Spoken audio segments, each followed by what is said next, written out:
Hello, freaks and familiars. My name is Skyen, and you've seen the length of the video. You've looked at the progress bar. If you don't know what you're getting yourself into at this point, I don't think I can help you anymore. Arcane Season 2 is coming out, soon, and so I figured I should probably finish up my mini-series about the animation of the show. Although, calling it a mini-series is maybe stretching the definition at this point, because with the release of this video, my animation breakdown of the first season of Arcane will be just about twice as long as the entire first season of Arcane. So I don't want to waste too much time on the intro, but before we get started, there is one quick note. I don't know if you saw, but Riot fired 530 workers in January, half a thousand people because their management incompetently massively overhired during COVID. Apparently, if you're a video game executive, you can just assume that the economic changes caused by an unprecedented global pandemic will go on forever, and when it turns out that you are wrong, it's the workers who get fired for your tremendous incompetence. A couple of days ago, just before they also announced a $250 gacha skin for League of Legends, Riot casually announced that they're laying off another 32 people, mostly creative staff, for not really any better reason except that they had become slightly inconvenient to the company's plans. Creative staff are the people whose work is the reason that something like Arcane can exist at all. Arcane exists because artists, writers, designers, and creatives collaborated over the course of a decade to build a world of characters and lore that could be adapted into a show like Arcane. None of Arcane's quality comes from CEOs or executives. None of it comes from the corporate owner or the logo mark that happens to be branded on the IP assets. Everything good about Arcane comes from workers. Creative workers, technical workers, marketing workers. Everything good about it comes from labor. Riot Games want you to think of League of Legends and Arcane as products which the company makes, so who cares who's working there? And that is a filthy lie. It is people who make the things that you love. It is always people. There's not a lot we can do about these layoffs except to offer the workers our solidarity and the company our scorn, but I just want to be sure that nobody walks away from this video crediting Riot Games for the quality of Arcane as a product. People made Arcane. People make League of Legends. The company is at best a moderately useful middleman in that process. Anyway, let's get on with it.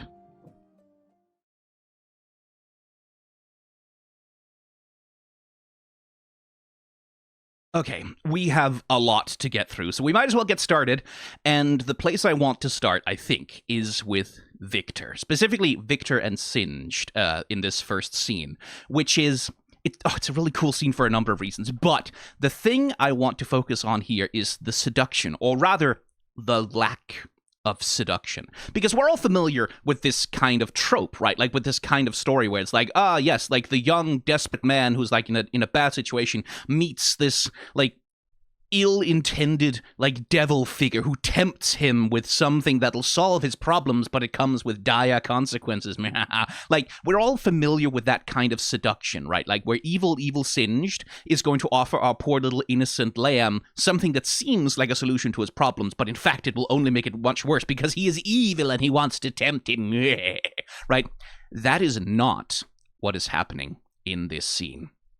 So the scene opens with like Singed over here in the purple glow of the shimmer, Viktor over there in the green glow of the whatever else. Like, Chemtech, this would be in the main League of Legends canon, but, you know. So the two of them are fully apart, right? Like, they are fully apart from each other, which also reflects something about their, philosophies. These two characters are very, very different. They believe in very different things, or at least they used to, right? Like, Viktor had all of this deep-seated idealism about the world, about the ways in which he was going to use science to make things better for everyone. He was going to use it to help. He was going to use it to do good. And Singed has this philosophy of like, doing good, doing bad. It's relative. Like, for Singed, this is all a lot more relative, right? Like, if for him it's more about like, no, like the advancement is the important thing. The ethics of how that advancement happens, whatever.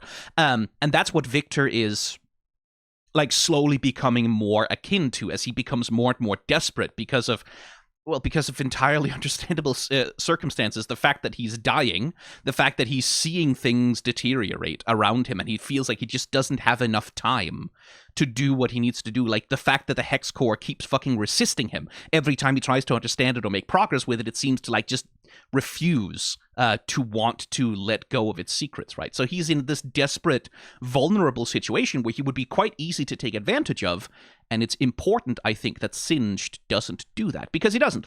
Again, we open the scene with the characters very far apart from each other, right? Like bathed in completely different lighting. So Singed is all over in the purple with like the shimmer. Viktor's over here in the green. So they're colored in opposing colors at this point. Stick a pin in that for later and remember it. And Viktor is looking at the specimen. I can't remember the creature's name off the top of my head, but he's looking at this creature, right? Because that is how he sees himself right now. That's what Viktor means when he says, like, I understand now, right? Like, why it was so necessary, like, to do horrible things to the specimen that it might survive is because, well, the science and the stuff, right? When Viktor says that, that's because he sees himself as this. He sees himself as the thing that must be sacrificed in order for progress to be achieved, right? Like, that's why later he's going to sacrifice his own blood to the Hex Core in exchange for trying to understand it, in exchange for trying to push something forward. Viktor is under the misapprehension that the only one who will be sacrificed for his progress is him. And he doesn't think that he's much of a sacrifice because he doesn't really value himself nearly as much as he should, the poor silly boy. He's looking in a mirror, right? Like, he's looking in a mirror, and what is inside the mirror? Well, the specimen, right? Like, he sees his own reflection, and the reflection is, I am this, and it's worth it to do this to me if it means we can gain a scientific advancement that might help the world. That is the way in which he has internalized and absorbed Singed's philosophy of science, right? Is that, like, it's worth it to do this if it leads to advancement, right? It's worth it to sacrifice something. But Viktor thinks something just means me.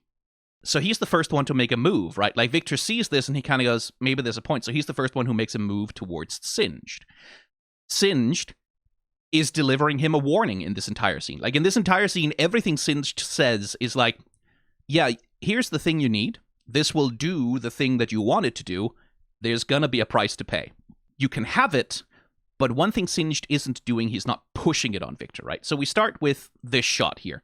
Singed holds up the shimmer. Viktor is all the way over here, really far away from it, right? There's a big distance between where Viktor is and where the shimmer is right now. And you can see he's hesitant, right? You can see that in that little move, like where he's looking for it, and then there's that little, like, the furrowing of the brows, and the way that he moves backwards, like he pulls back from it a little bit. He's not sure yet. He's tempted, but he's not sure. And so Singed approaches. And I just say I love the way Singed is animated. We'll talk about that a little bit, I think, in another clip with Silco later. But the way Singed is animated, the way he walks, the way he moves, he's so languid, he's so slow, he's so limp a lot of the time, right? Like, there's not that much tension in him. He just kind of saunters and strolls, like that little casual swing of the shoulder. He has like such a languid body language until, again, we'll talk about that later, but keep that in mind, right? And he offers the shimmer. So Viktor approaches Singed first. Singed responds by coming closer, and then he offers it. But what's important is, look what he's doing, right?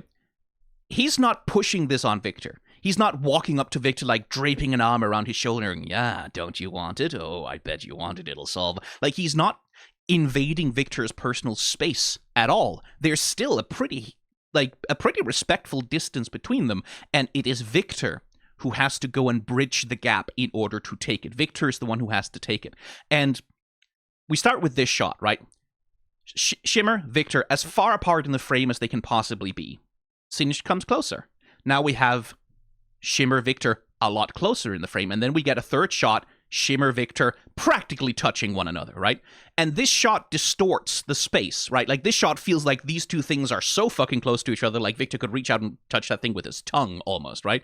Except, as we cut back, no, actually, it's really far away from him. Singed isn't the one pushing it closer to Viktor. Between these two shots, right? Singed hasn't moved. He's just standing there holding it. Viktor is the one who's bridging the gap. Viktor is the one who's moving closer, not physically, but mentally. His focus becomes more and more obsessed on the vial. It's like he stares at the vial. He sort of glances at Singed for a second, and then stares at the vial, right? In this, like, this is a two-shot, right? And in this shot, Viktor isn't really having a dialogue with Singed. He's having a dialogue with the Shimmer because that's the thing he cares about. He has already decided he's going to do this. And Singed is just waiting for him to convince himself that this is worth it. Because Singed, I think, also kind of knows, like, yeah, no, kid, I've been there. I've been exactly where you are. And I know how this is going to turn out. So Singed doesn't need to tempt him. Also, Singed doesn't seem interested in tempting him at all. Like, that's the other thing I like about Singed is that, yeah, he makes the Shimmer, but he's not going around like a skeevy, like a snake oil salesman trying to push this on anyone. Silco comes to him over and over again. People come to him for what he can do. He's never the one going out and sort of trying to get people addicted or trying to get people into it. He's always just there making it. And then if other people do terrible things with it, well, that's kind of not his problem, basically, right? Which, again, is a science philosophy thing where Jayce and Viktor feel very, very responsible for what Hextech is being used to do. That's one of the things that they're being pushed on in the narrative of the show, is like, in the third act especially, Jayce is being pushed by Ambessa, especially about, like, hey, you're going to need to make weapons out of this. This is going to have to happen. Like, she's going to make damn sure that it happens. And for Viktor, it's that thing about, like, he's very resistant to the idea of Hextech being misused, but misusing himself, he doesn't mind, right? Like, so Jayce ends up abusing science to make weapons that hurt other people. Viktor tries to make science that only hurts himself, but then it turns out, like, sacrificing yourself is still a price that other people have to pay. Specifically, it's going to be Skye. So it's about these philosophies of ethics about, like, what does it mean to invent something powerful, and what responsibility do you bear for how it's used? That's part of the philosophical distance between Viktor and Singed, where Viktor is starting to think more and more like Singed, right? So Singed comes closer, he holds up the vial, and Viktor's like, vial. Yeah, there's also a guy here, vial. I need to look at the vial. The vial is important. Oh my god, I need to know about the vial. And, like, Singed makes the offer. You can see the recoil. Like, as Singed, like, you can have it if you want. There you go. Right? Not pushing it, just like, here it is. Take it if you want it. Don't take it if you don't want it. I don't care. And Viktor is the one who reaches out and takes the offer, right? And one little detail I love in the very close-up shot, if we zoom in real close, can you see the color of the highlight in Viktor's eyes? Shimmer. Purple shimmer. Literally, like, you can see that this is, like, in his eyes, right? Like, his eyes are focused on this thing because they reflect the color of the shimmer, which is like, that's a good little detail to sort of show visually where the character's mind is, what they're thinking about, right? It's a really nice scene because, again, a lesser show would have not trusted the audience to understand it, would have just gone, ooh, Singed is like a 1990s just say no to drugs PSA caricature, right? Like, he's gonna be, hey kid, wanna buy some shimmer? All the cool kids are doing it. Like, that's what a lesser show would have done with Singed, just to make him this, like, slimy, skeevy, the devil on your shoulder, like, madman, like, tempting bastard, who's, like, out to gleefully corrupt other people with his poison. And Singed really isn't, right? And this scene is like, he's so, and his body language shows that as well, right? Like, he's not really excited to give Viktor this thing. He's not really that, like, yeah, it's like, yeah, you can have it. Like, sure, why not? Take it if you want. But there's a price to pay, right? And I think he means that earnestly. Like, when he's warning Viktor, there's a price for this. I don't think he's being disingenuous. I think he's, like, earnestly telling him, like, hey, these are the consequences of using this thing. I don't care if you do. If this shit goes bad for you, I don't care that much, but I'm going to tell you so that you know what you're walking into. And, like, especially that little movement of the brow there, to me feels like that's the moment where he kind of goes, there's a price to pay for this, right? Like, that he does mean it when he says that. Not that he's concerned for Viktor's well-being, just that, like, he cares about the truth. In that sense, that's something that, like, Singed does over and over again in the show. He keeps telling other characters the truth, grim and brutal and wicked as it may be, and he keeps doing what he feels is necessary to achieve his ends. That's what he does later when he sedates Silco, for example. It's like, okay, I have been asked to treat his daughter. If he sees what I'm about to do to her, if he's awake for that, he's going to stop me. So in order for me to do what I have been asked to do, I'm going to need to knock him out, right? That's Singed's personality, right? There's a task to be achieved? Okay, let's go and do it by whatever means is necessary to make it happen. Oh, Viktor. poor boy. This is gonna go so wrong for you. So, let's proceed with the first sacrifice scene. And one thing, like, actually, before we move on from that, one thing I want you to note the animation of the hex core here, right? It's very, it's reasonably sort of calm. It sort of just looks like it's rotating around its axis. Like, it's maybe sort of jiggling a little bit, but not much is happening with it, right? It's very placid, it's very calm. It's not, like, overacting or anything. Keep that in mind for later. And this scene is, like, Viktor making that first blood sacrifice, right? Like, of pouring himself into the hex core, his own lifeblood into the hex core. And, by the way, flashing light warning here. For anyone with like photosensitive epilepsy, there's going to be a lot of flashing light because I'm going to be doing my customary going back and forth, and this thing is blinky as all hell. So Viktor pours himself into the hex core, his own blood. By the way, the frame rates.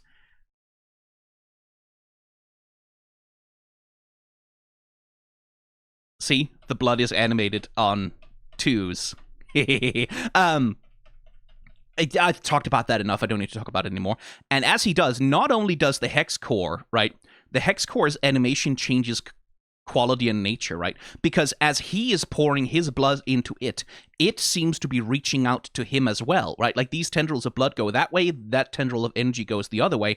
And the hex core, rather than being this placid thing that's just sort of turning in space, it starts to act out, right? Like it kind of gets a little wild with it. And very aggressively just like slurps everything it can get out of our poor boy, right? Like really sucks him in to the point that like as he tries to recede his arm, and I love the animation on this, these trails of energy, right? They coil like a rope around his wrist. Like they're grabbing onto him like tentacles, and they drag his ass back in. And look at the fucking smearing and stretching on this. Like, what a gorgeous little, like, yoink! Very Looney Tunes in its way. God, I want a 4K version of this. And as Viktor pours himself into the hex core pours itself into him, right? That's the thing that happens here, is literally his blood cells, right? His lifeblood becomes hex core shaped, right? So as he has poured himself into it, it has poured itself into him, and there's this exchange. There's this, like, it's almost like, in a way, kind of an impregnation, right? In much the same way that the sex scene between Mel and Jayce kind of implies that he maybe got her pregnant. At some point with the visual imagery, here there is another insemination happening, right? Like this is Viktor is now carrying the gene seed of the hex core within himself, essentially. Which, like, that's just cool fucking fucked up imagery to use for this. But keep that in mind, because the scene that follows is the one that I'm more interested in, which is the run scene, right? Like, Viktor has made the sacrifice. He's used the shimmer, he's given into the temptation, he's done the thing which he kind of fears is wrong. And now comes the actual temptation. Right? He wasn't tempted by the shimmer. That was something he did by himself. Like, that wasn't... Singed didn't tempt him. The thing that's seducing him, the thing that's tempting him, and that's the other reason why I kind of like the imagery of, like, literally Viktor being kind of, as it were, inseminated by the hex core, is that the thing that's seducing him is not shimmer, it's not singed, it's the hex core. It is this thing that keeps promising him, if only you'll give of yourself to me, then you can have exactly what you want. Because, of course, that's exactly the same thing that happens with Jayce and Mel. Mel promises Jayce, if you give of yourself to me, if you give up some of your ethics, some of your moral concerns, if you relax some of this, I will give of myself to you, and you can achieve the thing which you want, right? So there's this parallel narrative storyline going on, which is why I think, like, that this is meant to... Again, not that it's supposed to be sexual in that sense, but that there is this parallel track of imagery happening between the seduction of Jayce by Mel and the seduction of Viktor by the hex core. That both of these things are like literally a romantic joining, right? Jayce joins himself to Mel physically by having sex with her. And again, as the imagery implies, possibly even impregnating her. Viktor joins himself to the hex core, which, in a sort of mirror parallel reversal, impregnates him with itself, essentially. So yes, my argument in this video is that Arcane is Mpreg. Live with it! Live with it, motherfuckers! But, right, anyway, the boat scene. So the boat scene here is like Viktor has made the sacrifice, he's received the rewards for what he has done, and so he goes to the docks, and he takes his cool-ass new foot out for a little test drive. Whee! Right? And having done that, he's like, fucking hell, I need more of this right the fuck now. And the hex core has changed. But as a reminder, I'm sure a bunch of people have watched the previous video, but as a reminder, what that is a reflection of a previous scene in Act 2, which is Viktor has made his little toy boat. This is when he first meets Singed, by the way. He's made his little toy boat. He's trying to follow it along the shoreline here. Right? He's trying to keep pace with it.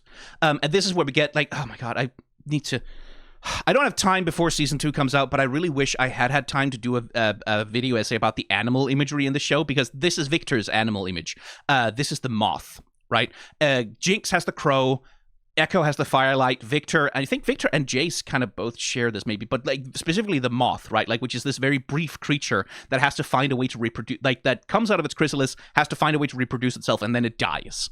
And that's kind of Viktor, right? Like, he's this beautiful creature that's very fragile and running on borrowed time, right? If he cannot find a way to pass himself on into the world before time runs out, then he's fucked. But in this scene, Viktor has made his little toy boat. He's following it with delight at what he's made. He's so happy to see, like, this thing is working, like, my technology is working. It's a good thing that I have created. And then his body does not allow him to keep pace with it. Like, his invention outpaces him. It runs away from him. It runs out of his control. That is his arc, right? Like, he invents Hextech and loses control of it. And in losing control of it and trying to keep up with it, he gets hurt. That's what happens with Hextech. That's also what happens with the Hex Core. He invents the Hex Core, and then he pushes his body to try and keep up with it, and in so doing, bad things happen, right? So this scene is about Viktor being unable to keep up with technology, being unable to keep up specifically with a boat. This scene is about the Hex Core offering him a rectification of that, right? Because that's why he's at the docks specifically, is so that there can be a boat in the background, and we get this wonderful shot. I fucking love this shot so much, because it's literally like a gentleman start your engines, right? Like, you see the boat coming there in the background, and then Viktor's foot comes down, and it's like, okay, they're both at the starting line, and then it's like Mario Kart noises. This is the beginning of the race, and the boat is off to a strong early lead as our competitor Viktor is still finding his feet, but now he's kicking up the accelerator brake. He's drift turboing around the corners. He's making it across the finish line, and yes, we have a new champion, ladies and gentlemen. And that's what leads to what happens next, right? That's what I love about this scene so much, is that narrative parallel of imagery, that it's specifically Viktor, who once struggled to keep up with a tiny little toy boat, now outpacing like a fully fledged cargo vessel on foot on the docks. Granted, this is a vessel that's sailing into a harbor, so it's probably not moving at top speed. Who cares? What matters here is the metaphor, right? The Hex Core has finally allowed him to rectify that trauma from his childhood, essentially, right? It has finally allowed his body to keep up with technology, to keep up with what he's trying to do in life. It's offering him this chance, in fact, to outpace technology, right? This magic, this sorcery, this arcane, it is offering him a chance, the ability to do more than just science. And that's the fucking temptation. That's the seduction. This right here is the Hex Core seducing Viktor. That's what's happening here. And it's so understandable. Again, I'm not blaming Viktor for any of this. How the fuck was he supposed to do otherwise? I've said this in previous videos, but that's the shape of a tragedy, right? Is you see these terrible things happen, and you completely understand why. It's not really that anyone was stupid or evil or like intentionally making things worse. It's circumstances conspired to prey on all the weakest parts of everyone involved. And for Viktor, that weakness is he wants so badly to make the world a better place and see it happen, right? So we get this dialogue scene, and that's what this is. This is a dialogue. Viktor's there. his little injector, which is not going to have enough shimmer. That's the crucial thing about the irresponsibility. Viktor doesn't have enough shimmer to perform this experiment safely, right? Like, that's what the shimmer allowed him to do before, is like, he was able to sacrifice some of himself to the thing, take in something from it, but it made his body strong enough that he could, like, handle it, right? Like, that the hex core couldn't simply eat him alive. He doesn't have enough of it now, but he goes ahead anyway, and that's the irresponsibility of it, right? That's where his haste and his impatience makes him go wrong. But anyway, this is a dialogue scene. Viktor is laying out the tools, right? I'm about to sacrifice blood to you. So we get shot, reverse shot. This is a dialogue scene. Like, this is shot like a dialogue scene. And the hex core is different now, physically, obviously, because we've got all of this nonsense going on, but it's also different in its movement, right? That's not how it was moving before. That's not how it was behaving. And the reason I call it a dialogue scene is, like, look at it. That looks like talking, right? Like, if this hex core had a voice, right? Like, if this was like a cartoon character that was like this geometric object and it had a voice, how would you animate it to speak? Well, you'd do that. You would make it like pulse in and out as though it's delivering sound waves, right? The hex core is talking to him. This is the seduction. This is the hex core speaking to him, promising him, begging him for more. This is fucking Audrey 2 in Little Shop of Horrors. This right here, that's what's happening. Feed me. Does it have to be human? Feed me. Does it have to be mine? Feed me. This is the seduction. It's telling him, do it now. Do it faster. Come on. Come on. Give me just a little bit more of yourself. I will give you so much of me. I'll give you everything, baby. Everything if you just give me a little more blood. And as we talked about, Viktor isn't the specimen in the test tube. He thinks he is, but he isn't. He's singed. The specimen in the test tube is Skye.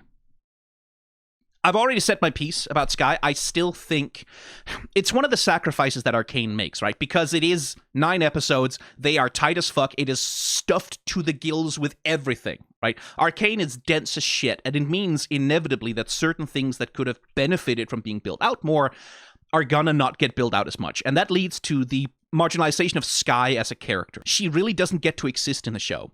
She doesn't get to matter. She doesn't have a personality. She doesn't get to be a character. She gets to, like, be in the background for a bit.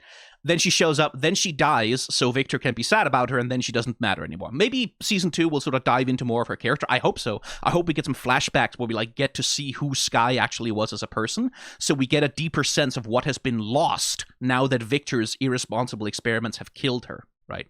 Because that's the thing. The part of Skye that doesn't land for...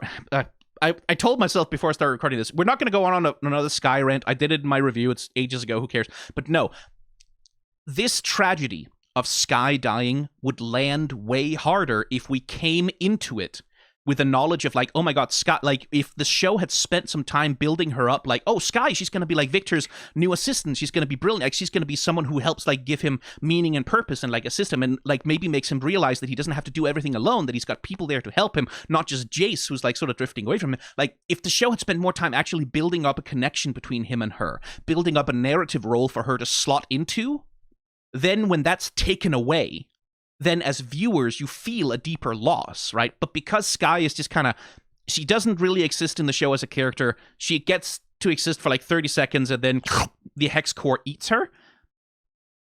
I just don't think it lands. I think it could have landed a lot harder. Again, Arcane is so dense. Like, in order to build out Skye as a character, they would probably have had to have added like an extra episode to it, right? I would have liked it if Arcane had 4 acts instead of being, like, sort of married to the 3-act structure, or indeed, given that it's a tragedy, if it had a 5-act structure.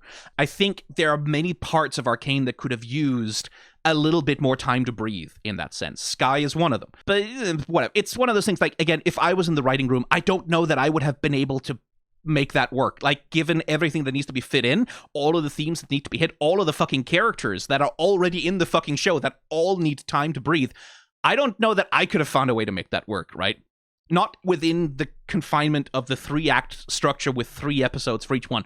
Absolutely not. It's just, I think the show would have been better if that particular story beat had if there was some way to make it a little bit longer to give her a little bit more room to breathe. Anyway, she's dead now. And the fucking hex core, this fucking thing, this little bitch, this little asshole.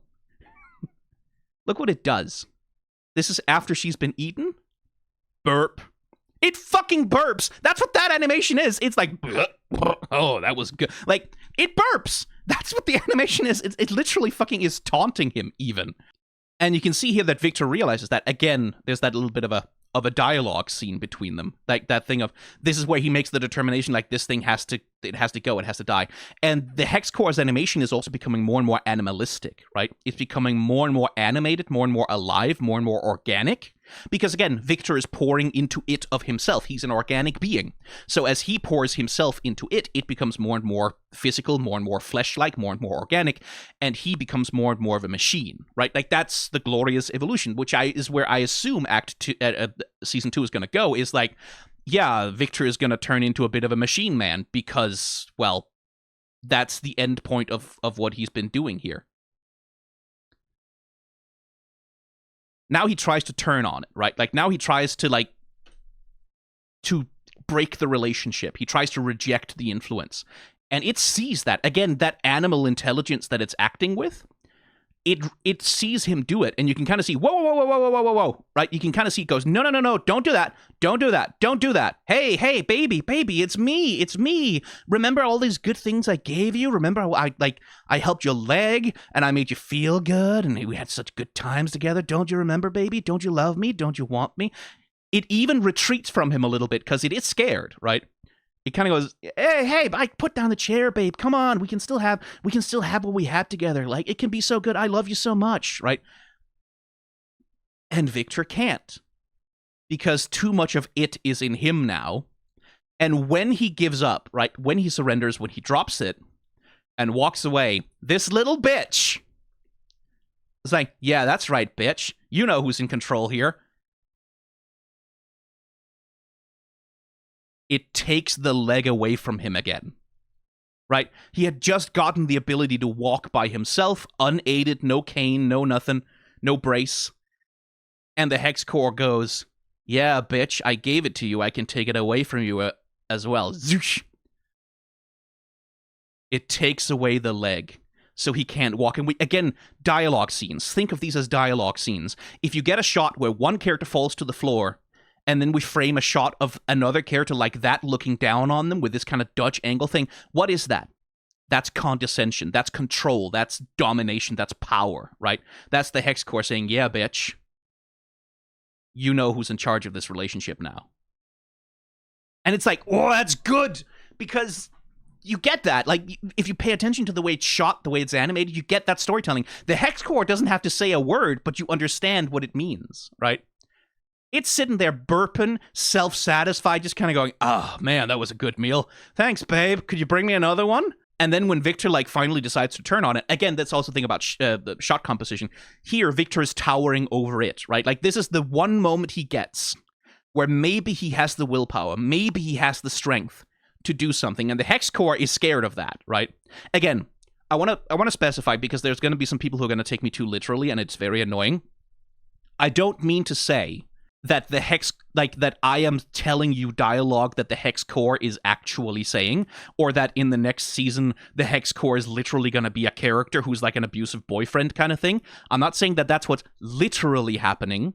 I'm saying that that is the coding that's happening. That's sort of the metaphorical thing that's happening here, is we have this kind of abusive relationship between the two of them, where the Hex Core keeps telling Viktor to give me more, and takes and takes and takes from him, and offers him only a little bit in return, and only conditionally, right? If he acts out against the Hex Core, if he tries to resist it, if he tries to strike back against it, it retaliates, right? And you can even see it here, as Viktor is like raising the chair up and about to hit it. You see that little flash there? I think that's already the Hex Core sort of like sort of trying to pull on his leg and tell him, like, hey, I gave you this. This is for me. I gave you this to you, baby. I can change. Things can be better. Like, put the chair down, babe. And when he falters, when his willpower isn't strong enough, punishment, suffering. I gave it to you. I can take it away, right? And that's why Viktor is now unable to do anything, because, in part also because he can't let go of the temptation. This is something he now knows about himself, right? The potential that it promises, the advancement, he can't do it which is why he's trusting Jayce to destroy it for him. Something which I suspect Jayce is not going to succeed at doing. I love the animation on the Hex Core a lot. I love how much personality it has. I love how fucking... what a little shit it is, right? How mean and how petty it seems in the way that it's animated, even. And how much, like, there's so much personality and vibe to it. And the way that it changes as it is offered more. That's the other thing, is, like, it might also kind of partly be Viktor's fault a little bit. Like, maybe offering blood to something like that corrupts it fundamentally, right? Like, maybe it's not just that this thing is evil and seductive. Maybe it's also that Viktor has corrupted it by approaching it the wrong way, essentially, right? By giving it blood instead of, like, controlling it the way the Arcane is meant to be controlled. Because that also kind of seems to be a bit of a theme here, is that, like, technologies are corrupted by what people put into them, right? Hex tech very much being an example of that. Like, that hex tech can be used, like, you can make mining gauntlets, you can make all kinds of useful things, you can make, like, tools and, like, hex gates and all sorts of things that can improve people's lives, but you can also make weapons. You can also make bombs. You can also make the missile that blows up the council at the end of the season, right? That technology can be corrupted and technology can be changed by what we put into it. And so Viktor, because what he put into it was this willingness to sacrifice, this willingness to give blood, then that's what it becomes. The technology becomes what he makes of it, because he makes it something that gives power in exchange for sacrifice. And then it turns out, oh, you can't control exactly what gets sacrificed every time, Viktor, my little pretty boy. Because you aren't an island alone. You are not just yourself with no connections and no one around who would mourn you if you were gone. You can't just sacrifice yourself without consequences. That's not how this works. There will be consequences. And one of the consequences is, well, the Hex Core turns into that. I like the way that this is framed. I like the way that the relationship between these two things is animated. It's so fucking effective. It's so fucking cool. Look at that. Like, that little bastard. Just punishing him. Like, Viktor put it down, right? Like, he said, okay, I won't hurt you. And then it went, well, I'll hurt you. Fuck you. Petty little bitch. Now, to cap off our section about Viktor and the Hex Core, this is the shot immediately after Skye has been eaten, right? And, like, the shot here, I said the Hex Core sitting there burping. That's not quite as explicit in this particular shot, but here it is, because this is immediately after it has eaten Skye. We get this close-up where we get, like, the burps, right? As it sort of self-satisfiedly floats there. But the other thing, the reason why this particular little thing is important is because of the transition, right? We go from Viktor has violated his ethical principles. He has sacrificed, whether he meant to or not, and he didn't. He meant to sacrifice himself, but he has sacrificed something that should not be sacrificed in exchange for progress. And then we cut from the Hex Core, which is now corrupted by Viktor's decision, right? Like, what Viktor has done is part of why this thing is now corrupted. We cut directly to the Foundry, where Jayce is making the hammer, right? And Jayce is making the hammer before Vi gets to him, right? Like, that's an important part of Jayce's characterization. Is like, Jayce feels powerless, he feels trapped, he feels like he can't do anything. And again, it's the thing about, like, whether or not it's a temptation, right? Like, because this is when Vi comes to him and says, hey, we can do something about this. We can attack Silco. We can do some violence in order to make this happen. And Jayce makes a show in this scene out of, like, I don't want to do that. The council said we can't do that, so we're not supposed to do that. We're not going to go and do it. He makes a show out of saying no, out of resisting, out of not wanting to. But as the scene opens, much in the same way that when Viktor walked into Singed's lab, he was intending to take the shimmer. He had already made the decision to take the shimmer. When Vi shows up and gives Jayce a target to attack, he had already made the decision to make the hammer. He had already made the decision to weaponize hex tech. The one thing he promised himself would never happen. The one thing he knows Viktor wouldn't forgive him for doing. He had already made the decision to do it. He was already making the hammer. Even if he didn't know what he was going to do with it, he was already there, right? So when he makes a show out of saying, I shouldn't, and we're not supposed to, and the council says no, and all of that, it is just a show. This man is looking for a place to enact righteous violence. And he has been looking for that for basically his entire arc, which we'll talk about more in Jayce's specific section.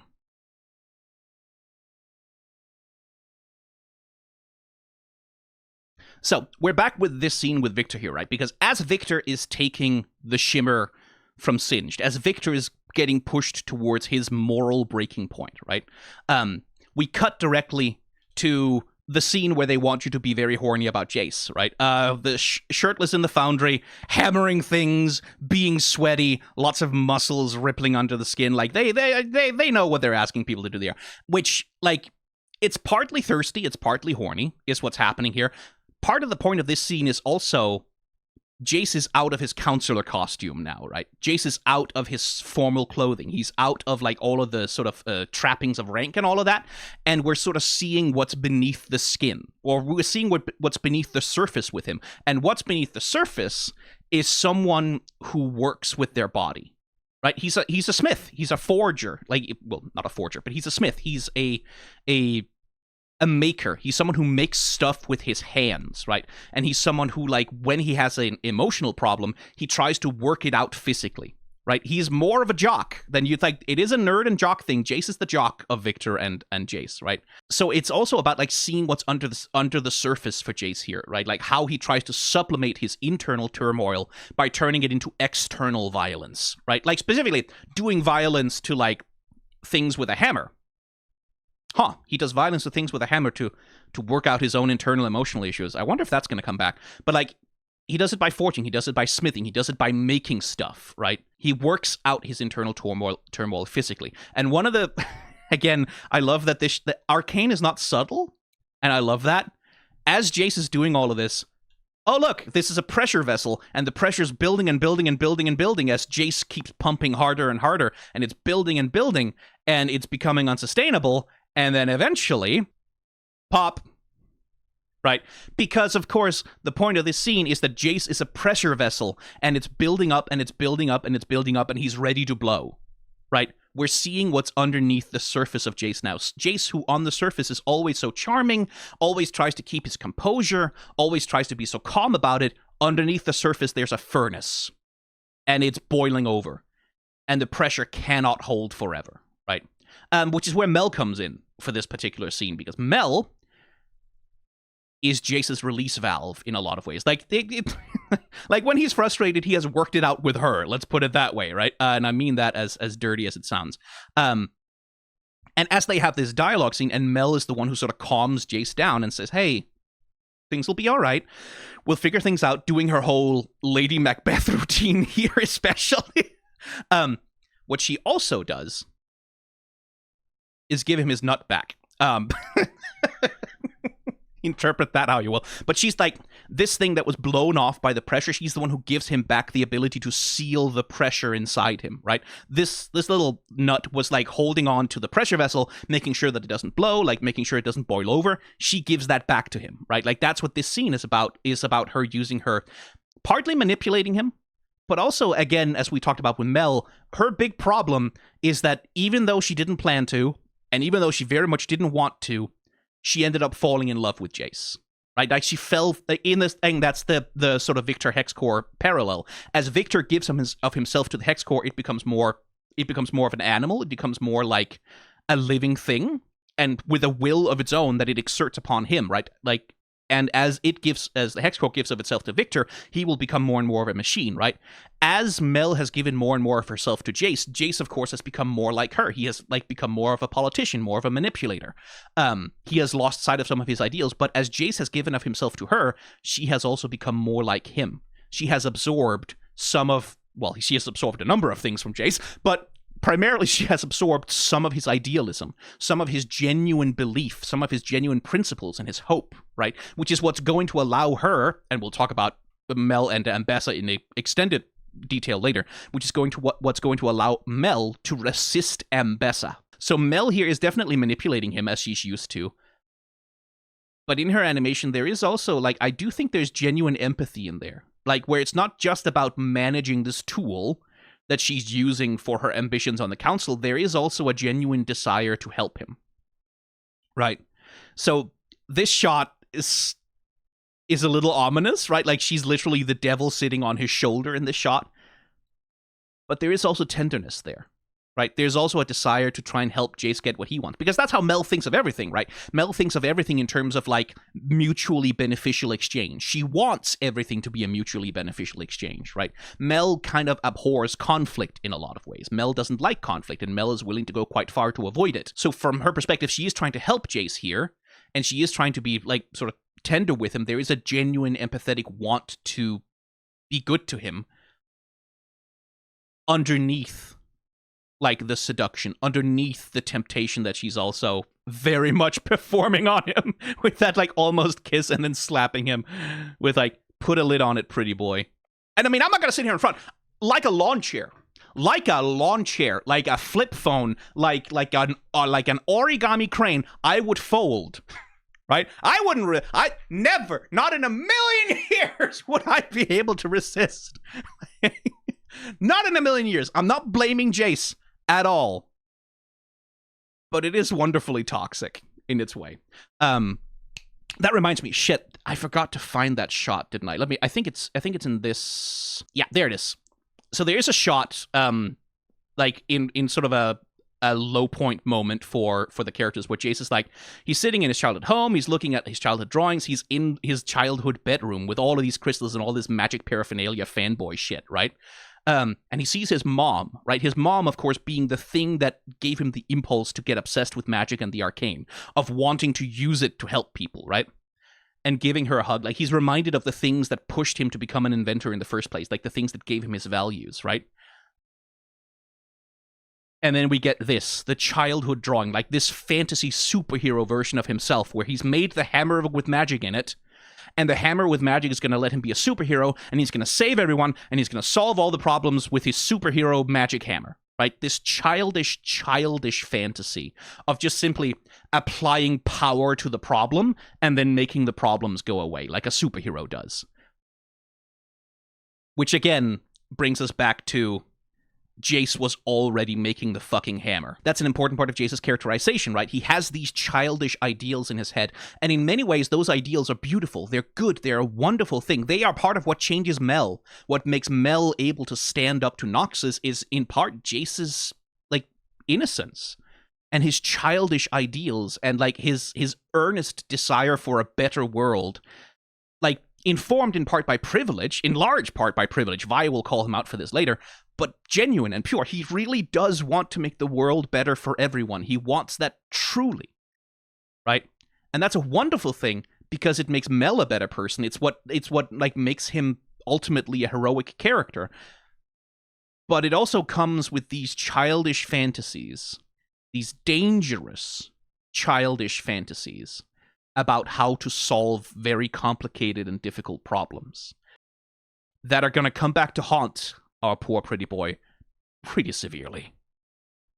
Here on the bridge with Viktor, we get to see one of the consequences of Jayce being in the position that he is in, right? This is a scene of great tension between the two of them. Something that's going to be heightened over the course of the third act, where they're like going to get really close to splitting apart. This is a scene of great tension because we get to see what happens when you take someone who is in equal parts privileged and ignorant, and you give them power and tell them that it is their responsibility to keep everyone around them safe. You get this scene, and you get what Jayce is and what Jayce is going to be doing over the course of the third act of the show, which is he turns into a very paranoid and controlling and patriarchal figure. And you can see that in his body language as he approaches Viktor here. Right? Look to one side, look to another side. It's equal parts conspiratorial and paranoid, right? Like, it's this, I am not feeling safe in the place that I am in right now. I don't feel like I can speak openly and casually with my friend. This is a very tense situation for me. I want to get the hell out of here as fast as possible, and I am upset that I have to be in this situation. And he's taking that out on Viktor, in part, right? And this is Jayce really very much at some of his ugliest, because this is like really where his biases, his classism, and his extremely privileged upbringing comes out, right? And manifests in some really nasty ways. Because Jayce in this situation, childish superhero fantasy, right? Jayce has this thing of like, well, I have to be the hero. I have to protect everyone. The way that I have to do that is with force, right? With force and with power. These are the means I have to use to protect people. And so here he's in a situation where, from his perspective, which is wrong, Piltover is under attack by bad guys. Right? Again, Jayce's childish superhero perspective. Piltover is under attack by bad guys, rioters, Jinx, who's throwing bombs because of, I don't know, some reason. Don't look into it. Don't worry too much about it. It's just the terrorist who's throwing bombs because of something. And that's a threat to his home. That's a threat to his safety. That's a threat to his friends. That's a threat to everything he's been trying to build. And so he has to protect it, right? Like, he has to be the defender of tomorrow, as it were. And that drives him to this particular place, right? Like, this is part of that pressure that's building up inside of him that is foreclosing on his patience and his empathy. And you can see that, like, Viktor is who's presumably experienced, like, discrimination against Undercity folks in his life, and who's, like, mostly at this point sort of contemplating his condition and what he's doing and making sure that his little bit of contraband is being smuggled safely. You can see that Viktor doesn't understand what Jayce is doing here, right? Like, Jayce gives him this stern talking to, this very condescending talking to. This is one thing about the framing also, right? Jayce, as he lumbers into frame, right? He begins to tower over, he's like stooping over, quite literally looking down on Viktor, right? Like this leaning forwards with a head low. Like he's giving him an earful, right? Like it's a teenager who's been out after curfew and he's a dad giving him a stern talking to, right? He's looking down on him quite literally, but also emotionally in this scene.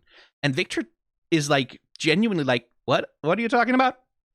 What do you mean? Like, this is something that's so, from Viktor's perspective, so out of character for Jayce that he doesn't quite understand what's happening to begin with. Right? And then it slowly begins to dawn on Viktor, and this is when he begins to argue back and say, actually, dude, what you're saying right now is stupid. This is dumb. What are you talking about? And Jayce gets more and more in his feelings, right? Like, gets more and more in his anxiety and stress and his ugly, ugly bias. And he goes too far, right? They're dangerous. I'm from the Undercity. And then a beautiful little move. Viktor starts to get up. Jayce wants to help him. Nope.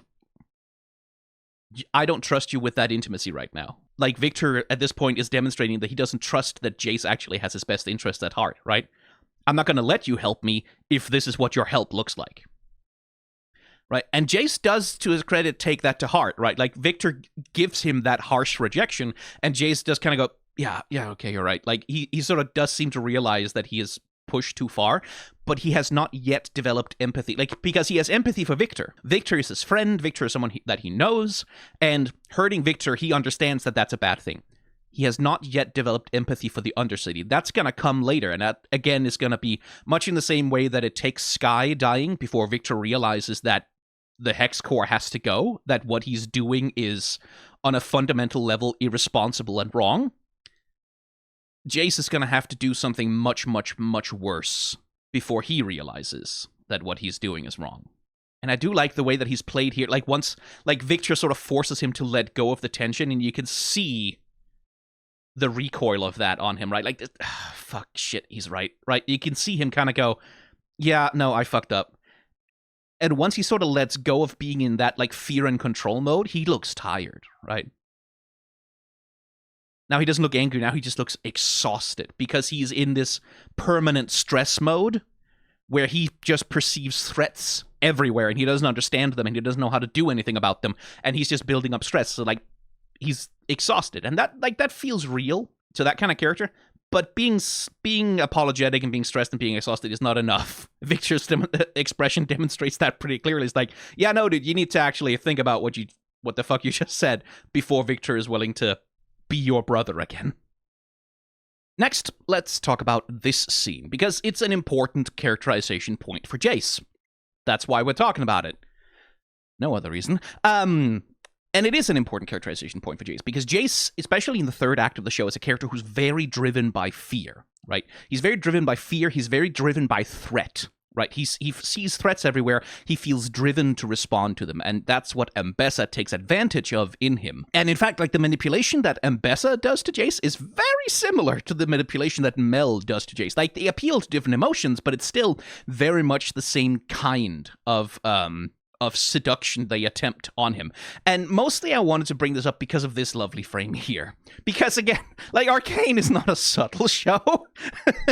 Right? It's like Arcane is not a particularly subtle show. Here's Jayce, and there's like an army of aggressors pointing their spears at him, right? Because that's where Jayce is emotionally right now. That's what he feels like. He feels like there is an army of aggressors pointing weapons at him, and that he has to find some way to deal with them, right? That's where he is emotionally. But it also works on another level, because this is what Ambessa is threatening him with right now. Like, maybe even if he doesn't know it, like, she's not explicit about the threat that she's going to invade with her troops if she doesn't get what she wants, right? But it is the threat that Ambessa is leveling at him, because they're having this sort of discussion about, yes, I remember a general who something, and then he died because he didn't do what I want you to do, so you should do what I want you to do, unless you want to die like the general. She plays on Jayce's fear of being under threat by some kind of outside enemy, but also she plays on his fantasy of being a great protector, right?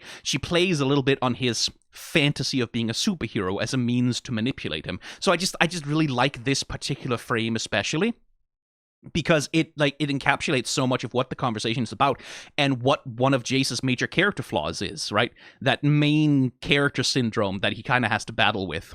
And like I said, the persuasion, the manipulation that Ambessa does is similar to Mel's in a lot of ways, which is why we're looking at this scene. But specifically, it is that, like, where Mel definitely uses her attractiveness, right? She definitely uses her body, she definitely uses sexuality and seduction to mess with Jayce. Ambessa does the same thing, but in a very different way. She's not really trying to get laid. Like, she's not trying to get in his pants. She's trying to intimidate him. Her standing up naked puts him in a position where he doesn't know how to act. He doesn't know how to respond, how to restore control in the situation. And that gives Ambessa the leverage she needs to, like, plant an idea in him, or reinforce an idea in him, rather. And Mel has done the same thing many times, not as aggressively, but the same kind of manipulation. Put Jayce in an uncomfortable position where he doesn't know what to do, he doesn't know what to do with himself, and then offer counsel, right? Jayce is in this uncomfortable position of, I'm under attack by outside forces. Here's someone who knows how to deal with that, giving me advice about how to deal with an attack by outside forces. Mel, very much the same thing. She puts him in a position where he has to engage with politics. He's uncomfortable with it. He doesn't know what to do. And then Mel approaches him as a mentor, as a guide, as someone who can tell him and show him what to do and how to navigate this unfamiliar situation successfully. Mel helps alleviate his fear. Ambessa plays on it in much the same way. Not identically, but there is a similarity in style between how these two characters mess with our poor idiot, privileged dipshit boy. Now I'm about to take a risk.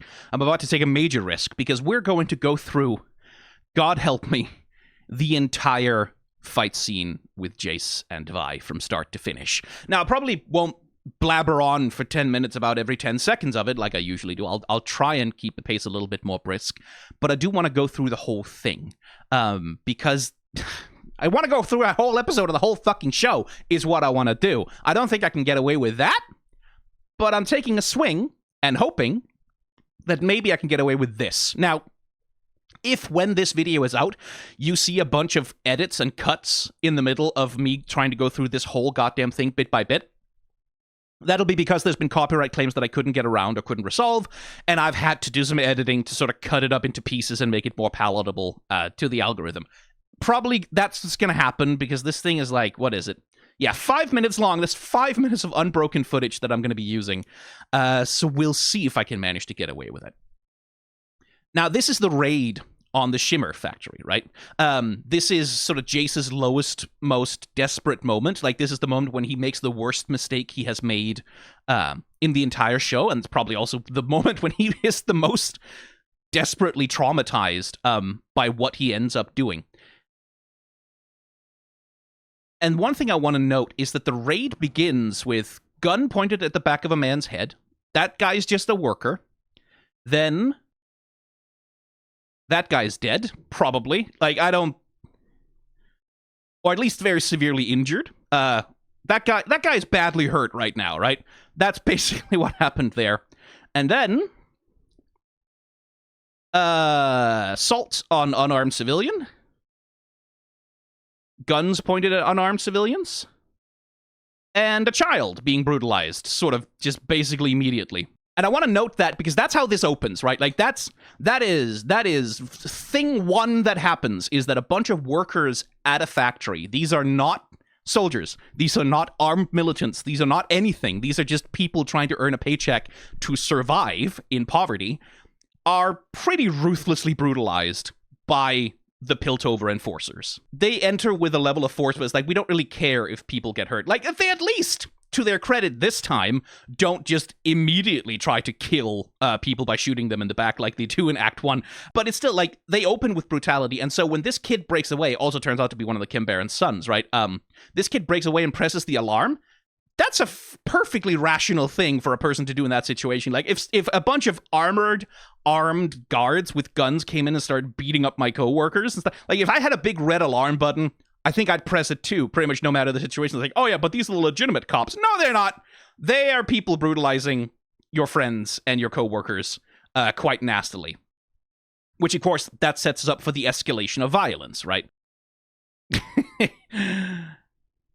And this is where shit starts to go really badly wrong for poor Jayce. But it's also the situation that Jayce has been looking for, right? This is kind of what Jayce wanted. Jayce has been looking for, we talked about this, with the assembly of the hammer and everything, he has been looking for an enemy.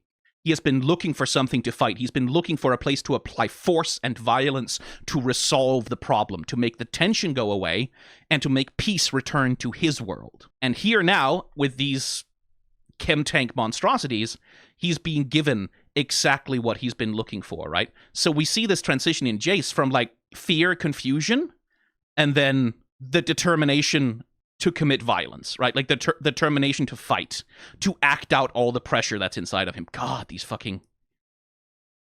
Again, I wish no motion blur. Take the motion blur away, please. Please stop with the motion blur. I hate motion blur. It's not fun.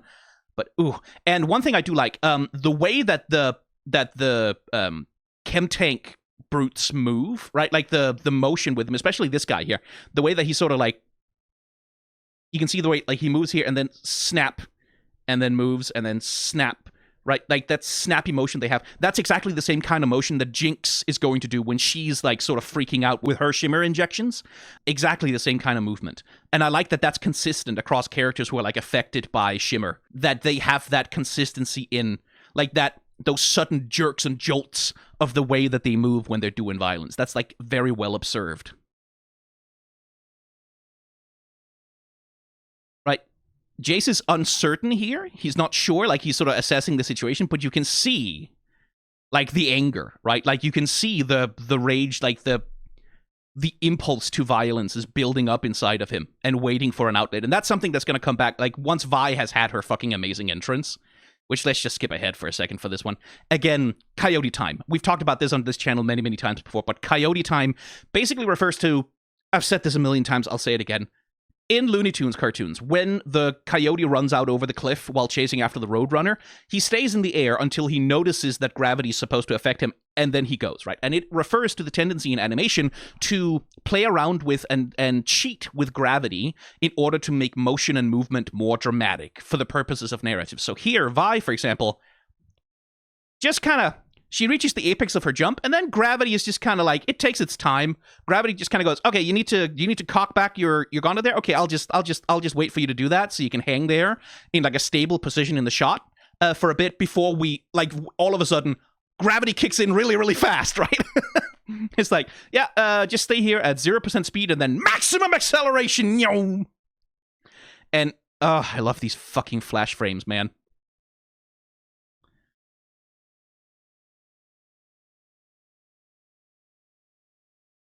And here's like a classic anime move also, by the way. So, like, this is less true now than it was back when it was first said, but an epilepsy warning once again for flashing lights here.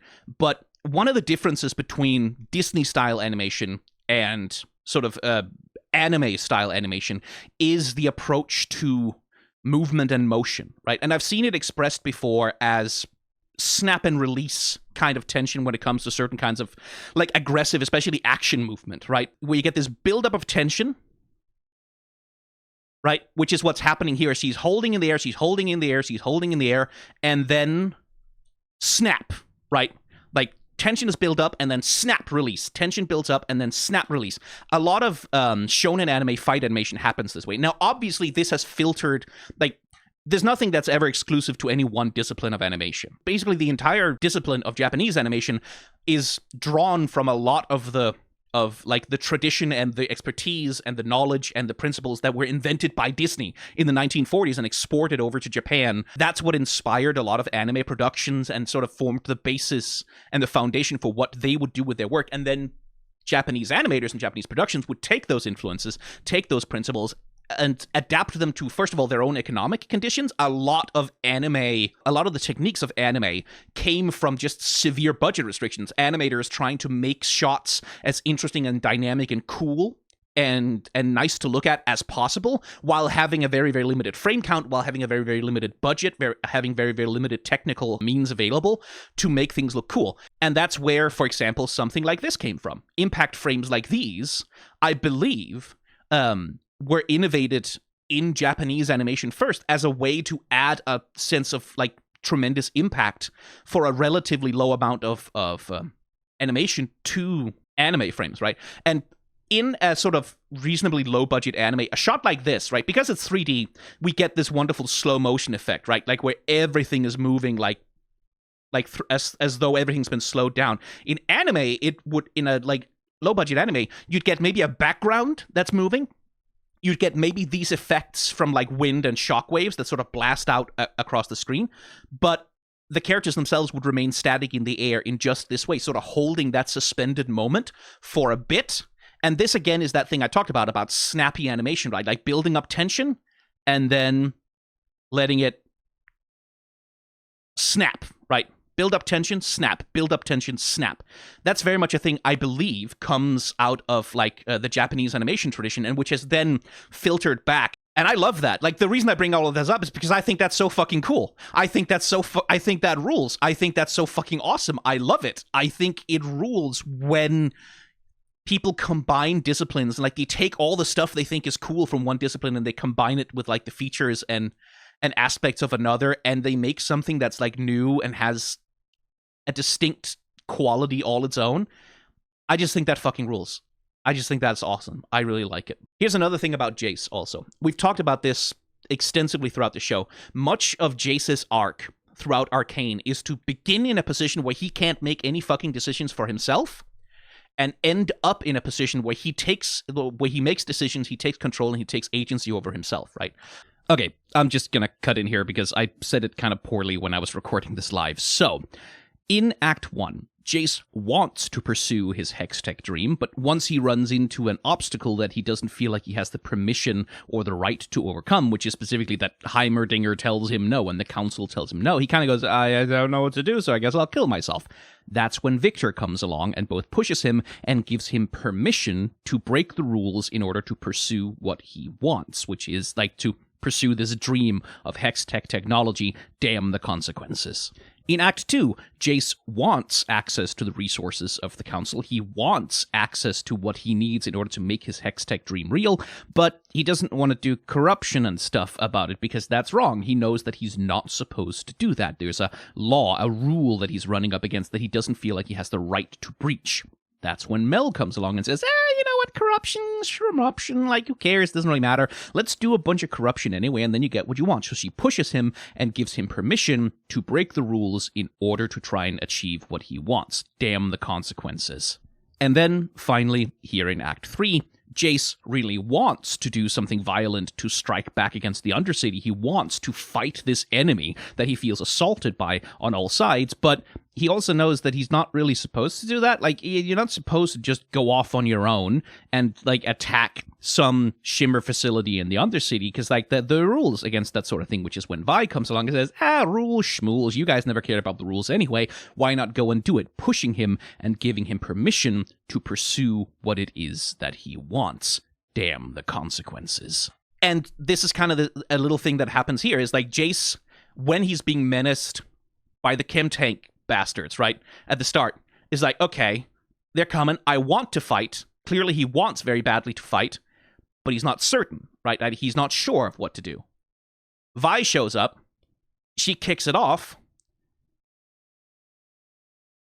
Tells him, like, without words, like, this is going to be cool.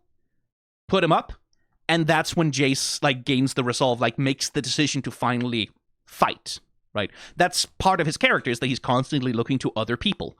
And now you can see, like, now he's getting into battle mode, and now that's the anger, right? That's all that pressure, all of that, like, all of that fucking steam pressure that's been building up. Now we're gonna see him let it swing. And, like, the foreshortening here, like, we're cheating so much with the camera. I would adore a chance to see what this scene looks like from any other camera perspective, because what I suspect is happening, it sort of depends. Like, you can maybe cause this to happen by manipulating the focal length and, like, the lens type of the simulated camera in the 3D software.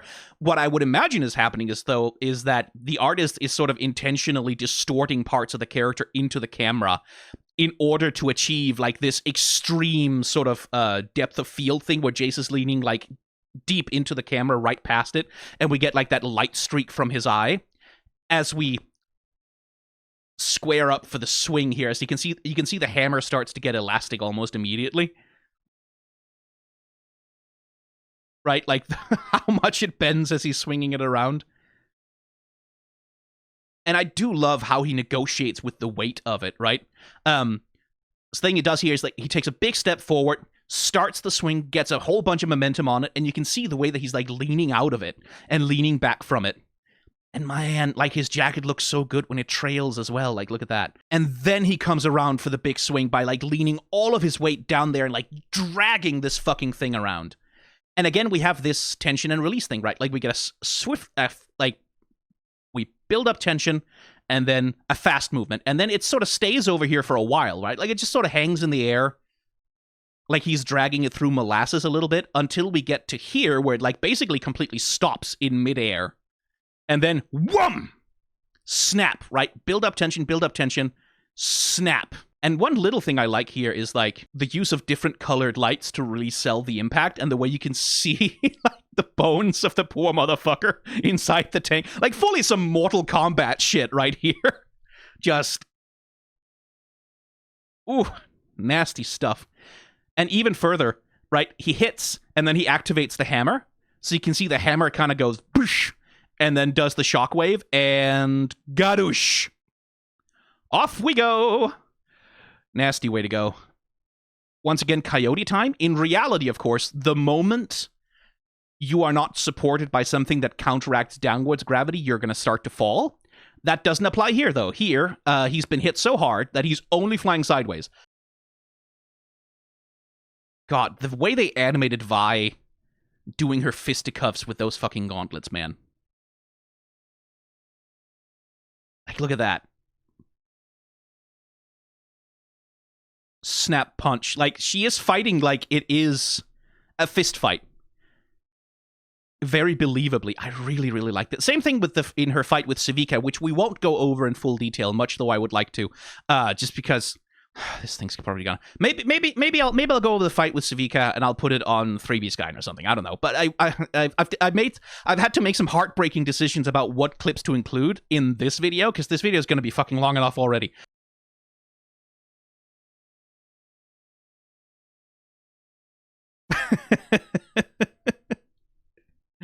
And I also like that they let Jayce look kind of ugly and afraid at times, and in this battle, right? He doesn't look handsome, he doesn't look cool, he doesn't look like Superman throughout this whole thing. It is kind of an ugly thing that's happening because it's violence, right? But I also do like the way they've crafted his fighting style. Because it's not like, this guy isn't doing fucking hammer kung fu, right? He's brawling with this hammer. You can see he sort of throws himself a little bit off balance with this swing here. And kind of has to go, whoa, to get out of the way of the blade as it comes back. But he also knows what he's doing, right? Like, it's not that he's like a complete idiot who can't actually handle a fight. But it's not hammer kung fu. This is brawling, right? Like, this is in many ways raw strength, right? Which is the thing we saw back at the Forge. Like, part of the point of showing Jayce's ripped fucking body back at the forge is also to establish that this is not like he doesn't just sit in a lab all day. He doesn't just sit around doing calculations. Like this is a guy who has a like real physical power to him and can hold his own. So even if it's not like he's not really fighting like someone who's been particularly well this frame, like someone who's been like super well trained or like a trained warrior, this is someone who does know how to deal with a brawl, like who does know how to dodge a strike, who does know how to read an opponent, and who does know how to use his tool.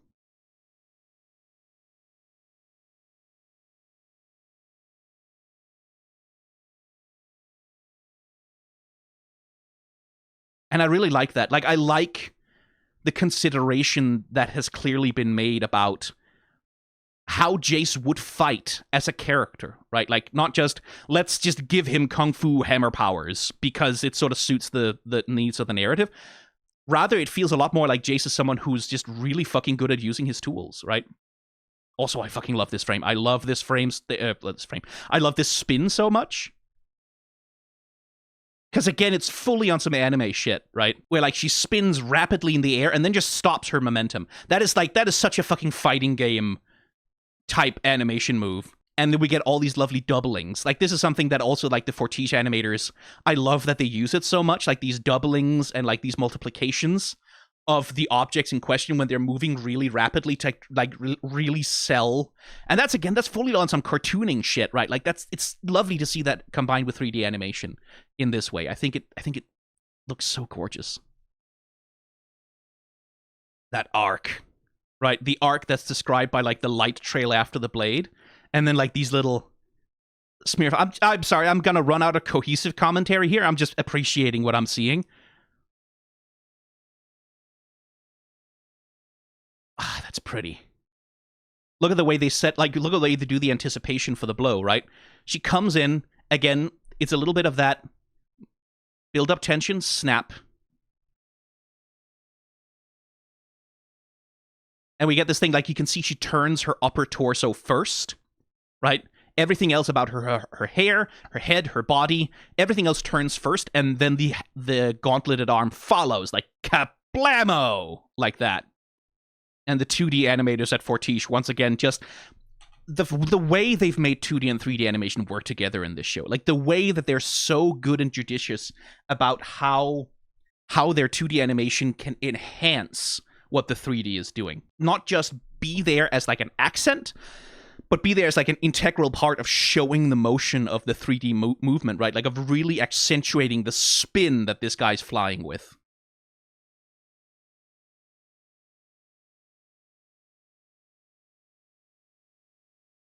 Here's another gorgeous. I do love, again, the attention to the technicality of, like, I'm sure that, like, mechanically speaking, a lot of what Vi's gauntlets are doing don't make any goddamn sense. But here, right, like, as she's holding onto the blades, we get this little stare down.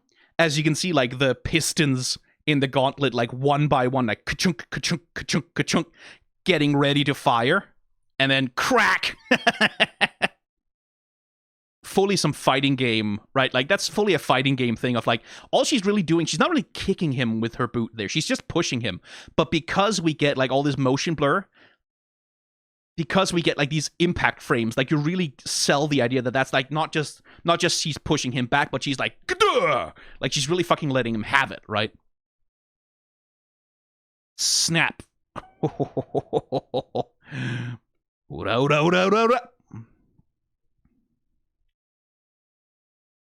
Another little detail of, like, letting the gauntlet do the work, right? Punch, it snaps back, punch again.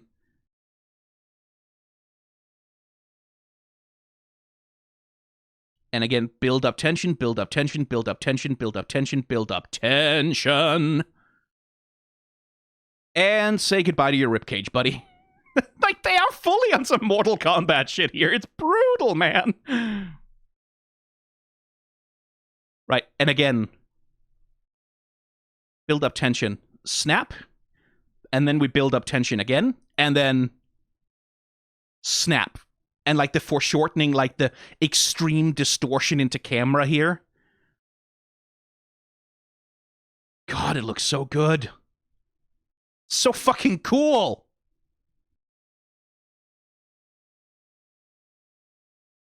And I like the way it fires. Like, look at that. Again, hella flashing light warning. Like the mechanical sort of ka-chunk, ka-chunk, ka-chunk, ka-dooey as the thing fires. Again, wish I had a version of this without motion blur so I could see all of it properly, but it's a really cool little technical animation. As we get like this third person over the shoulder shock blast view. And it really does look cool, right? Like, it really does have that feel of like, oh, he brought out the fucking BFG here, right? Like, this is like, all of a sudden, Jayce is playing fucking Doom, right? And this is part of what these shots are about here, is about, like, we get to see, like, he has fully kind of lost himself in the sauce here, right? Like, this is all of the tension. This is all of it. This is all of, like, that pain and that anger and that uncertainty and that powerlessness and all of that fear that he's been holding on to that was building up so hard in the Forge. That's all being let out right now, right? Which is why he has the wild, crazy eyes, because he's not really seeing what he's doing. He's not really rationally thinking about anything that he's doing right now. He's just reacting with outbursts of violence. And again, I really like that Arcane doesn't let him be pretty while he does that, right? He doesn't get to have the sort of handsome Superman face for this one. What he's doing is a distorted, grim, violent, ugly thing. And by the way, the fucking rendering on these little flash frames, too. Look at that. Look at the way they fucking render the shadows over the model for this.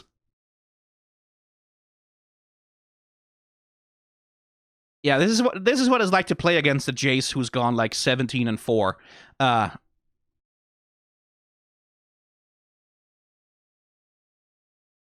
Like getting poked down by those fucking shock blasts from like he's fucking standing on the other side of your inhibitor turret, and you just can't fucking get close to the motherfucker because it's just so much cooldown and so much fucking damage every time he lands one of the fuckers. Yeah. We've all been there. We all know it. And then...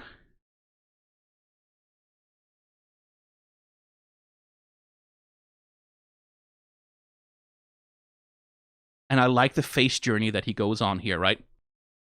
Because he realizes what he's just done. He sees it. And the anger tries to come back for just a second, right? It's like, we're fighting. But he can't, right? You see that exhale of, like, deeply held breath as it begins to sink into Jayce what exactly he just did. And they don't let him get away easy with it either, right? This kid is like, as this energy passes through him, it's like, he gets the puppy dog eyes, right? As he deserves, because it's a fucking child! And there's almost a pleading there. There's almost like a begging of like, oh God, like, please help me, please save me. And then he goes.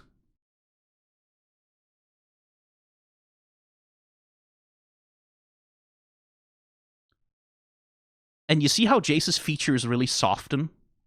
Right? He goes from like all these hard edges and lines, like, anger face.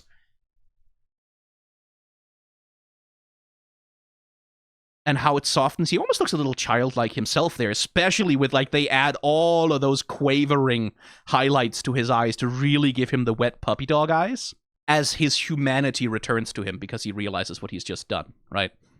There you go, Jayce. You got your superhero fight. You look like a shonen hero. You got exactly what you wanted. This is the dream you had, Mr. Superhero Man. And you can see, like, again, a little minor detail that, like, Jayce, for him, this is, like, dark night of the soul, oh God, what have I done? And for Vi, it's like, yeah, this is Thursday in the lanes, right? That little shake of the head, right? Like, no. Like, shit, this can't be real. I can't have done this. Because, again, they don't let him get away with it. That kid took the shock blast, fell 5 stories, somehow still alive enough for Jayce to see the light literally leave his eyes. Because that's how they show the death, right? Is he has these highlights all over his eyes, and then when the last breath leaves, they go flat. It's a very, very effective way to show the life leaving someone. It's also brutal. Like, it's fucking grim, man. And Vi isn't heartless, right? Like, it's not that Vi isn't affected by it or isn't saddened by it. But also, like, yeah, like, she's seen children die before. Specifically her family. Whereas Jayce over here, now, right? This is the thing we talked about. What Jayce doesn't have is an understanding and empathy for the humanity of the people in Zaun, right? To him, they're the enemy. They're the people who are attacking us for, I don't know, some reason probably. Let's not think about it too hard, right? Like, these are the enemy. These are dangerous. These are monsters that the superhero with the hammer have to go and destroy. And now he has to look at them. And it turns out, like, there's a lot of kids here. Because if you leave an entire population in, like, horrible, oppressive, miserable conditions with short lifespans, the average age is gonna skew young. And if you come in all guns blazing, they're the people who are gonna be collateral damage, right? So this is the moment when Jayce sort of finally, because he's finally murdered a fucking child, like, that's what it took for him to finally let go of the bigotry, right? Like, to let go of, well, maybe not entirely, but to let go of his sort of notion that these people are just dangers that need to be dealt with, that need to be confronted with power. And this is also, like, this is the moment where Jayce sort of has his apotheosis. This is for Jayce what Skye's death is for Viktor, right? Like, this is the moment that changes him. This is the moment that forces him to confront how far he has fallen and how wrong he has been. From start to finish, how wrong he has been. And I'm really curious to see how that bears out in Season 2. But this is the moment, at least in Season 1, where Jayce is forced to reckon with the necessity that he has to change. He has to change his views. He has to change his approach. He has to stop letting himself be led by what other people want. Vi will call him out for this in this scene, right? Like, that, or rather, in the next scene with him. We're not going to go through that one entirely because we've spent enough time on Jayce already. Vi will call him out and say, like, yeah, this happens every day down here. Every single day, there is a child who dies because of the Shimmer production, because the enforcers come down here and kill people. Now, you're standing there with your little lip quivering and being a little, oh, I'm so sad about it. Like, now you decide that, oh, that's too far now after all these fucking years? And that's a very accurate call out, right? Like, it's like, oh, hang on. I thought, like, where Vi is like, I thought that was the game we were playing here, is that Piltover is the one thing in the world that can be relied upon to use overwhelming, brutal force to repress anything it doesn't like. I thought I had manipulated it into using that repressive force for good for once in history, right? Like, that I could get Piltover to use its overwhelming police brutality to do something good, which is to shut down the production of Shimmer, so that at least the fucking people of the lanes aren't gonna be stuck in that addiction hole ever anymore, and that Silco's power at least will be broken. But now, Mr. Puppy Dog, you stand there going, oh, I'm so sad because I killed a child. Like, while, and that's why we started where we started, while, like, didn't seem to mind so much putting a gun to the back of some guy's head. He probably has kids, right? Crashing a fucking train through a door in a way that I can't imagine that guy walks away from without some severe injuries. Beating people with the barrel of guns for no reason, brutalizing children. But, oh, now that you personally have some blood on your hands, now that you can't delegate it to other people to do it for you, now you fucking turn squeamish? That's not an inaccurate call-out from Vi of Jayce and his character, and of Piltover as in general, right? Like, yeah, Jayce, like, this isn't new. This isn't the first time this has happened. This has been happening every single fucking day. That's why things came to this point, is because this isn't unusual to them. None of them are surprised. None of them are gonna go home and be like, oh my god, I can't believe the enforcers killed a kid. They're gonna go home and be like, yeah, the enforcers killed another kid. Because that's a normal part of their day, right? And now that you're personally upset by that, now it matters to you? Okay, yeah, sure. Which is not to say, like, I don't think Jayce should continue doing it. Right? It's good that he stops. It's good that he says no more of this and is willing to like sacrifice whatever it takes to make the violence end. That is a good thing. I'm just saying when Vi called him a hypocrite for it, that's not wrong. Sometimes it's okay to be a hypocrite if like you abandon principles that are bad. This video is sponsored by Incogni, a data broker removal service.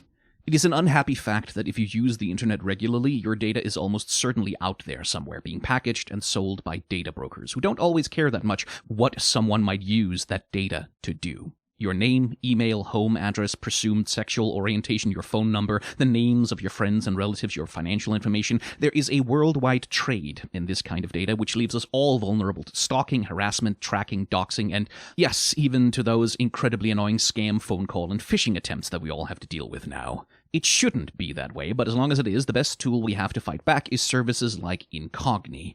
I need this kind of protection as part of my job, but frankly, everyone should have their data protected.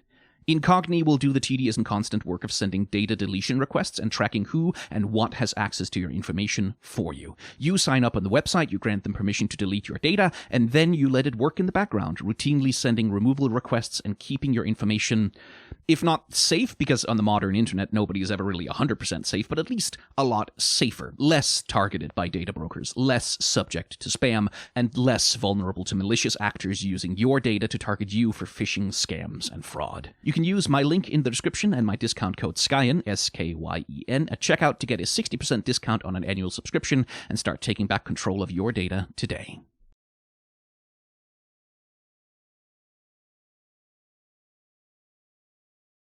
Okay, that's enough from the boys. Let's go check in on the lesbians real quick, because Caitlyn and Vi's relationship in Arcane is explicitly romantic, and that's kind of the thing I want to talk about, because like with Jayce and Viktor, for example, I am of the firm opinion that it is valid and it is completely reasonable to read their relationship as having a romantic dimension. Obviously, they aren't together, but my read on the characters is such that if a few things had gone just a little bit differently one way or the other, they might have been together. Like, that their relationship is something that is so close and so affectionate and so deep that if like one or two things shook out differently, it might have progressed to romance. But of course, that's not explicit in the show, and reasonable people can disagree on the nature of their dynamic. Reasonable people cannot disagree about the nature of Vi and Caitlyn's dynamic. Let's take a look at why. This scene on the bridge is particularly instructive in that regard, because I mean, goddamn body language. It's, again, Arcane is not an especially subtle show, because look at the difference between these two hugs. So, Ekko, right? Vi's, like, one of Vi's oldest friends, someone she knew in her childhood, like, deep affection between the two of them, right? Like, she sort of immediately saw through all of his bullshit when they met again, even though she'd been in prison for years. How do they hug each other? Yeah, what's up, bro? Like, all good? Right? This is a bro hug, right? Like, this is a very friendly bro hug between people who care for each other. It's like, hey, good to see you, man. Like, it's like that's what that is, right? Like, very reasonable hug. And then, like, having delivered the hug to him, look at that little opening the eyes and sort of furtively looking over. Yeah, no, sure. There's a communication that's happening there, right? Like, the way that Vi is looking at her is like, I'm going to need a little bit more from you here right now. And it feels like Caitlyn kind of picks up on that this might be, you know, goodbye. And so we get this, like, the little walking up, a little moment of hesitation, and then, boom, right? A deep hug right in there. With, interestingly, Vi, sort of the person who seems most sort of reticent, maybe even a little bit afraid to reciprocate the affection, right? Like, she's sort of very stiff and is sort of waiting, and it's Caitlyn who, like, boom, who initiates the contact. And once that's done, that's when Vi, like, allows herself to sort of sink into it. And you can see, like, this is not just, I'll see you later, like it is with Ekko. This is like, this is something else. And the fucking hands, the goddamn hands over here, right? That little tension around the nape of the neck that then eventually turns into like a full grab. right? Holding on for dear life to Caitlyn's clothes, right? Like caressing the back of her neck gently, then holding on for dear life, like grasping onto her, clinging to her in a way that she simply doesn't do with Ekko, right? Because this means more.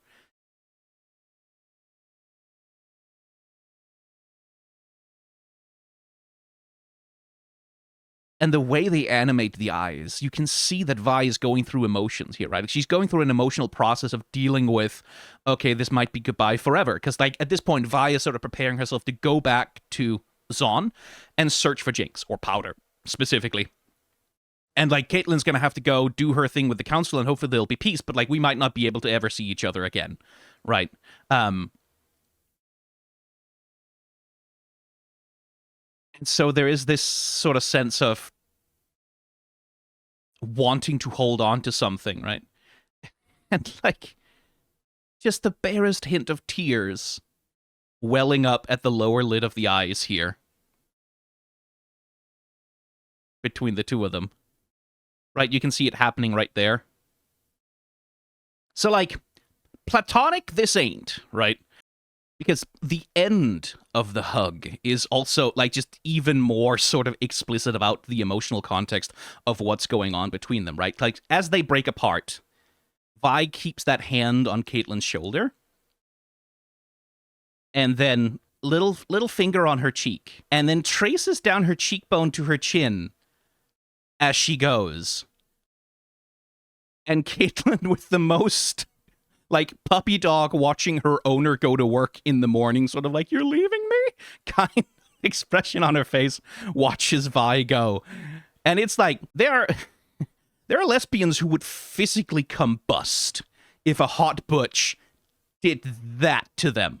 There is no gal pals explanation for this. There's no heterosexual explanation for this. This is a romantic gesture, right? Like, and it's utterly undeniable. And I do adore it. Like, I do adore how intense it has gotten between the two of them so quickly. Like, in no small part because they both saved each other's lives. And both of them in ways that required a lot of vulnerability of one another. Like, again, Arcane is a show that's very, very fast paced.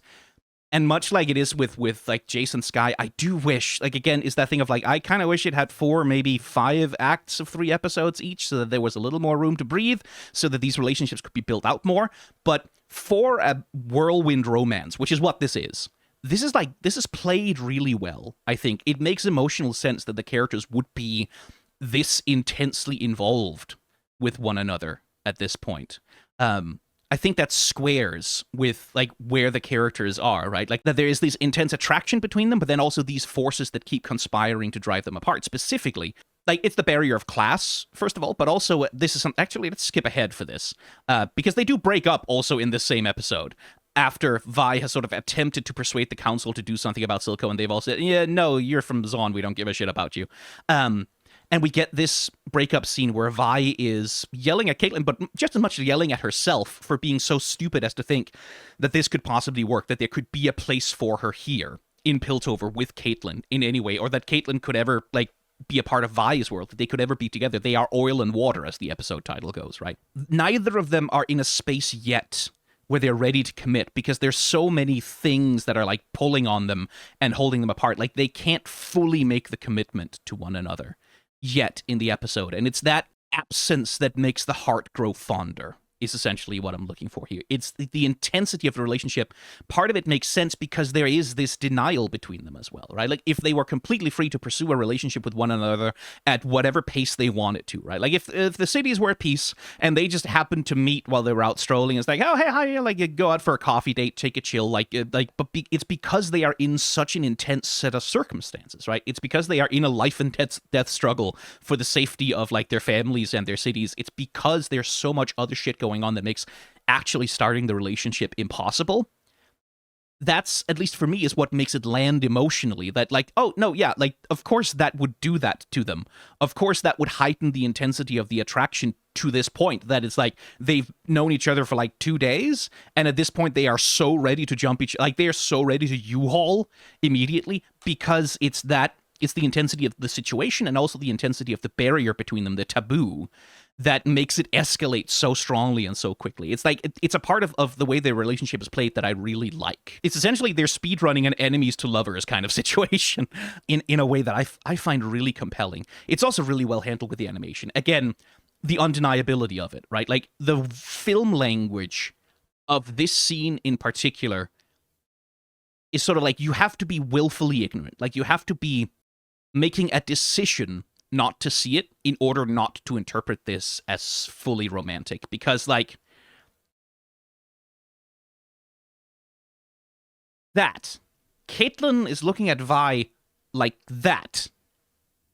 That's not, you don't, there isn't a platonic explanation for this, right? And the film language is supporting it because we get all this soft focus around the edges, like with like lots of pink and reds and like this very soft, warm coloring. Like, it's something that, like, if you saw this in like a Hallmark romance movie, you'd go, oh my God, this is so fucking cheesy, right? Because these are all the visual cliches of the language of romance, right? We get Caitlyn laying down, like, just giving Vi this look, and then we cut to her perspective. This is her looking at Vi, right? So we're getting an insight into how does she look at Vi. And it's this thing, like, there's no eye contact between them. Vi is sort of off in her own world looking, and Caitlyn is just taking her in. Again, soft focus, pinks, soft reds, like orange, like lots of bloom, lots of like sort of soft focus around the edges, vignetting. But the visual language here, like, you sense the way that Caitlyn is just like drinking Vi in. And it should be noted, the context of the conversation here is like, they're not really sort of relating to each, like, they're not flirting in this scene. There really isn't any direct romantic sort of approach happening between the two of them. In this scene, what's happening is Vi is being vulnerable. Vi is talking about her relationship with Powder, right? Like, and explaining how deep her need is to protect her sister and her family, right? So this is not a scene where the two of them are flirting with each other, but it is a scene where Vi is being vulnerable with Caitlyn in a way that, like, is a complete 180 contrast to how she was with Caitlyn in Act 2, right? Like, where it's very much this, again, enemies to lovers, where it's like this very oppositional Vi spending the entire time just fucking with Caitlyn and taking advantage of her, until Vi gets put in a position of being forced to be vulnerable with Caitlyn because she's, like, half dead and needs medical assistance. And then now you can see, like, there's enough trust between them. Like, Vi feels so safe in Caitlyn's presence that she's willing to let down her walls and sort of get into her feelings, right? And so it's not like flirting, it's not directly romantic in that sense, but it is a scene of, like, intense emotional vulnerability between the two of them. And literally we get this, right? Like, this arrangement between the two of them. Again, episode title, Oil and Water. This is also yin and yang, right? Like, this is also very much like that sort of, that configuration of, like, these two opposites that circle each other and contain each other at the same time, where they are opposites, but they are also, in some ways, the same. Like the little pull of the legs up under Caitlyn's chest. Aw, sweetie. And the animators really are taking a lot of care. Because, like, this is a dialogue scene where they, like, a lot of Arcane dialogue is ultimately kind of cartoony in the way that it's animated. Like, characters tend to move their, like, in a way that if you saw screen actors do it, right? Like, you'd be, oh, that person is overacting pretty severely. That's not a realistic style of movement. But the animators here are being, like, really, really quite careful and understated with a lot of what's going on, even as they're still, like, again, on a screen actor, this would be way too much, but on the sort of cartoony aesthetic, this is, like, very nicely downplayed and simple while still carrying, like, a lot of emotional communication, especially, like, the way Caitlyn, again, like, she's responding to Vi's story, processing what Vi is telling her, right? Like, processing that, oh, this woman is being vulnerable with me. I want to do something to try and comfort her because that's fucking horrible, right? That's been Caitlyn's journey, of course, is also this one of, like, developing empathy for the people of the Undercity through the proxy of Vi specifically, right? Like, that through Vi, Caitlyn has been introduced to the people who live in the Undercity, the actual human beings, and she's developing a care for them. This is something we saw specifically, and especially in the scene with the addicts. That part of the point of that scene was, like, Caitlyn developing and demonstrating a deep empathy and, like, a care for these most wretched of the earth, like people for whom someone in her class position really shouldn't give a shit about. And that's something that's going to come to a head in her like argument that came to a head in her argument with her mother, where she's like, yeah, well, they're ruled by people who don't give a shit about them. Of course they're rebelling, right? That Caitlyn has now developed, as Jayce also has to do over the course of the show, this understanding of why people in Zaun are so angry, why people in Zaun are rising up, why they're resisting, why these things are happening, and that it's not just, oh, they're criminals. It's like, no, these are people with needs that are not being met, and they're trying their darndest to try and find some way to make a better world for themselves, a better future. So for Caitlyn also, like this, that Caitlyn is able and willing to hear this vulnerability from Vi and empathize with it fully, right? Like, and want to comfort her, right? Like, that's also part of Caitlyn's character arc. Like, because you see here, Vi has like this painful moment of shame.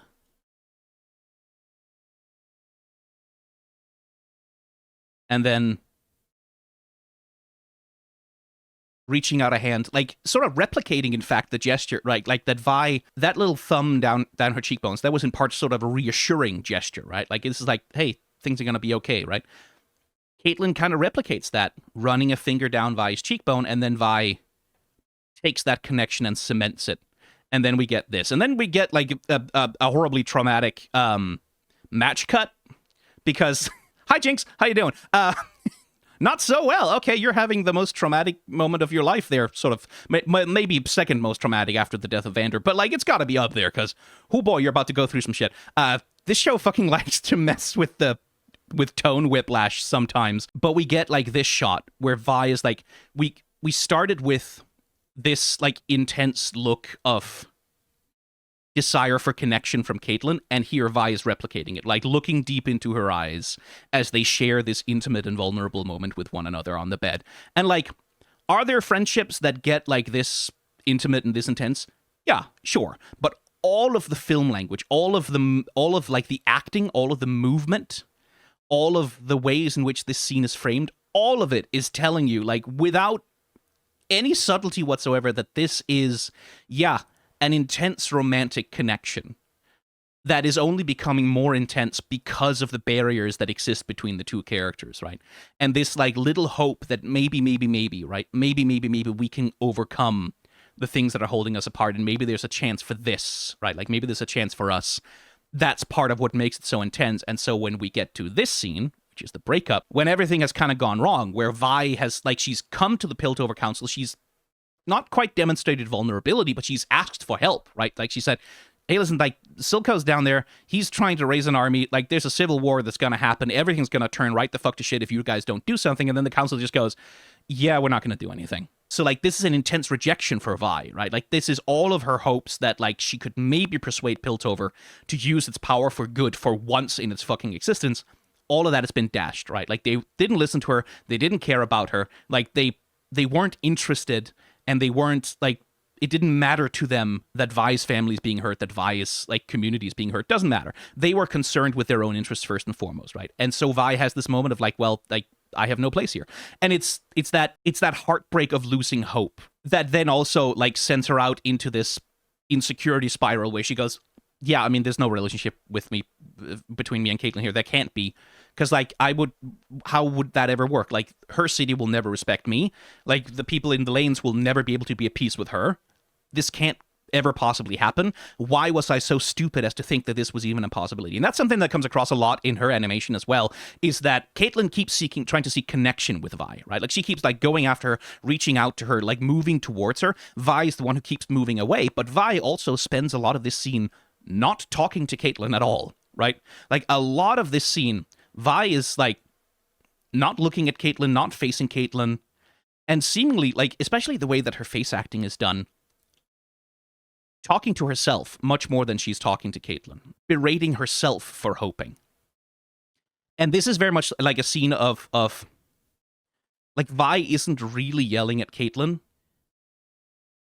so much as she's trying to protect both of them from heartbreak, right? And you can see it, like, how much Vi just isn't able to really face her, right? Even here, when she has this confrontation moment with her, she looks at Caitlyn and then immediately has to look away.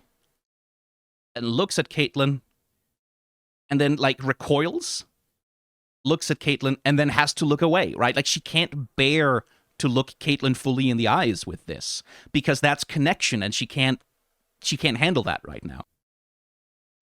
Caitlyn, once again, the thing I said on the bridge, right, like with puppy dog, sort of like watching its master leave for work for the first time, kind of the same hurt little puppy dog thing here, right, where Caitlyn just kind of can't believe what she's hearing and doesn't want to believe it.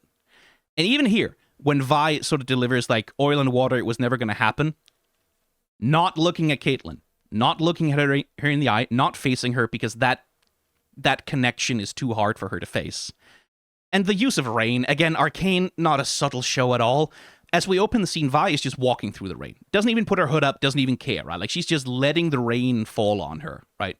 Doesn't even try to resist it. And the rain is like sadness, tragedy, hopelessness, like despair, whatever it is. Like, that's what the rain is all of that. Caitlyn, though, she's resisting the rain. She has the arm up. She's trying to protect herself. She's not just letting it fall on her. She's, even if it's completely hopeless and worthless, she's trying to do something to shield herself from it, because she's the one who still hasn't given in to the sadness, right?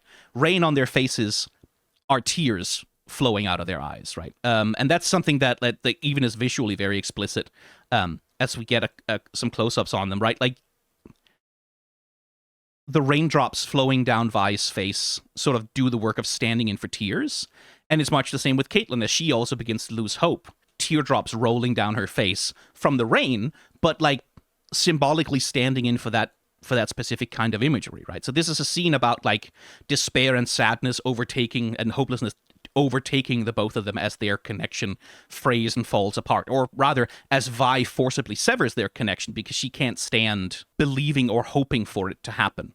And then at the end, the hood becomes this anonymizing thing, right? Like, this becomes this, like, I'm shutting myself away from you.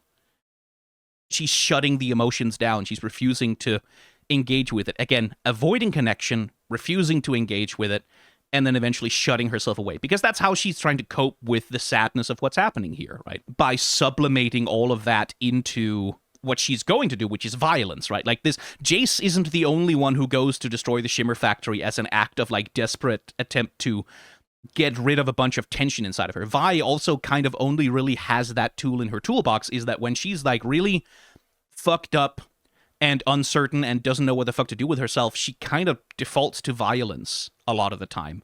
Like, we see that with like the way that she attacks Sevika, whereas like attacking Sevika is not really useful, right? Like, it doesn't really solve the problem with Silco, and it doesn't defeat Sevika permanently. It's just, it allows her to act out a whole bunch of her anger and her aggression and try to feel like she's doing something useful. Same thing when they attack the Shimmer Factory.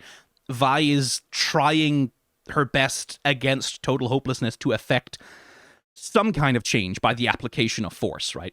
Very much part of her character. And that's something, again, that seems to be coming up in Season 2, where Vi has a deep downward spiral, where she also, like, grasps for violence as her only means of trying to deal with the emotional turmoil that she's going through. That's what the whole pit fighting thing seems to be about, is Vi on a deep downward spiral and a deep identity crisis, sort of going for, well, the only thing I know how to do is fight, so I guess that's what I'm doing, and that'll end with her crashing really, really badly, it seems, from the trailers, as far as I can make out. So, let's finish up our little discussion of the visual imagery of Caitlyn and Vi here with the shower scene. Because, again, Arcane, not a show that's interested in being subtle almost at all. This is a recreation, right? Like, they broke up in the rain, and then we see Caitlyn here in the shower, in the rain again. And the show itself makes that connection very, very explicitly, because as the water is falling on the floor of her shower, we get this flash, and rather than water droplets falling down, we get water droplets returning up. So, like, the show explicitly makes the connection that being in the shower here is Caitlyn sort of reliving the experience of being in the rain with Vi, right? And what Caitlyn is doing here, she's desperately trying to turn back time, right? She is down so incredibly bad, and all she can think of is ways to make this not have happened, right? Like, ways to get Vi back to her. Her entire, like, her mind is basically consumed by it, right? It's the only thing she can think about as she's once again standing in the rain. And just to make it extra, extra not subtle, she's bleeding, right? She's in the shower, she's bleeding She's hurting. Like, her heart is literally bleeding, right? Like, essentially is what's going on here. She's wounded by Vi's breakup, by the rejection. It's not just that she's sad, she's wounded. That's the visual metaphor that's being told here, right?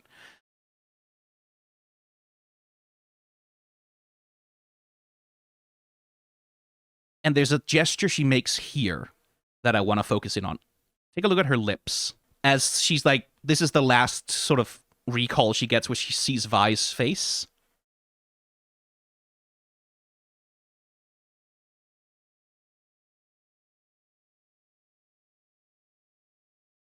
That, like, chewing on her lips, right? That memory of Vi is not a casual thing. That's an intense thing, right? And there's this, like almost as though she's biting back pain, but it also feels like this is a moment in which she's kind of setting her jaw, right? Like, she's here thinking so deeply about how badly she wants this woman back, even though it may be impossible. Fuck it. This, to me, as a piece of animation, also feels like Caitlyn kind of going, no, I'm getting her back. Right?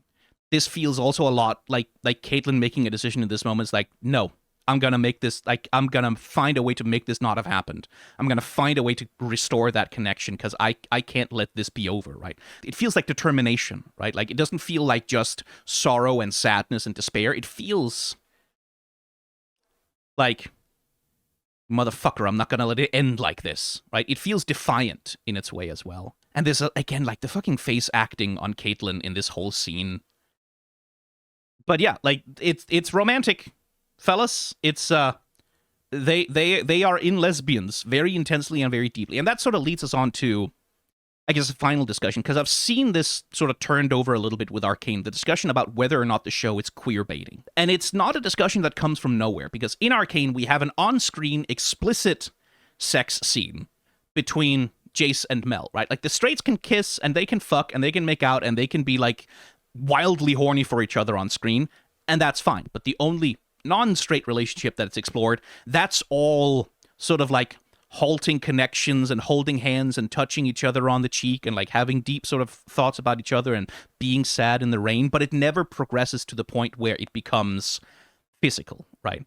And it is one of those things, like, especially with Riot, because this is something Riot really likes to do, is like, Riot very much likes to do this corporate pride thing, where it's like, yeah, we'll include queerness and queer themes in the markets where we think we can make money from it, and then we'll just like sort of quietly censor it away anywhere where we think it might be a problem, right? And that's the nature of corporate pride. And I do, like, there is definitely a case to be made that part of the way that the relationship between Caitlyn and Vi is constructed visually in this show is so that with a few cuts and by changing a few things in the dialogue, you can sort of pull this from a place where it is utterly undeniable. You can sort of pull it into a place where if you just cut out a couple of things or cut in a little bit of different footage or like maybe have the animators do one or two scenes a little bit differently, that's when you can sort of go, oh, gal pals. They're friends. They're just really, they just really intense friends that like each other a lot. Romantic? No, it's not romantic. It's like it is that like maintaining the access to deniability, right? Rather than committing with your whole chest and saying, no, not only is this gay, it is so gay that nobody on earth will ever be able to deny it because they're gonna be making out on screen. It's this thing of like, yeah, they're gay kind of sort of subtly in the interpretation of the thing of like, we can pretend it's not real. It's the Star Wars thing, right? Like where it's like Star Wars episode, whatever, The Rise of Skywalker will have the first on-screen gay kiss. And it's like a split second of like two women having a kiss for like a second that was like edited out in all the international versions, right? It's that kind of queerness.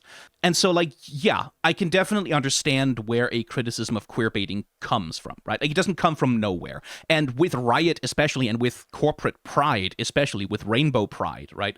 With rainbow capitalism, that is a valid concern and a valid criticism to have. Having said that, I don't think Arcane queer baits. Like, maybe you could make that argument with the international cuts, any cuts where like this stuff might be more censored, absolutely. But the one that's released to us, the one that we got to see, no, this isn't queer baiting. Like, Caitlyn and Vi don't need to have explicit on-screen sex or even a kiss in order for this to be extremely obviously and very undeniably a romantic connection between the two of them. I just don't think there is a reasonable good faith interpretation of their scenes together that doesn't see them very, very clearly as romantically attracted to one another. It's part of the visual language of like their interactions over and over and over again, that is what is going on here. I am maintaining a certain level of suspicion, but for Arcane Season 1, no. My judgment, at least, and I'm not a lesbian, so like maybe it's not for me to say, my judgment is this is not queerbaiting. This is romance. This is extremely explicit romance, even if it isn't an explicit physical relationship in that sense. Anyway.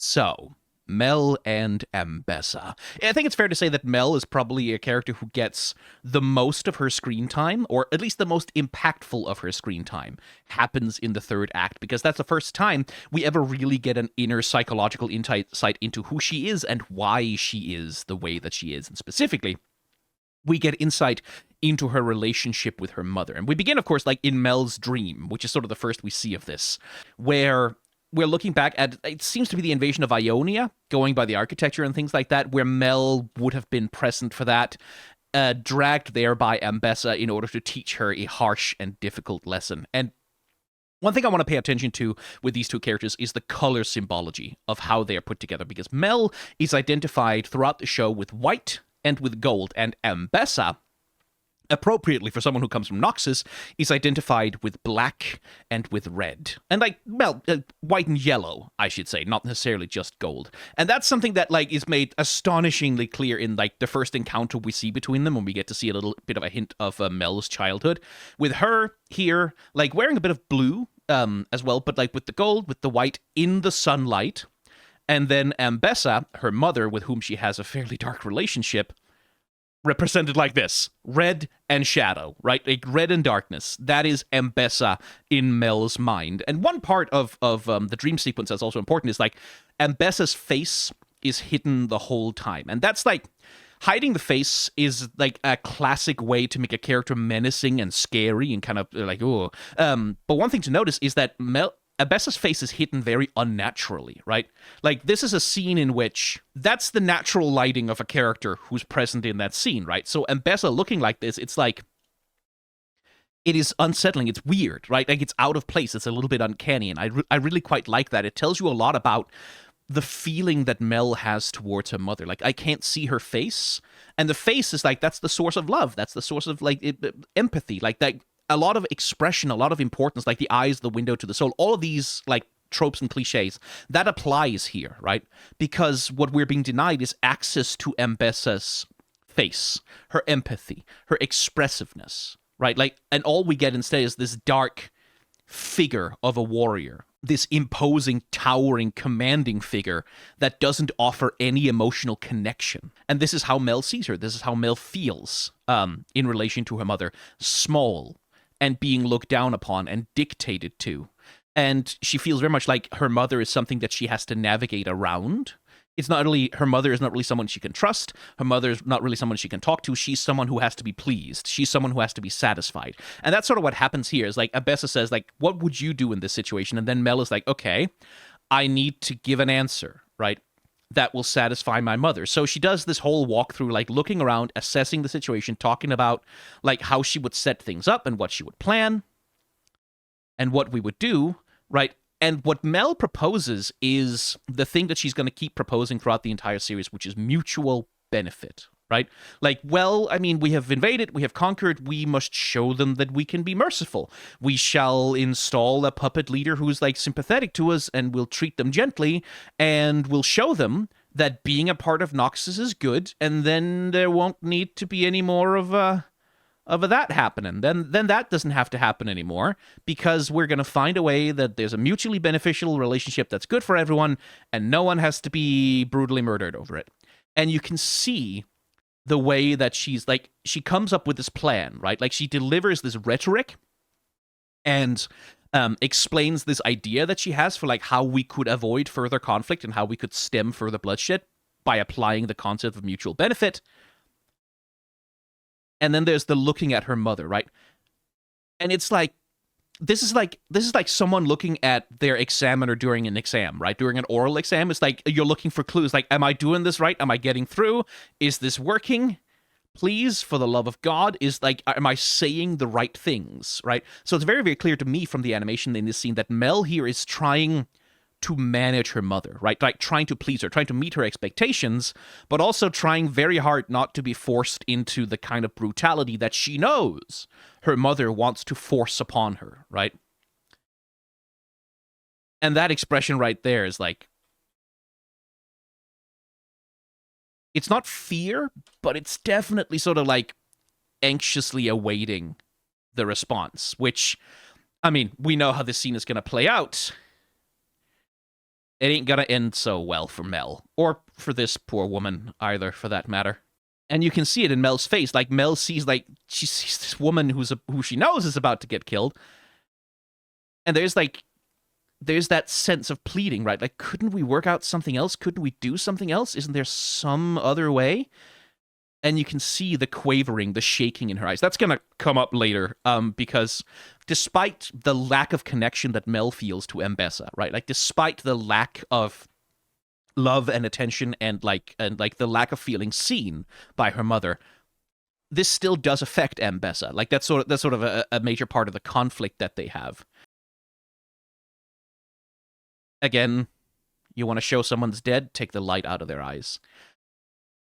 But this is, like, a pretty significant fucking trauma for poor Mel. She's holding it together pretty well, but this is abusive by Ambessa. This is a form of abuse that Ambessa is committing. Very deliberately inflicting trauma on Mel, clearly in an attempt to, like, harden her, right? Like, to teach her an important lesson.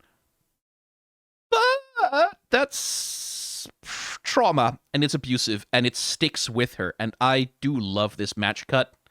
Right, because we cut from this poor woman's necklace, right? Like, which that shape embeds itself in this painting that's hanging behind Mel's bed, right? Like, over her bed where she sleeps, this thing is hovering, this trauma, right? This memory of what she saw her mother do, what she was forced to experience.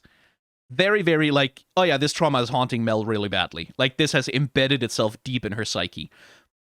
And I really do like that we get this cut where we pull way further back, right?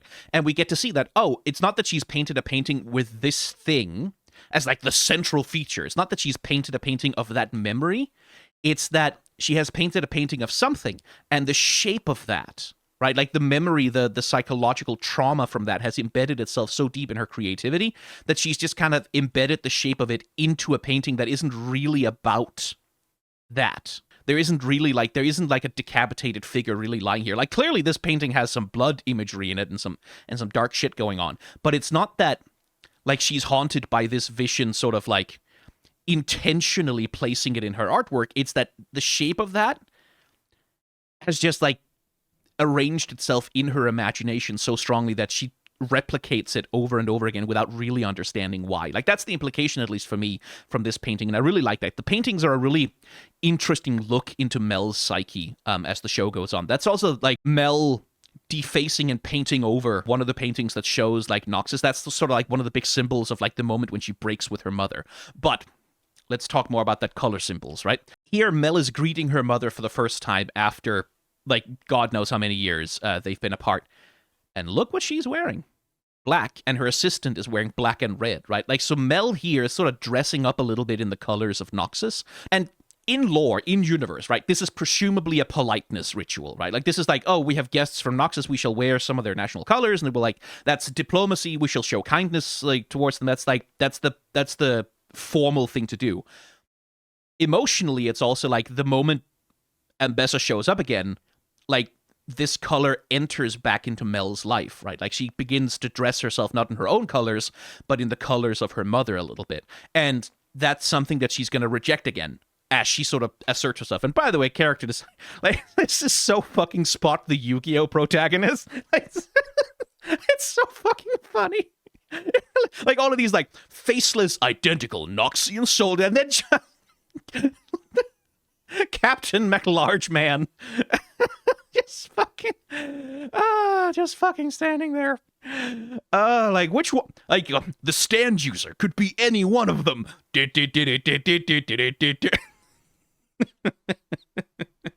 But Ambessa arrives out of the shadows, out of the darkness.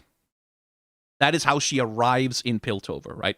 She steps out of shadows and smoke and darkness, and finally we get to see her face. And then we get this little, what's it called, a rack zoom, a dolly zoom, whatever it is, this thing of like, you can see the emotional impact seeing her mother has on Mel, like the way that like she becomes a little girl again just for a second, right? The fear, but then she steels herself, right? Like then there's anger, then there's resistance. And I do like the eye roll.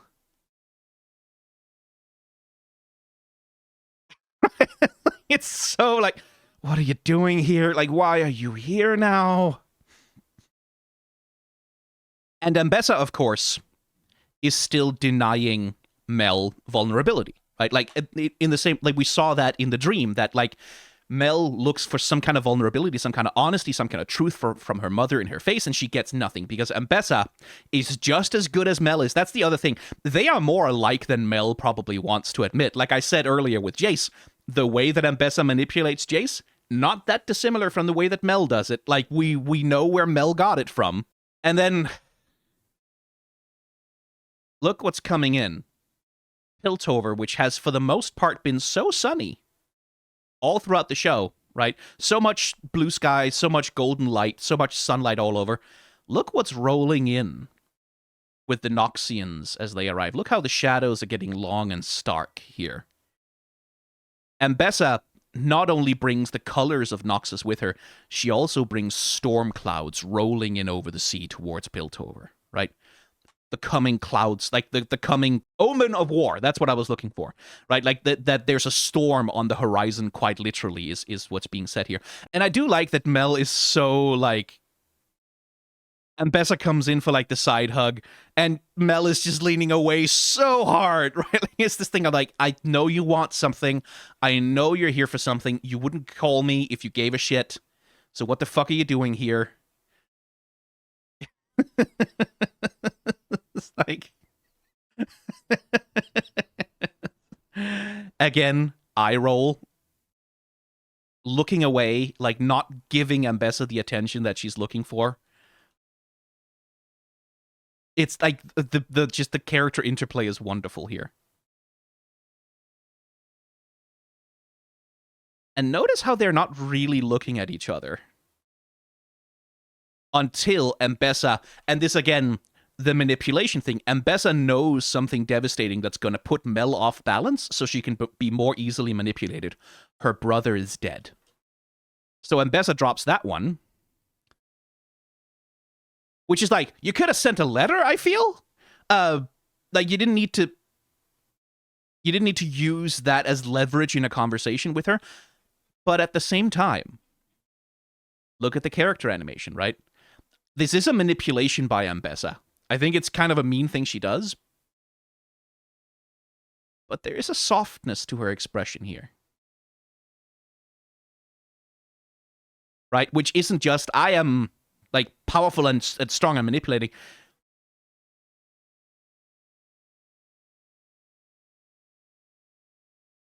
There is also a little bit of vulnerability. There's a tiredness here, right? That really isn't present when she first steps out and when she's doing her whole fake jovial sort of approach. That does look like a moment of genuine pain from her. Sort of saying that her other child is dead, right? But then also immediately, as she says it, rather than offer intimacy, rather than offer comfort, rather than sort of turn around and look her in the eye, walk away. Make Mel look at her back. Don't face her. Don't look her in the eye. Because as we'll learn later, Ambessa can't look her in the eye that well. Because anytime Mel really gets sad and vulnerable with her, that does affect her. That's one of the interesting things about her character, right?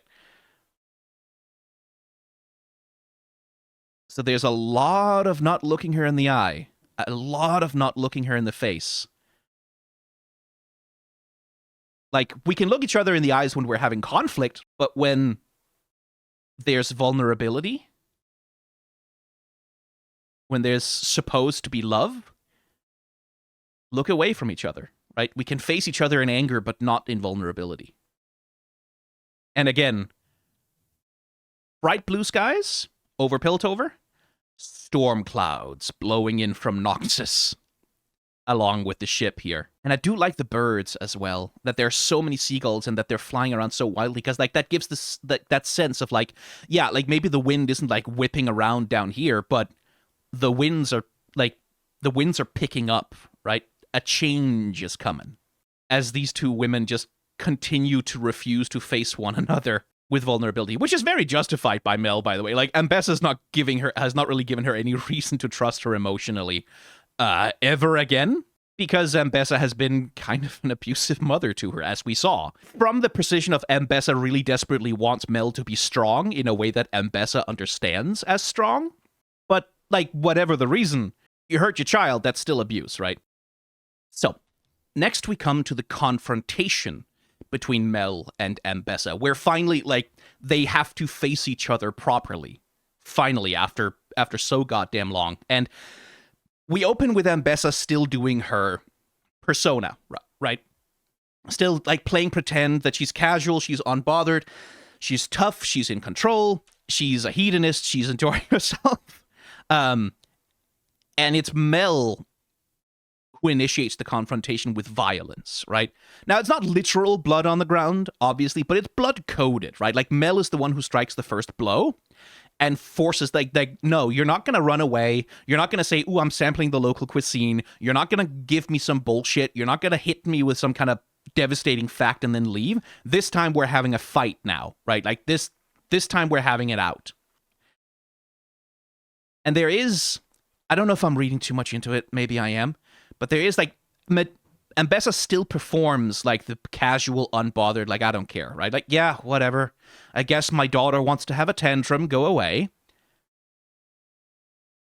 But there is, to me, here, as she's turned away from Mel, hiding her expression, there, that little motion there, and, like, the little softening of the eyebrows, that, to me, says, like maybe a little bit of, like, dread, maybe a little bit of something, like a little bit of some kind of genuine emotionality, as she has to hide her face from Mel again, which is going to be, that's like sort of the whole move of this entire scene is Mel is pushing in, right? Like, Mel is pushing in with anger, she's pushing in with aggression, she's pushing in with demands for her mother to be fucking honest with her for once, right?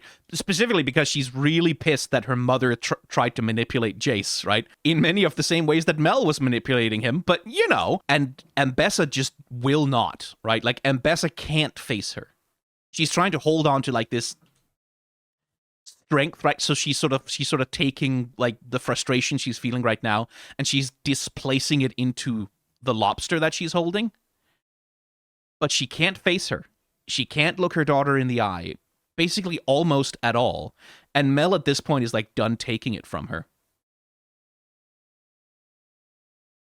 And this is also where, like, certainly once she sends her guard out of the room, right? This is when I think the mask starts to crack a little bit for Ambessa. Like, this is the moment, like, she puts the lobster away.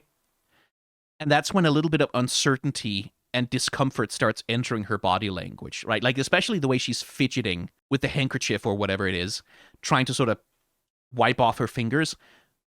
But, like, look at the body language. This is not a body language of command and certainty. This is a body language, like, that's sort of wavering a little bit back and forth. That's not really, like, that's sort of hunched over itself, sort of sinking in on itself. And trying to get away, which is making these sort of, like, almost like contrition motions, right? Like that little head tilt that's like, yeah, that almost feels like a movement of a little bit of concession or something. But she's not facing Mel. And Mel is the one who's pushing, right? Mel is the one who's pushing in, whose body language keeps getting closer, trying to get around Ambessa's defenses. And you can see in the expression here, she's still trying to put on the, well, you know, I don't care. I'm casual. Nothing's a problem. This isn't a conflict. You're not affecting me, right? I'm not receiving whatever emotional input you're giving me. But you can also see that that's not quite true. I feel it in the eyes here, right? That she's trying the smirk, right? She's trying the unbothered grin. But the way her eyes shift, there, like the way they're looking down and away. And the more Mel pushes, you can see that, like, the tension that begins to build up in Ambessa's face as well, right? From here to here, right? Like, as we get this little dismissive head shake, right? This little, she wants to have arguments about feelings and stuff, like, I'm over it. I don't want to. Even as Mel is, like, moving around her shoulder, trying to get some kind of a goddamn look at her mother's face, which, again, remember the dream, not being able to see her mother's face is, like, a big part of the relationship there.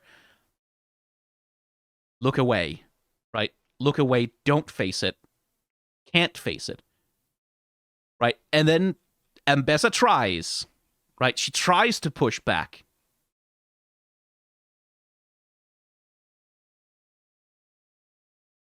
But she gets the puppy dog eyes, right? Like, she gets the why, right? She gets, like, this disappointment and hurt and sadness from her daughter, and you can see the way it starts to build.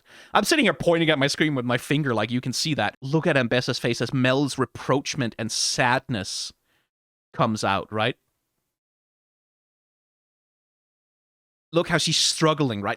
I can't hold on to it. And then finally, she has to crack.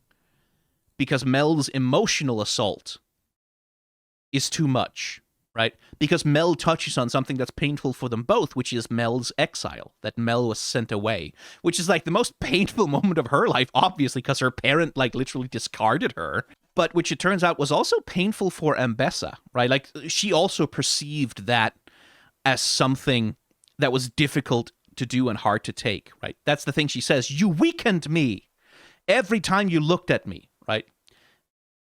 And we really get here, like, Mel looking as childlike as she ever has, like, with this shot here, because this is Ambessa's point of view, right? Ambessa is seeing that, like, the big wide eyes and the sadness and the disappointment in Mel. Because one thing about Mel as a character, she genuinely wants what's best for everyone. That's something I think it's quite important to understand about her. Like, Mel, fundamentally, that's why back at the start, she's not really thinking about benefiting herself in this scene, right?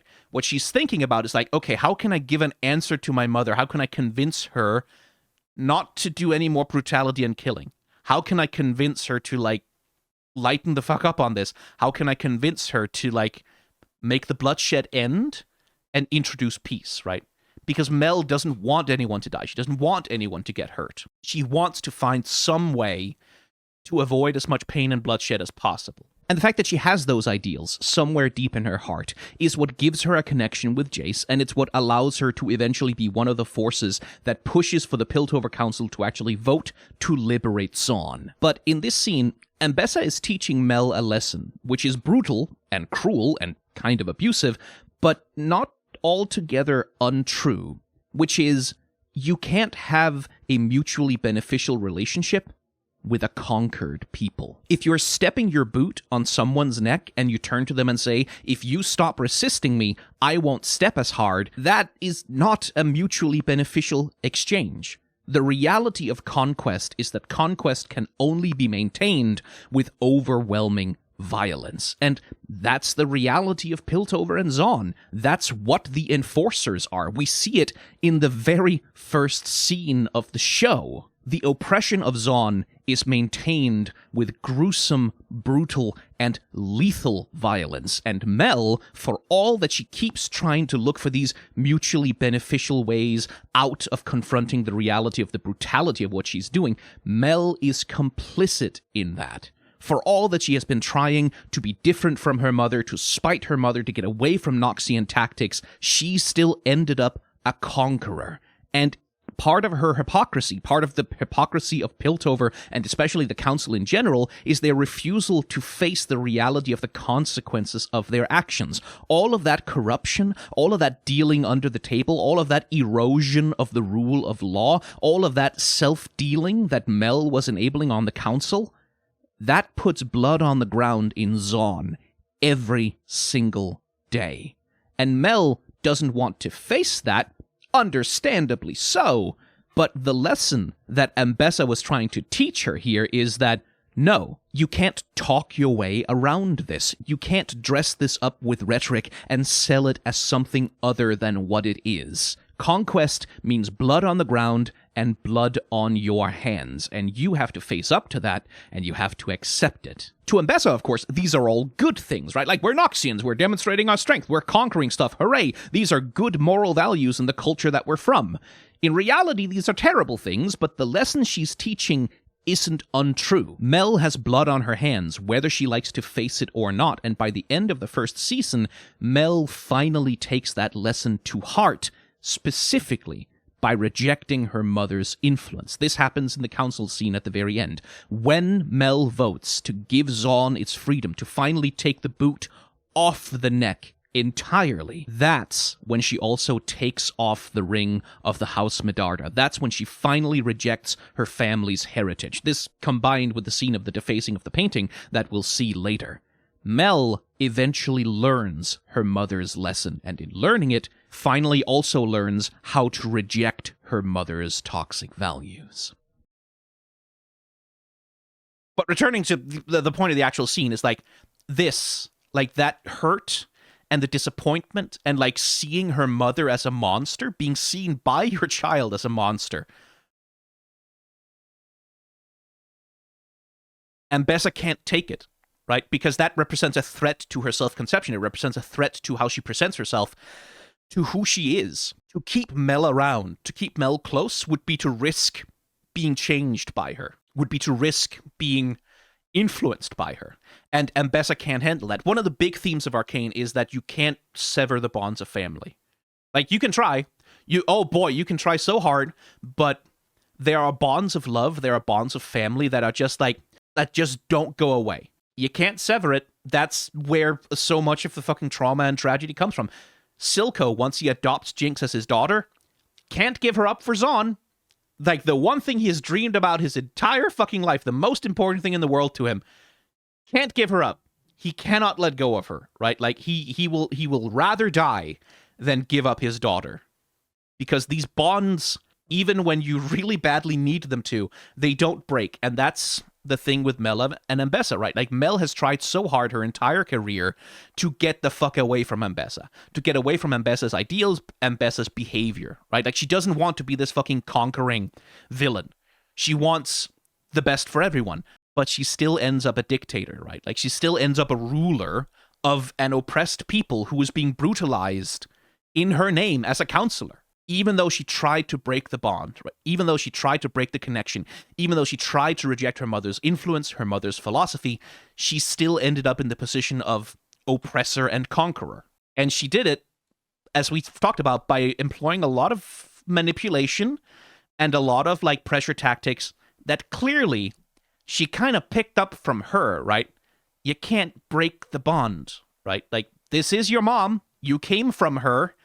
There is a lot of her in you that you kind of can't get rid of now. But it goes the other way as well, right? Like, Ambessa gave birth to this woman and raised her and loved her and should have treated her better. But she too, like, couldn't break that bond. She could not emotionally divest herself from her daughter. She could not stop feeling the shame and the disappointment and the pain of not being able to live up to what her daughter wants, right? And she tried to sever the bond too. She tried to send Mel away into exile. But then Mel's brother is killed. And Ambessa comes to Piltover, number one, for weapons, right? Like, number one, because she wants something powerful to help her fight off the threat to the family. But I think it's also, she comes there to protect Mel. I think that's like a big part of the reason why she's there, is like she has to protect her family, right? Like, she says, I will burn the world if it protects this family, right? Like, I'll do anything if it protects this family. I don't think that's a lie. I think that's very true. And in Ambessa's head, this is her being a mother, right? Like, this is her trying to be a good parent to Mel in the miserable, sort of toxic, malformed way that she knows how to do it. Because you can't break the bonds, right? And it's also exploitative, right? Like, she also comes there for hex tech weapons, right? She comes there for the power also. But I don't think it's not for Mel at all. And Mel being told now that, like, getting this feeling that her mother actually does care for her in a fucked up, broken, ruinous, toxic way. It does affect her. And, like, that's where the fucking canvas comes back in. Like, Mel still feels attached to Noxus. She still feels somewhere in her heart like a Noxian. She still has that. Again, that's the thing about Mel is more like Ambessa than she would like to admit. She has Noxus in her soul, right? Like, she was raised in Noxus. She has Noxian values inside of her. That's why she has ended up in the position that she's in, right? Even much as she has tried to, like, reject it. And the painting is sort of about that, right? Like, as we talked about, paintings are reflections of Mel's interiority. So this shot is like, yeah, this is like Ambessa trying to claim Mel back for Noxus, playing on this attachment that still lingers in Mel's soul. It's grim, it's toxic, and I love it. All of this resolves, at least as much as it can resolve in Season 1, in the council scene at the very, very end, like the slow motion montage as Jinx is about to launch the rocket into the council, where Mel finally takes the sigil of the Medarda family off of her finger, fully like symbolically and fully rejecting her family's influence by voting for the independence of Zaun, right? Like, this is her finally rejecting the role of conqueror, the role of oppressor, right? Like, this, give these people their fucking freedom. We're done being Noxians about this, right? And then, you know, giant rocket kills everyone, or whatever happens. And that is sort of further reaffirmed here with this shot of, like, Ambessa coming, presumably to find Mel in her office. And Mel sending her a message, you'd say, right? No more red, no more black, fuck you, it's gold now. My color, right? Taking this step of, like, breaking out and saying, no, I'm going to be my own fucking person. I'm not going to be controlled by all of this, right? Like, this is, and again, I think this is, it might, I don't actually know if it's an attempt to break the bond. It's not that she's, like, burned the canvas, it's that she's painted it over. She said, I'm going to change things. That's, at least that's what it says to me. It's not this thing of, like, fuck you, I'm not your daughter anymore, so much as it's like, no, we're doing it this my way, right? Like, this family is going to be protected my way. I really like their relationship. Like, I like that there is that push and pull, that they're not opposites at all.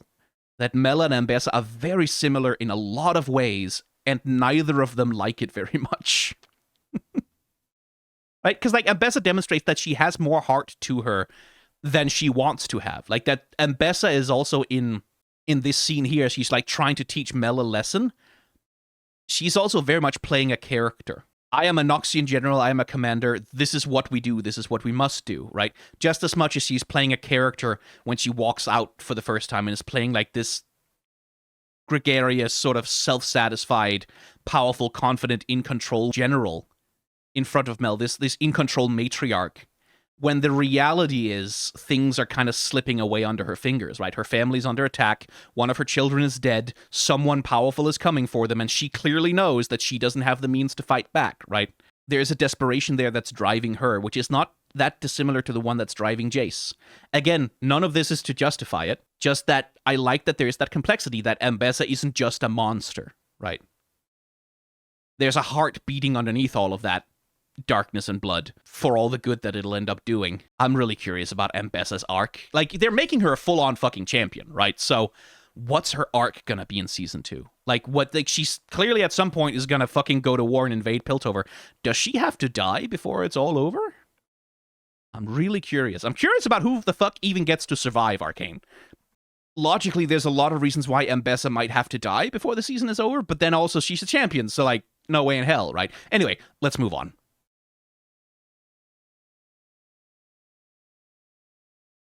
Okay, let's talk about Silco now, because he gets some of my favorite scenes from the third act, not the least of which is the negotiation scene with the other Kim Barons, which is going to serve as an interesting little counterpoint in terms of how Silco's power kind of gets broken down and fails over the course of the third act. But to start with, one thing to note is, as Silco is going to this meeting with the other Kim Barons, where they're going to challenge his power, right? rather than, you would sort of stereotypically think like, okay, if you're going to meet with the most powerful bosses of a particular place, then you're going to the heart of that place, right? To the center of it, to like the deepest part of it. That would be where the boss resides, right? Like whether that's a video game boss or like the boss of a particular, like in the same way that the council is like placed at like the height of Piltover's like richest district and so on. But that's not what happens here, right? Silco doesn't take an elevator to go down into the deepest heart of Zaun. He takes an elevator to go as far away from Zaun as you can possibly get. He takes an elevator to go out of the dark, out of the smoke, out of the, like, fog and fumes, and into the sunlight, right? Up into this, like, sort of greenhouse meeting situation where they have, like, ventilation and every means possible to escape from the reality of actually living in Zaun, right? So, like, immediately the scene kind of intimates, like, okay, the people he's going there to meet, they are very different from him. Silco, as we learn throughout the show, is like a true believer, a true nationalist for his nation of Zaun, right? Someone who truly believes in the greatness of, like, the etc. blah blah, right? And that's a lot of what this scene is about, is Silco going up there and schooling these kids by doing a little party trick of breathing in poisoned air that they can't take. We'll talk about that a little bit later. And that's something that comes back to a theme that sticks with Silco throughout the first season of Arcane, which is like this metaphor of deliberately breathing poisoned air, which is something that both Silco and Vander do. They're both smokers. Silco and Vander, like, do it very conspicuously. It's part of their character. Like, Vander's statue later in Act 3 will have the pipe constantly glowing and burning, right? And Silco has the cigar, which is, like, often used as a signifier and a symbol of his potency and his power. But this deliberate breathing of poisoned air as an act of power, but also as something that connects Silco to Zaun, right? Like to the poisoned air of Zaun, to the conditions of Zaun, something that sort of connects him to the nation itself, as it were, right? And so it is notable that what the other Chem Barons who sort of pretend to Silco's power, right, like who are resentful of it and want to usurp it, they do their very, very best to not have to breathe the air of Zaun, to not be like Zaunites at all, right? They seem, if anything, to aspire more to becoming Piltovans, right? To becoming like the Piltovan Council, like to having that kind of power, especially what's his name? Yellow Jacket Finn. I'm gonna call him Yellow Jacket. That seems more dismissive and cruel. They sort of have pretensions to be something other than members of the nation of Zaun, right? Like to rise above their station, as it were. Whereas Silco kind of makes a show out of, like, sinking down into it more in that sense. And I quite like that visual metaphor, like that deliberate breathing of poisoned air, right? Like, and that question of, like, who can take it, right? Who can actually take it as an act of power? Because that's what Silco's little party trick is about, right? He unleashes all this poison gas into the room. He makes a show of being completely unaffected. Everyone else is hacking their lungs out. And that's sort of part of his power play, right? Like, that's part of him demonstrating his strength of character, his strength of leadership. Like, just, it's this, like, you fucking can't handle me, boy. Like, all of you people are weaker than me. I am, like, more pure in my resolve. I am more pure in my, like, actual love and connection to Zaun itself. And you people are all, like, losers and pretenders. Now, one thing about this, though, is that right before Silco does this, right, he gets this provocation from Yellow Jacket, who is, like, his animation, by the way, I fucking love the way that he's animated, because he's such a shithead, right? You hate him on sight just because of the way that he moves, right? Like that swaggering sort of fuckboy waggling of the head and, like, the aggressive mouth posturing and the hand gestures and all of that, right? The theatricality with which he sort of performs arrogance and condescension is like, yeah, fuck that guy on sight. What a dickhead.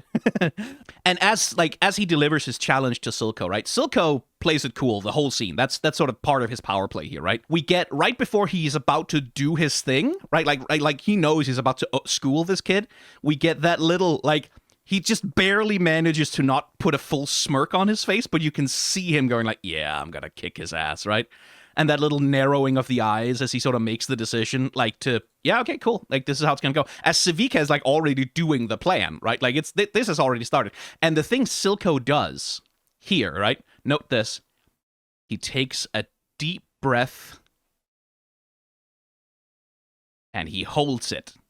So, like, I think in part what's happening here is that Silco, before this all kicks off, he takes a deep breath and he holds it, and that's what he's running on, like, for the majority of this conversation. That's why he's able to sort of performatively not be affected as deeply, is because he has, like, this little party trick he can do where he can take a deep breath and hold it. Because that's the kind of thing, like, that would be a trick that he would probably have learned living in the squalor of Zaun, right? Like, when you can get a clean lungful of air, you pull that shit in and you hold it, right? That's how you survive in an environment where clean air is a commodity. That's just my little fan theory. But what I mostly wanted to talk about here is body language. Like, the way that Silco handles his body language, the way that Silco handles a tense negotiation with someone who wants him dead, right? Because the way he handles it here is... he's so catty about it, really. Like, I do love this little thing, like, oh, are you having trouble breathing? Well, that's funny. I'm not having any trouble at all. Maybe I'm just built different. Like that little slow arc of the head and kind of going, oh. I adore that. But his manner, his demeanor, right? He's sauntering slowly. He's not hurrying to do anything. He's taking it slow. He's taking it easy. He's just like, yeah, here you go. Here you go. And again, the sort of thematic storytelling here is like Silco is the one who can provide you with the means to breathe in Zaun. Right? Like, that sort of thematic narrative of what's being said here is like that, again, that thing about deliberately breathing poison, right? Like, Silco is the only one who can deliberately put himself in a poison-breathing environment, and he's the only one who can offer relief from it. That's his power, right? Like, that's his power over these people. That's his power over Zaun. And again, body language, as he's confronting Yellow Jacket here, right? Calm, cool, condescending, like, mostly very small movements. He doesn't really do anything big. There's no theatricality to it. He just kind of stares him down and has, like, what seems like a perfectly casual, sort of friendly conversation with. He does this with Marcus as well when he's threatening him next to his kid. Perfectly casual conversation. I do love that little movement of with the eyes. Right? That like, I'm having a great time here. Are you? Right? That little catty little bitch move. I do adore that. But, like, that's his body language, right? Completely unmoved, completely unfazed, stone cold, not bothered, taking his time. And, like, once the other person is surrendering, that's when he sort of exercises a little bit of direct power, like kicks him over, takes a suck of the mask before Yellow Jacket gets to have it. And then he's out, right? Good talk. Still just sauntering, walking calmly, chill, absolutely not a care in the world. So, we're going to jump ahead a good bunch here. We're going to go back to some previous scenes later, but I just wanted to bring up the negotiation scene with Jayce as a point of contrast, because once again here, Silco enters this scene in his element, in his power, right? Like what he's about to say in the scene is like, Jayce, he made a big show out of attacking the Shimmer Factory, and then there's this request for parley. Clearly, this is someone who's desperate. Cool, I've got these people by the balls. I'm going to go here. I'm going to make my demands. I'm going to have my nation of Zaun. Like, these weaklings don't know how to threaten me. He's approaching Jayce like he's another Yellow Jacket, right? And so his body language is much the same. Languid, slow, casual, unhurried, unbothered. He's not really worried about anything. He's sauntering across the thing. Hey, oh, by the way, look at the background there. That's a lot of storm clouds blowing in over Piltover, and cannons pointed outwards to the sea, almost as though there's some kind of paranoia in Piltover about being invaded from the out. That's funny. But again, body language. Silco is treating Jayce like he's just another Yellow Jacket. And what we're going to take a specific look at is the turn, right? Like, when things all of a sudden turn around and Silco comes up against the one thing that he has no defense against, right? So this is him saying, like, I give you credit, boy, your little stunt with the Shimmer Factory. I mean, very well, but, you know, you're tipping your hand. So languid, slow, casual, just having a conversation, being a little bit, like, being sort of arrogant and shitty, but no overt sign of any kind of nervousness, right? And Jayce is not really interested in having the debate with him. This is something I like about Jayce. Again, contrast that with Yellow Jacket. Yellow Jacket, who's so desperate to posture, to perform masculinity, to perform power, and Jayce is just like, yeah, sure, whatever. Like, doesn't really matter, right? Yeah, I am scared. Because I've seen what war between our nations is going to look like, and we would fucking kill you, right? Like, we would wipe you the shit out. We would destroy all of you, and there would be so many corpses on the ground you don't even know, right? Because Jayce is no longer coming at this from the position of wanting to like brute force Zaun into submission. He doesn't want to anymore. He wants to just make this stop happening. He wants the conflict to end, whatever the cost, right? Because he has finally come to the point where he values the lives in Zaun at all, which is something he didn't really do at the start of the show, much though he would have protested the otherwise. Now it's like he has the face of that dead child burned into his retinas forever. And he doesn't care. Like, yeah, okay, you get immunity or fuck it, whatever. I don't care. I just don't want any more dead children on the floor, and I don't want their blood on my hands anymore. So when Jayce says, like, I'm trying to save you from this war, he means it. And Silco, you can see that Silco can tell, right? Like, he lifts his head a little bit from that sort of condescending, like, head tilt he's got to a little bit more looking Jayce in the eye, a little bit more respect for him as he sort of realizes, okay, yeah, all right. That little... You can see that little thing he does with his tongue in his cheek, right? Okay, yeah. My. Like, okay, like there's some fire in the belly of this one. Fair enough, I guess. But still, like, doesn't really affect him because he still believes that he has all the power in this situation, and he thinks he does, right? Chill, sort of nodding his head, but then Jayce says, and you gotta give me Jinx.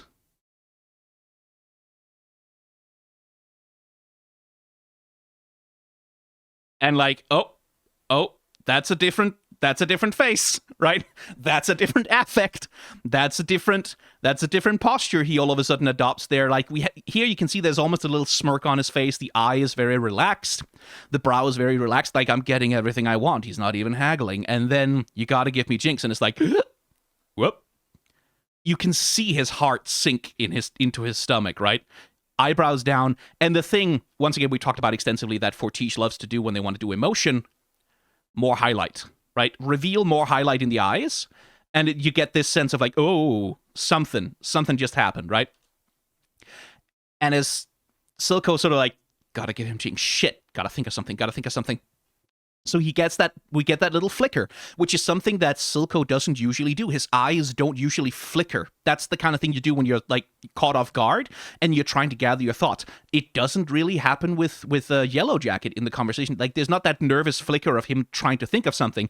Everything he does is sort of performative and managed and staged. That little flicker there, that's him kind of going, shit, okay, again, right? Like, in uncertainty, insecurity, flicker. They weren't her crimes. She was working for me, right? So, no, you can't have Jinx. And again, because Jayce doesn't care anymore, right? Making the very reasonable point is like, well, we're negotiating with you, so we can't throw you in jail.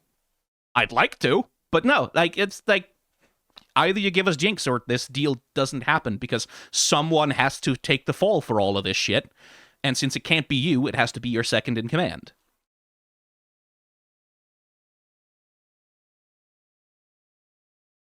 And look at how Silco's face... He's holding on to it really hard, right? Like, he's holding on to the calm. He's holding on to... Like, I'm in control of this, I'm getting everything I want, I am not betraying any weakness, but if you pay attention, you can see it, right? He was almost smirking before, that smirk is gone.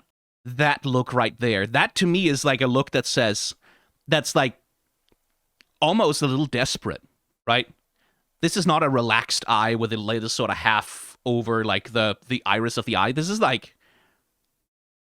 Right? And that little release of tension there as he kind of goes, you can see he's like releasing a breath that he's been holding as he realizes, like, well, shit, I don't think I can actually do this, right? Like, this is him realizing that he can't give up his daughter, even though he's getting everything that he wants, even though this has been the whole point of everything he's done all along. He can't give her up. And in this frame, he ends up looking really small because of it, right? Which, again, that's another interesting reversal, is as we open, right? Here, Jayce looks very small. Silco looks very big, right? So, like, that's establishing a power relationship at the beginning. And then at the end of it, Silco is the one who ends up looking tiny, right? Because now his power is gone, right? We started in a position where he thought he had all the power and Jayce had none, to oh shit, like I am actually completely impotent in this situation because I can't give up Jinx, right? Probably he's going to be spending his time trying to find a plan, some way to not have to give her up. But yeah, I just wanted to point this out as like as a contrast between two negotiations, right? Like what happens when Silco loses his control and his power. We're going to talk about that more later. Okay, so going back a bit, right? We've seen Silco when he's in a confrontation or a power struggle with people that he doesn't give a shit about, right? Like with people that he doesn't respect, people he doesn't care about, people who aren't important to him, right? Like people who he considers like his enemy or some problem to be managed. Let's take a look at what Silco is like when he's in a conflict with someone he does care about, against whom he can't just leverage his usual tricks of like asserting power and being condescending. Like, what does he do then? What does he look like then?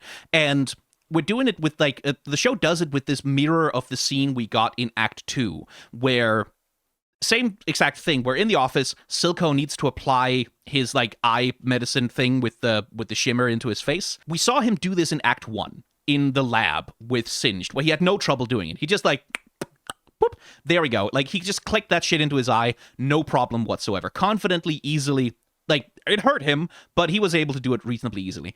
Very different situation here, as he's, like, leaning back, he's trying to line the thing up, and there's, like, a real sense of, like, uncertainty, like, especially that little wavering the eye away, almost as though he's sort of like, I don't want to do it, like, almost as though he's a little bit worried about it, struggling with it a little bit, right? Like, this is a delicate operation, and he doesn't quite have the self-control anymore to just simply get it right easily. Also, he thinks he's alone, right? Like, he doesn't have anyone here to perform strength to. He doesn't have anyone here to pretend to be like this infallible, perfect crime lord to, or so he thinks. And so this is like him demonstrating like a real physical weakness and a little bit of fear, right? Which, you know, that's going to come back as Jinx feeling extremely betrayed, feeling very, very scared. Like, Jinx has been triggered deeply in her emotional wounds here, right? Like, it's very much, she's feeling like people are using her, abusing her, that they don't really care about her, that they're lying to her, and she's not about to take it anymore because she has the Jinx persona now. She's not just powder anymore. She can dip into that Jinx persona to act out and, like, respond to that physically with violence. And one thing that's very interesting about this scene is that Silco never resists her. Not even once. He doesn't lift a hand or a finger ever to enact any kind of force on Jinx. He manipulates her. He talks to her, like he plays on her emotional weaknesses. He does not raise a hand. He can't. He quite literally can't do it. So even as Jinx is crawling into his lap, holding onto his head, stabbing him repeatedly with this medical device that probably isn't supposed to be stabbed into his cheekbones, Silco doesn't resist, ever. Physically, he doesn't. Like, he talks to her. But the most he ever does in this whole scene is, like, here, after she stabs him again, and you can see this shit fucking hurts, right? That's not a casual little, like, jab with a needle. That's, like, he's getting shimmers stabbed in places where it's not supposed to go. That is the most that he does. He doesn't even grab her wrist, right? Like, he doesn't even grab her arm or try to push it away. He just puts a hand on it. What he's doing here, he's not trying to assert control over her. He's trying to find connection, right? Like, this is a pleading thing to do. This is like, he's all like, please listen to me. Please, I'm begging you, like, hear me out here, right? Like, let me explain, please, right? And that's not a power move. That's not dictating terms to Jayce. That's not, like, watching a guy choking out on the floor and kind of condescending to him before taking a hit of the mask. That is something very, very different. That is a man, I think, genuinely, earnestly pleading with his daughter to believe him, right? And again, the dialogue here is toxic. The relationship between Jinx and Silco is toxic. It's not good for either of them. It's fatal in the end for Silco in particular. But it is earnest. It's genuine, right? Silco loves his daughter. He loves her so much that even to defend himself against violence that she's doing to him, he can't raise a hand against her. He cannot. He cannot physically like resist her. All he can do is plead with her and beg her to believe in him and love him and like trust him. But that's all he's got. That's literally the only shit he's got when it comes to Jinx. That's the only thing he has, because she is his weakness. His deep and unconquerable weakness. She is a bond that he cannot bear to damage or sever. He just literally can't do it. Again, not saying that their relationship isn't toxic, that it isn't unhealthy, and like that, I'm not saying that Silco isn't manipulative with her, cause he fucking is. But I am saying he genuinely loves her, and much like Ambessa, he tries to do what's right by her. At least as far as he understands it, as far as he's capable of understanding it, he tries to do right by her. He tries to, like, give her a new identity. He tries to free her from her fear. That's the whole baptism scene. Like, that's sort of the crux of what that's about, is like he's trying to give her a new life, to like take away all the fear and the pain of the past and allow her to be reborn into an identity that's strong, that can stand on their own 2 feet, that will never be like made to be vulnerable and scared again. It doesn't work because, again, Arcane is about how you can't sever those bonds, and you can't just make Jinx give up her bond to Vander or to Vi, or indeed to Milo and Clagger, the ghosts that are always haunting her. Like, that's... You can't just give it up, right? You can try so hard to move on from these things, but they don't just go away because you want them to, right? That's part of the way that Silco sort of fails Jinx pretty profoundly, is like he doesn't have the tools or the means to help her deal with what she's been through, what he has put her through. It should also be said, because like Milo and Clagger's death was as much his fault as it was hers. Should be noted. The traumas and struggles and misery and suffering that Jinx has is like a lot of it is his fault. But I really like that detail about the scene, is that when Jinx rolls up on him, grabs the thing, nothing. His hands are like protectively over his chest. He's leaning backwards. He doesn't even make a move to try and take it back or reach for it. He doesn't do anything. He's completely passive and powerless in this situation. And like, that's like good. That's a good use of like the interplay between these two characters to show where they are emotionally relative to one another, right? That Jinx is both angry with him and like acting out, having a tantrum at him, hurting him. But clearly, she's also here because she very desperately wants reassurance, right? Because that's what this is, right? That's what this ritual is, of sitting in his lap and helping him with his eye medicine. Like, that's a ritual of intimacy and trust between the two of them. She's recreating it in like a hostile way, but it's clearly also that Jinx is unstable and scared and having a lot of trouble with her emotions, and so she comes here to do this because this is the thing that usually helps, right?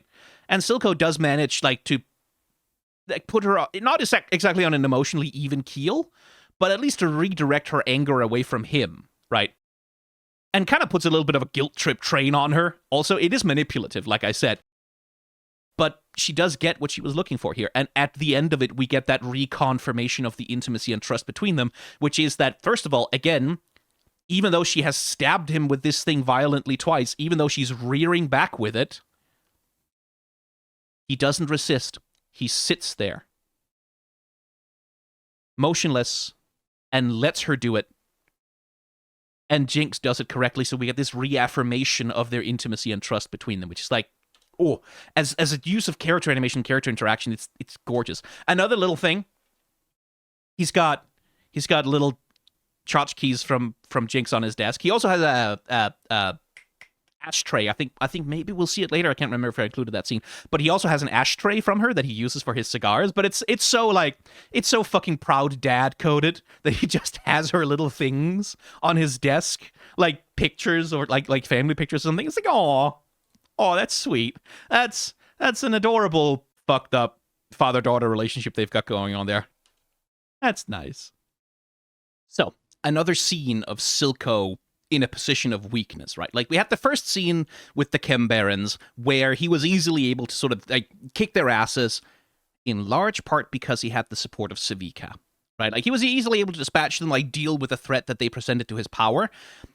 This is not that. This is the other scene where Yellow Jacket thinks he has turned Sevika against Silco. And by the way, the scene, like, I opted not to include it here, but the scene where Yellow Jacket sort of tries to tempt Sevika to surrender her loyalty to Silco, that's also, like, we get this thing about cigarettes and smoking, where specifically Yellow Jacket, with his little obsession with his fucking lighter, demonstrates a little bit of his impotence, right? Like, the best he can do is light someone else's cigarette. Like, the best he can do is light someone else's cigar, sort of demonstrating that he doesn't have quite the potency and the power that either Sevika or Silco do. Like, it's like good little visual symbology. Anyway, once again here, Silco comes at this from a position of weakness, right? He's in a situation where he is not 100% sure that Sevika is still on his side, because Sevika does that little gesture for Yellow Jacket right at the start, right? Like when she pulls out a chair, dusts it off for him, and he goes and sits down, and he clearly is feeling himself. Like, he clearly feels in control of things. He has the backing of the other Kim Baron, who's pissed at Silco because of the death of her child, which, you know, reasonable thing to be upset about. And Silco's playing it cool, but you can see, like, he's assessing the situation. He's trying to figure out, where is Sevika on this? Can I trust her? Is she with me? Right? And this is, again, a very different Silco, right? Like, this is not Silco with that smugness, with that sort of condescension on him. He's not in the position to look down on either of his opponents here, right? Like, he's, in fact, visually speaking, he's lower than both of them, because he's hunched over forward, like, with the whiskey glass, but, like, shoulders up, head is down. He's, like, he's in a defensive position, like, even physically here, right? As this scene is going on. And they now feel like they have the position of power over him because they think they have Sevika with them, right? And again, Silco's body language is interesting to observe here, because you get this sense of, like, right there, I think this is kind of where he sort of surrenders a little bit. Not in the sense that he's giving up, but in the sense of, like, the only way I'm getting out of this is if Sevika is still on my side, right? Like, this is, I can't resolve this. I have to rely on like, Sevika's loyalty to get me out of this one. And so that's the speech he gives, right? The speech he gives is one that is about loyalty, about giving a shit about something, about having something that you genuinely believe in, reconfirming that he first and foremost believes in the nation of Zaun, right? Like, this nation that he has promised to Sevika specifically. Sevika only follows Silco to begin with because he is willing to say, let's fucking make a nation for ourselves and get the fuck away from Piltover. Let's make something better than what we have, because Silco has principles, because Silco has an ideology that he believes in. One of the tensions between Silco and Sevika is Sevika senses that Jinx is becoming and is more important to Silco than his vision is, right? Like, that he maybe doesn't quite have the stones, doesn't quite have the power that it takes, or the determination to actually see their common ideal through, which is the thing that she cares about more than anything else, right? And so this, in part, I think it's a loyalty test, right? But it's not just a loyalty test where Silco is testing Sevika's loyalty. Sevika is testing Silco also. Like, she's seeing, if I put the thread on, right? Like, if I let him believe that maybe I've turned, is he gonna turn on me, or is he going to be loyal to me? And Silco is, right? Silco doesn't make a move. Once again, passivity, right? Like, this is him sort of surrendering to either she's with me or she's not, and he's choosing to believe in her, but he's not sure.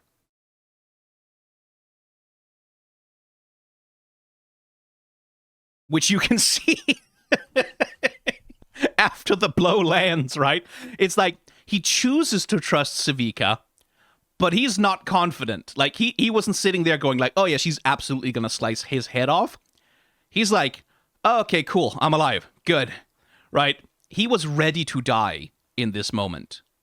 Fully ready to die. And you can see that he has to recover himself, right? As he realizes what's happened. He sees, okay, he's dead. I'm not wounded. Cool.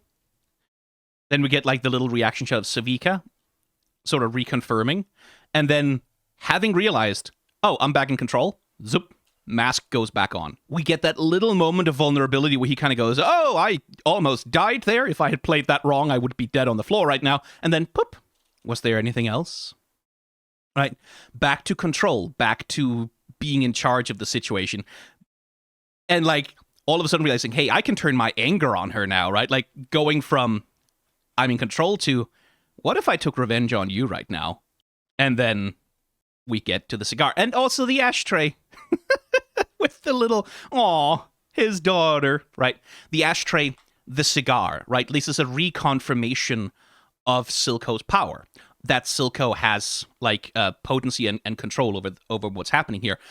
But now that potency and control is also, like, tied even more tightly to Sevika herself. So I like the symbol of the cigar. I like the symbol of smoking and the way that it's used. And this, like, of course, is immediately preceding the negotiation scene with Jayce, right? That's part of why Silco is feeling so in control as he's walking into that negotiation, is because, well, he just had a scene where he got to be about as powerful as he's ever going to feel, and like reconfirm that he has control over Zaun. What about another situation where he's vulnerable? Because that's the thing I noticed when he was doing... So, look at Silco's hair here. Disheveled, out of whack, like completely sort of flailing around. When Silco loses control, and this is a thing that happens with multiple characters, when they lose control, controlled hairstyles also tend to get frizzed, right? Like in Silco especially, this thing about his slicked back, sort of very carefully managed, coiffed hair, when that goes out of control, that's a signifier that he also has lost control. So see one of the little gestures, like here, as he's going from a situation where he has no control to a situation where he does have control, what's one of the gestures he does? He puts his hair back in place, right? It wasn't really frizzed, like it wasn't really out of place as such, but that's a little sort of reflexive gesture he has, like when I regain control over myself, over a situation, put the hair back into place, right? Because that's a visual signifier, it's a character design signifier of him being in charge, of being in control, having power. So here, when the hair is like completely fucked, well, yeah, that's because his daughter is dying and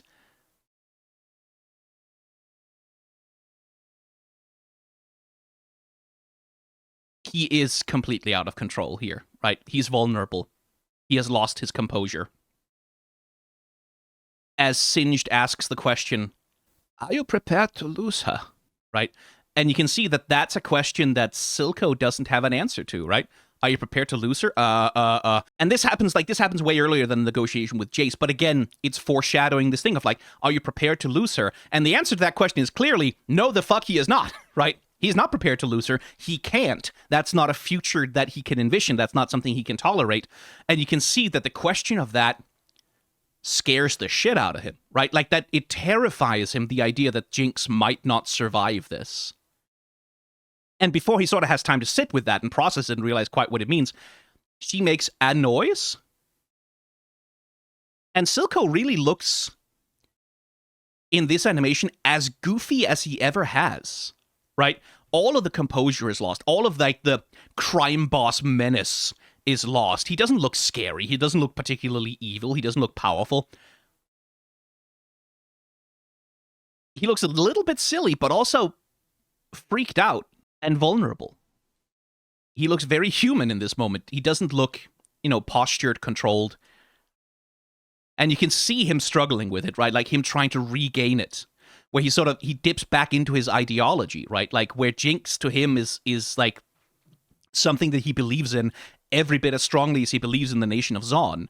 And so like, she won't die, Doctor, she can't, right? Which is something that he's saying to Singed, yeah, but he's also saying it to himself because he can't face the idea that she could possibly die, that he could possibly lose her. He can't face it, right? He can't admit the possibility even. And the daintiness of that hand, right?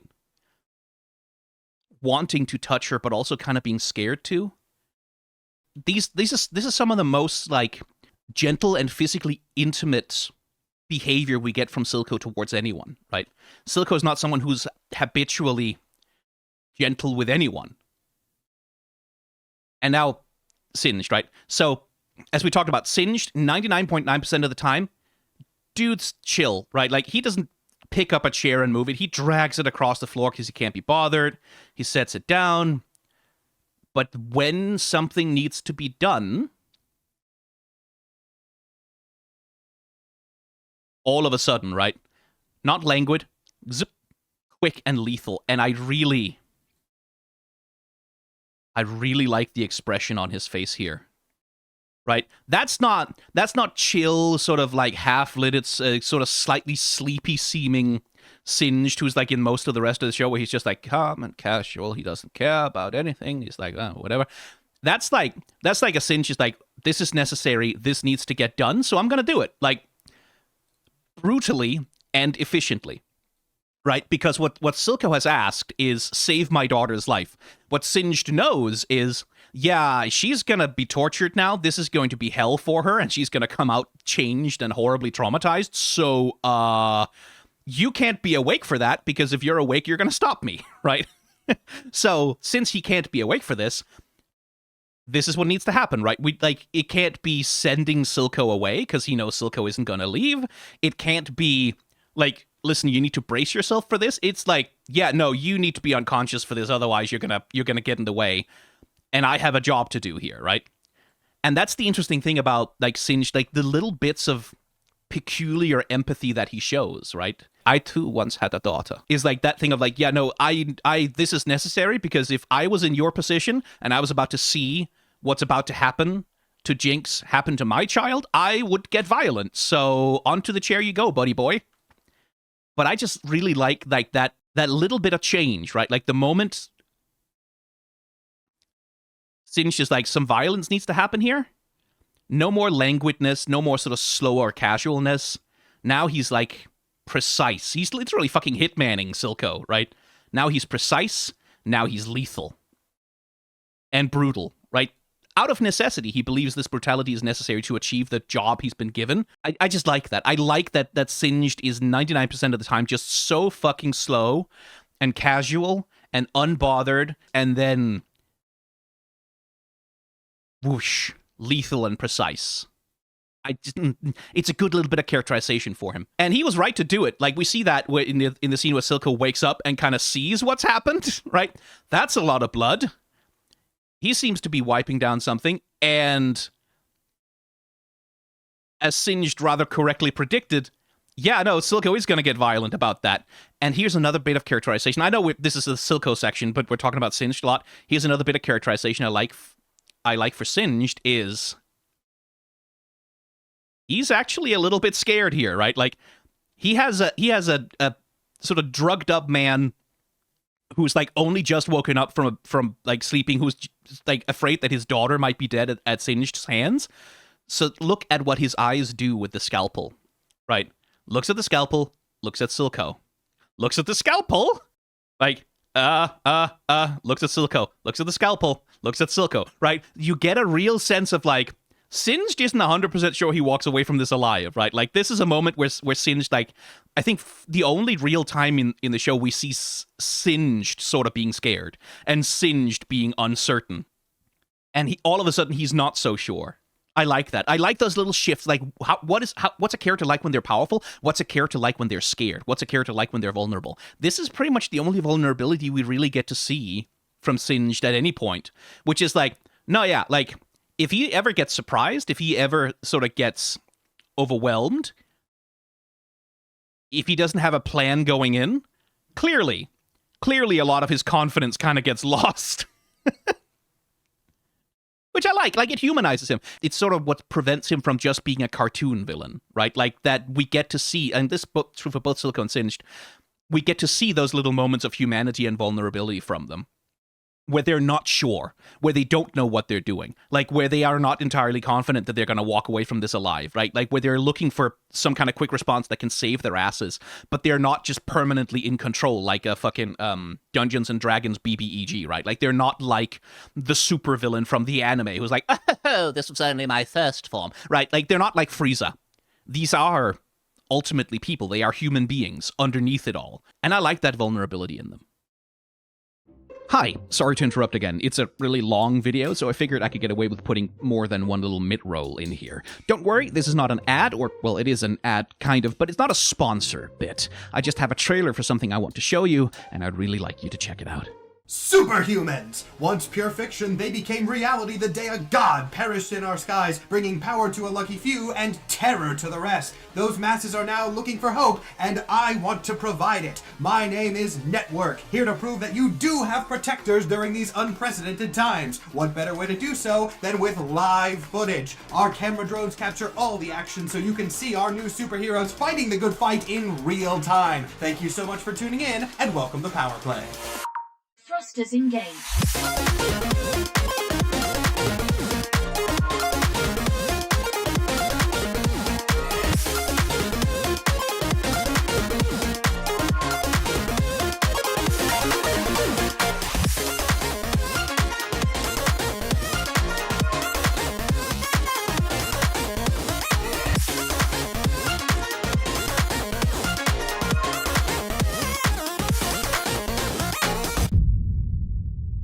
I am in an actual play tabletop show called Power Play, along with Nathan Apollo, Mike Funnyboy, Pirate Princess Jess, and our DM Sir Superhero, some of whom you might know if you spend time on TikTok.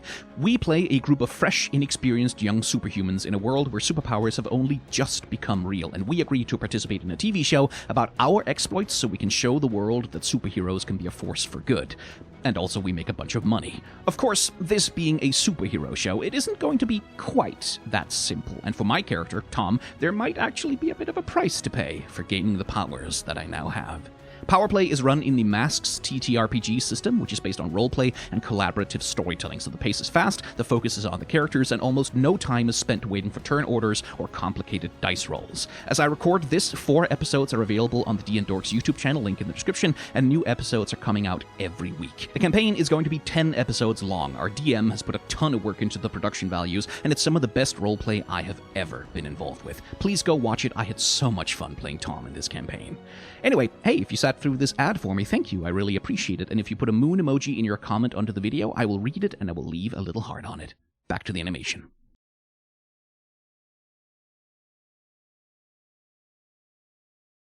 Okay, we're heading towards the end now, but before we get to the 2 major scenes that I want to talk about, which is the fight between Jinx and Ekko and dinner scene at the end, like basically the whole ending of the show, which again is a little risk I'm going to take with this animation breakdown. There's a couple of little miscellaneous scenes that I want to get in as we're talking about this. First of all, I want to talk about poor dear Marcus. Oh, you little shithead. You are the worst. I hate you so much. You lovely little bastard. You coward. You loser. You worthless piece of garbage. I hate Marcus so much, brackets positive, right? Like, because this is good characterization. I like him as a character because I hate him so much as a person, right? Because he's such a piece of shit. He's such a piece of garbage. He's such a coward. He's so impotent. But there's something interesting revealed about the nature of his impotence in this scene, right? This is on the bridge as the gang is trying to deliver the Hex Tech Crystal and literally just fucking end the conflict. And here comes Marcus, very easily and casually shooting a teenager in cold blood, right? Just pulls a gun, boom, shoots Ekko, doesn't even think twice about it, right? But then he turns the gun on Caitlyn, right? This is him holding her at gunpoint and threatening her. And now it's all of a sudden very different, isn't it, little Marky Mark? You can see him here, like, he's trying so hard to pull the trigger. Just like with Silco in The Office, right? Like when he's holding the grenade and he's trying, like he's having this fantasy about pulling the pin and killing them both, right? He can't do it. He can't fucking do it. He doesn't have the stones. He doesn't have the stomach for it. He can kill Ekko so easily, right? Like he can pull a gun and kill someone from Zaun. Like that, snap of the fingers. He doesn't care because he doesn't see Zaunites as real people, right? Like that's what he demonstrated in Act 1, where he pulled a gun and was about to shoot fleeing children in the back as they were running away from him. And he can't do it with Caitlyn. He can't do it with Caitlyn, first of all, in part because he sees her as a human being, right? This is someone he knows that he's sort of forced to understand that she's actually a living person who matters. But also, and this I think is the more important reason, the same reason he can't just pull the pin on the grenade with Silco, he's scared of the consequences now. Killing a Zaunite? Who cares? No consequences. We can do what we want. That's the power trip. Like, again, all the way back in Act 1, Marcus clearly gets off on the power trip of lording it over the Zaunites, right? Of lording it over the people who he thinks is beneath him, right? Like, your people are all worthless, and like, you're fucking scum, and you're miserable, and fuck you, and like, I'll smash up some bottles on the way out when he can't, like, quite get one over on Vander. But anytime he's confronted with something that, like, where there's actually consequences for his actions, anytime he's confronted with a situation where he would have to take some kind of bold action and deal with the ramifications of it, choke. Choke, choke, choke, choke, choke, choke, choke. Choke, choke, choke, choke, choke, choke, choke, little baby boy. Can't do it. Can't pull the fucking trigger because Caitlyn is the daughter of a counselor. Silco has blackmail on him. The moment anything like that would require actual courage from him, actual principles, and ability to actually stand up for something or take an action that he for something that he genuinely believes in, chokes. He chokes on it. He doesn't have the stones. He doesn't have the strength for it. He's a coward. Deep down, fundamentally, marrow of his bones, Marcus is a coward. A coward. And this scene, I love how clearly this scene demonstrates that because, like, Ekko? No hesitation. Nothing, right? This isn't a person.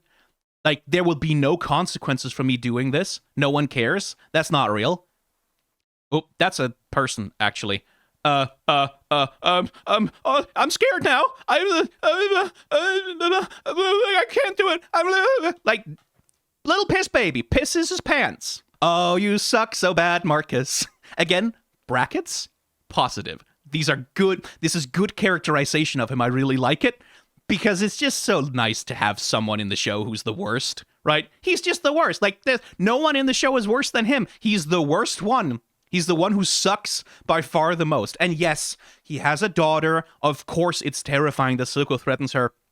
I don't doubt that he loves her. And he feels genuine shame and guilt for what happened to Grayson, right? Like, that's part of sort of his trauma is like, he took that deal with Silco because he was like, yeah, what the fuck's he gonna do? He's from Zaun. He doesn't have any real power. Who cares, right? Like, I'll take some money from him. I can do whatever I want. There's gonna be no consequences. And then, oops, there were consequences. He does feel guilty about the death of Grayson. He does feel miserable about his people dying on his watch because, like, Silco can do whatever the fuck he wants and Marcus has no means to stop him, right? He does feel guilty about those things, but he doesn't have the spine to do anything about it, right? He doesn't have the spine to stand up or die, for that matter, for what he believes in. He doesn't have the stones for it. And it's, what a great coward. Like, what a great little spineless, weaselly coward piece of shit. It's like, good character. Turning our attention to someone decidedly more sympathetic, even if also complicit in bad things, poor Heimerdinger, taking his little trip, like, not even to the lowest reaches of Zaun. He just kind of went across the river and walked around a couple of the alleyways and sort of saw what life is like for people over here. And for Heimerdinger, of course, this is him being confronted with the reality of what he has built, right? Like, this is him being confronted with the reality of the world that he's complicit in making, which exists in part because of him, and his own impotence to help them, right? And I just like, surely you have like a coin in your pocket. Like, come on, man, honestly, really? But this is Heimerdinger sort of being forced to confront that his dream of Piltover, his idealistic vision of how good it all is, that, like, which was all that he could see from the ivory tower that he has occupied, just how dark a shadow his ivory tower casts on the world. So we have him here in, like, the alleyways, walking through the dark, like, unregarded, seeing suffering all around him and no one really doing anything about it. And then, like, he sort of walks out here, and all of a sudden it's a little brighter, right? Like, as he's sitting here, like, having his little sad old man moment. I mean, poor guy. I do feel for him, even if I also insist on, like, this is your fault, Heimerdinger. Like, you were, like, the grand counselor of this place for, like, 300 fucking years or whatever. Sorry, but this is all your fault in some very real ways. But just the sweetness of this scene I really like is that he's been walking through all of this darkness, and then he literally sees a ray of sunshine, right? Like, he literally sees a ray of light in all this darkness and all this brutality and all this suffering. And it's a child who's curious, right? A child who's open-minded, who is generous, right? Who literally hands him a little bit of treasure that she has found. And that's his moment of light, right? Like, that's this little moment of hope for him, of like, oh, okay, like maybe things aren't quite so bleak. And I do love that he does sleight of hand magic, right? You can see him do it here. Like, this is the switch, right? He puts it in his hand, down there, quickly, like, pockets the things the girl gave him, pick up a little device, and pretend as though he just magicked it out of thin air. Like, I like that you can tell what the sleight of hand is, right? Like, that it's not just that he does he actually knows sleight of hand, because that's such a fucking, he's that kind of granddad, right? Like, he's the granddad who would learn that for his grandkids' birthdays and, like, put on, like, old-timey magic shows with, like, oh, is this a quarter I see behind your ears? Whoop!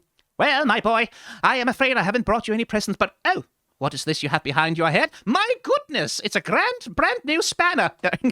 Like, that's such a lovely little bit of characterization that Heimerdinger would know how to do simple sleight of hand tricks to amuse children. That feels very real for him. I do adore that. And then, of course, rather sensibly, a parent comes along and says, hey, don't talk to strangers down here. Down here is dangerous, right? Which is, again, the darkness sort of coming back in here, because this is the environment you have built, Heimerdinger, right? That's the city you've built, is one in which people quite reasonably don't trust strangers, right? You've built an environment of distrust, of pain, of people rejecting curiosity and rejecting each other rather than like being curious of having solidarity with one another. It is a dark scene, ultimately, this. Because it's Heimerdinger slowly starting to reckon with his complicity in all of it. I just really like that this is his ray of sunshine, quite literally, right? That there are still children who are curious and, like, unbigoted and generous and sweet, right?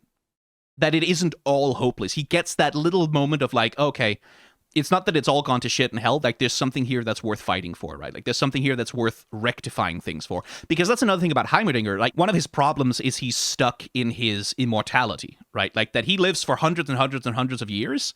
And so his outlook on, like, how long of a timeline is it worth trying to solve problems in? Oh, hundreds of years. Like, well, yeah, we can take a century to fix things. We can take, like, 2 decades to test out some innovation that might be able to help these people. Sure, why not? Rather ignoring that in 2 decades, the people who need a new medical innovation might not be around anymore, right? Like, sort of not really reckoning with the tragedy and the pain of that. And, like, I do like that it's a child that he sees here, like, if you don't help her within, like, a few years, Heimerdinger, she's going to be another one of the people walking by on the street there. She might be the person begging for scraps at the corner there. You can't wait a century to figure out a solution to make her life better, right? Like, there is that time pressure, which I feel is what season 2, like, that's what he has to learn from Ekko, right? Like, that's one of the things when he goes to the Firelights, he's like, you managed to achieve this in your own short lifetime, right? Like, sort of amazed by the concept that things can actually get better, like that beautiful things can be made so quickly, right? That there is a value to the impatience of mortality, and that he has to sort of surrender his scientific perfectionism. This is me going off of, there's a cutscene that was animated for Wild Rift with Ekko and Heimerdinger, that's sort of their sort of loop cinematic introduction in the show, where what we see, and this is not a scene from Arcane itself, this was animated like very convincingly by a different studio that works on Wild Rift, but copied the style of Fortiche really closely, probably using assets from the show, if I'm any judge, where we see Heimerdinger rapidly prototyping inventions, like rapidly going, like inventing a whole bunch of new things and playing with them, and they fail a lot of the time, but he's just, okay, let's move on to the next thing, like where he's sort of, if this is an indication of where Heimerdinger is kind of going as a character, that's like him learning to embrace like a sort of like joyful creativity again, of like, let's make a bunch of prototypes and see if something works, like throw things against the wall, like get iterative, get excited, rather than as he is, especially in Act 1, sort of stuck in this like, well, we must follow protocol and we must go very slowly. Yes, very slowly until it's perfect. We shan't release anything until it's perfect, right? Like this, letting the perfect be the enemy of the good, right? And I'm quite curious about that, and I really, really want Heimerdinger to have another scene with this girl in season 2. Like, I would love if he came back and he got to have a scene where he actually got to do something good for her and her family. And like, and also for the people of Zon in general would also be nice. Like, but where we actually get to resolve this tension, right? And we get to see that Heimerdinger has kind of learned, oh shit, it's important to do something for people now and not in the hypothetical future. Like, there's some good stuff about his character that I'm really curious to see if season 2 will touch on. Since he seems to be like Ekko's primary partner in crime, and Ekko is the character who would like most be positioned to be like, hey dude, Counselor Heimerdinger from like Piltover, with all the power and expertise you have, like maybe you could do something for people like now instead of sort of giving them the vague promise of like slow progress over time. Like maybe we could take radical action instead of. That's interesting. Anyway, I just really like this scene. I think it's really sweet.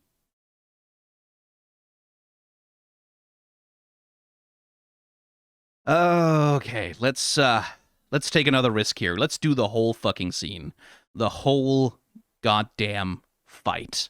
Netflix, this is, I swear to God, if this doesn't fall under the purview and like prospects of fair use, then I don't know what does. But Ekko versus Jinx. Now,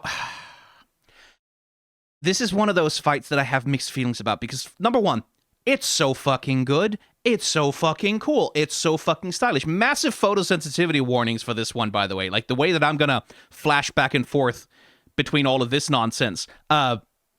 if you have if you have epilepsy, I hope you would have left already. But certainly, if you have it and you're still here, be careful. So, Ekko and Powder, right? Like, the whole emotional crux of this fight is that these two used to be very close friends as children, right? They used to play together, they used to love each other, they used to hang out, they used to adore each other's company, and now fate has sort of conspired, circumstances conspired to pit them against each other in sort of a lethal reenactment of the games they used to play as children. It's wonderful tragedy, right? Like, it's so grim and painful and like, oh my god, like, no, we just want them to be kids and be friends again.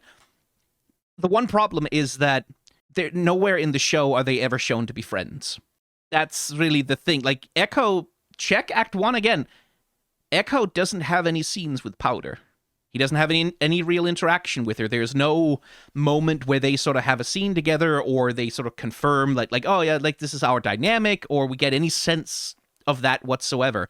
Ekko only really has scenes with Vi. And that undercuts so much of the emotional weight of what's happening here. And they try to rectify it a little bit by making Ekko and Powder sort of a big focus of the music video for Enemy that they put out separately from the show. Like, that's where we get to see them sort of hang out and have a dynamic and play and dance together and stuff like that, which is like, yeah, okay, I guess that's about the best you could do. And this is another one of those situations like Sky, right, where this scene and this dynamic would have been so much better if these two had had some time to actually build up a dynamic with each other, or even some kind of enmity, right? Like some kind of like of any kind of a relationship, any kind of a dynamic with one another outside of just it's the future and now they're fighting, right? This would have landed so much better and so much harder if we had gotten a real sense of the tragedy of like the love that's lost between the two of them. And also not lost. We'll get into that once we do like the full breakdown of the fight.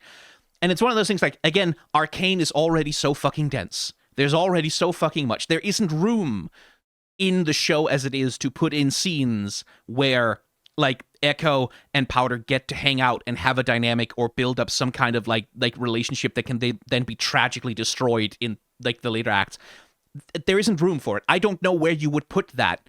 You would have to extend the show to be like 4 episodes per act or have a 4th or 5th act. Like, you would have to really build it out further, and that's not something that Arcane is willing to do. Arcane is very married to its structure. That comes with benefits. Like, a lot of people, and this is something I agree with, Arcane doesn't waste any of your fucking time, right? Like, Arcane doesn't have filler. Arcane doesn't have time that's like, well, why are we just wasting time on this? This doesn't advance anything.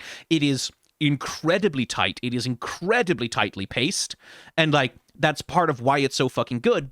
But there's also a trade-off there. There's something that's lost, and this scene is one of them, because this scene now has the burden of trying to build up all of the emotional weight of this relationship. Has to be built up now. In the 2-minute fight scene that we get here, we have to build up the whole relationship in order to make it land how tragic it is that these two have like been forced apart by circumstances, right? And it just doesn't land as well as it would if there had actually been some scenes between them as children where they get to hang out, where they get to like emotionally support each other or be friends or like just do anything.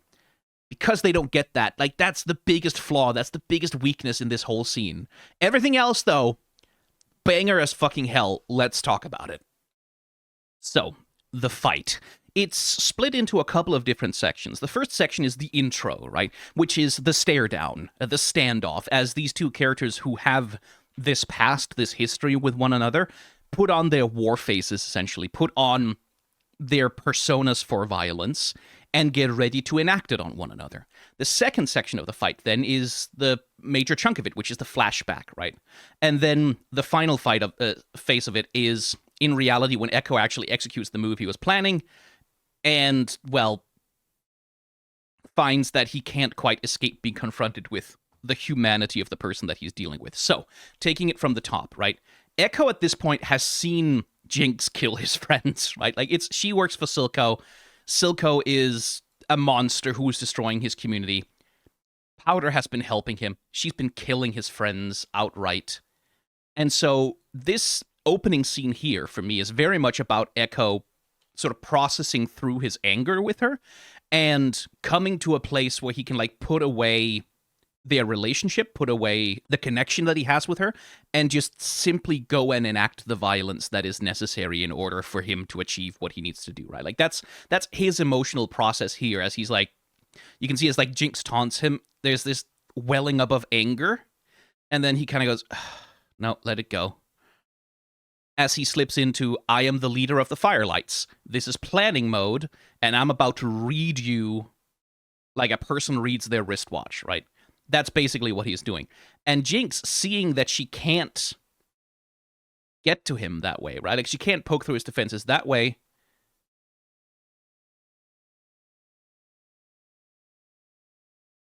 sinks even deeper into the Jinx persona, right? As we've talked about with Powder, Jinx is the part of Powder that does violence, that acts out, that is reactive, but also which is protective, which tries to protect Powder from emotional pain, right? So Powder in this situation, when she's dealing with combat, she dips into Jinx completely. Powder simply is nowhere to be found at this point. So this is Ekko facing off with Jinx. And this is Jinx fully in Jinx mode as well. Which is why it's interesting that the clock swinging does that.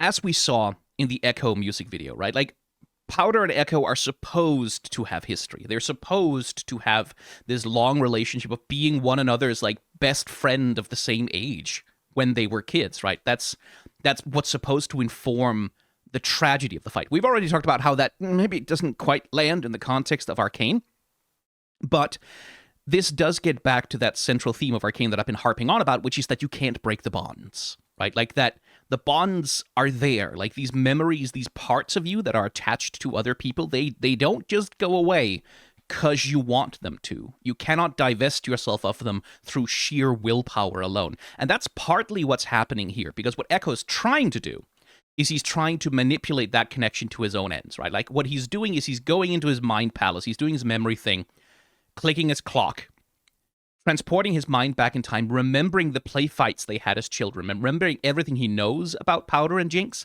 everything he knows about how she fights, how she moves, what she's going to do, playing out a sort of shadow version of how this fight is going to go in his head based on what they were like when they were kids, and using that as a means to win the fight in reality, right? And that's where they're employing the gimmick of his kit in League of Legends, right? Ekko doesn't have his time rewinding powers yet. He will have them in Season 2. In Season 1, this is what we get to sort of stand in for that part of his persona, this ability to rewind time, that we get Ekko as this person who counts every single second and who plans every single second of the moves that he needs to make in order to, like, make sure that he comes out on top, in order to make sure that nothing unexpected happens, in order to ensure that nothing goes wrong, which I think in part you could certainly read as a part of his character that goes back to, well, the traumas that he has as a child when like, stuff that was unplanned and which wasn't supposed to happen kept taking the people he loves away from him. And so that's what Ekko is doing here, as he's, like, going back in time with his little wristwatch as, like, this thing of, like, okay, I've counted the number of seconds it's going to take me to get over there. How many shots can she fire? Where will she fire them? How will I dodge them? How am I going to get a leg up on her? He's planned all of this out in his head while rewinding his clock. Now he's clicking it, and now he's using that to basically perform the fight that he already planned out in his head. And it works perfectly. Well, at least until he has to finish it. But we'll get to that. The animation style here is, I wish I could play the music. I can't. Like, there's, like, I can maybe get away with, like, going through the animation here on the channel. I cannot get away with playing the music. Not a chance in hell. But the music is a huge part of how the animation works here, right? Because this fight scene has an enormously long build-up. This stare down is, like, fully a third of this whole scene is just the stare down, as these two characters look each other in the eye and get ready for this short, like, ultimately very short, very brief burst of violence. This isn't a long, complicated fight. This isn't like an extended duel between kung fu masters, the climax of a movie. All that really happens in this fight is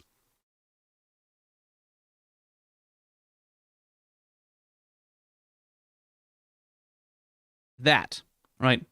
Ekko runs at her, she fires like 3 shots, he dodges them, he smacks her in the head. It's over. That's all that happens physically in the fight. So the entire play space, like the entire emotional drama of it, at least up until the end, is located entirely in the mindscape, in Ekko's memories, and in the love and the resentment that he has built up for Jinx over the years and years of being her enemy, essentially. And the animation style here is, I mean, it's fucking Fortiche, right? Like, nobody needs to tell me that this looks cool, needs me to tell you that this looks cool as hell. They choose to, like, deliberately go into this sort of affected slow motion thing at a much lower frame rate than their normal animation, right? Like, you can see it here if you look at the things that are hovering in the foreground, that we've got 1, 2, 3, 1, 2, 3, 1, 2, 3, 1. So this is animating on 4s, right? Which is why it has that slow, sort of jagged, clippy aesthetic to it. And the animators are doing a really good job of, like, managing that very low frame rate to still communicate the motion and the flow of action very, very clearly, even though things are moving objectively a little bit like you have a terrible graphics card and you're trying to play, like, the newest AAA game at maximum settings. And it works really well. Like, it really does give you that sense of being in an entirely different kind of space, a different world, of being in this mixture of planning and memory, this mixture of present reality and past attachments, this mix of childish joy and a very adult, hateful violence. That's really genuinely very cool. And the animal symbols, of course, come back. The firelight for Ekko, and the crow for Jinx, which is present all throughout Arcane as a symbol of impending or threatening death, right? That's also the symbol of Jinx as this curse that hovers over the story. The stylization on this, like the use of those hard, heavy, pitch black shadows, that extremely harsh light over everything. It's rendered so starkly, right? Like, along with the use of these, like, pure flat color palettes for the hair of the character, right? Like, these completely flat shades, unshaded with anything, just... It's gorgeous. It's such a stylish way to do it. Especially, I love, we dip into this, like, flash to reality. Like this, like, fucking look at this. Look at the way they're using the rendering, right? The hatching and the directionality of it to roughen his expression, to make him look even angrier, to make it look even more menacing and dark, and really play up that contrast between child Ekko, who still has a little bit of light on his face here, right? And the play fighting that they used to do versus the grim seriousness of the very real violence they're about to do to each other as adults.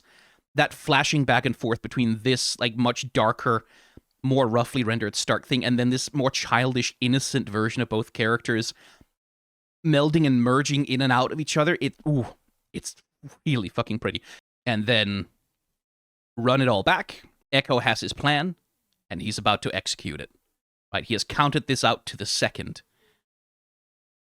And I do like it would have been very easy to give in to the temptation to make a fight between two champions, like, epic, right? Like, where they're all doing all their coolest moves, and they're pulling out all this stuff, and she's throwing flame chompers, and Ekko's doing his thing. He's, like, throwing something that looks like his Q, and like, it would be very tempting to draw this out and make it like a huge, big sort of Sakuga slugfest.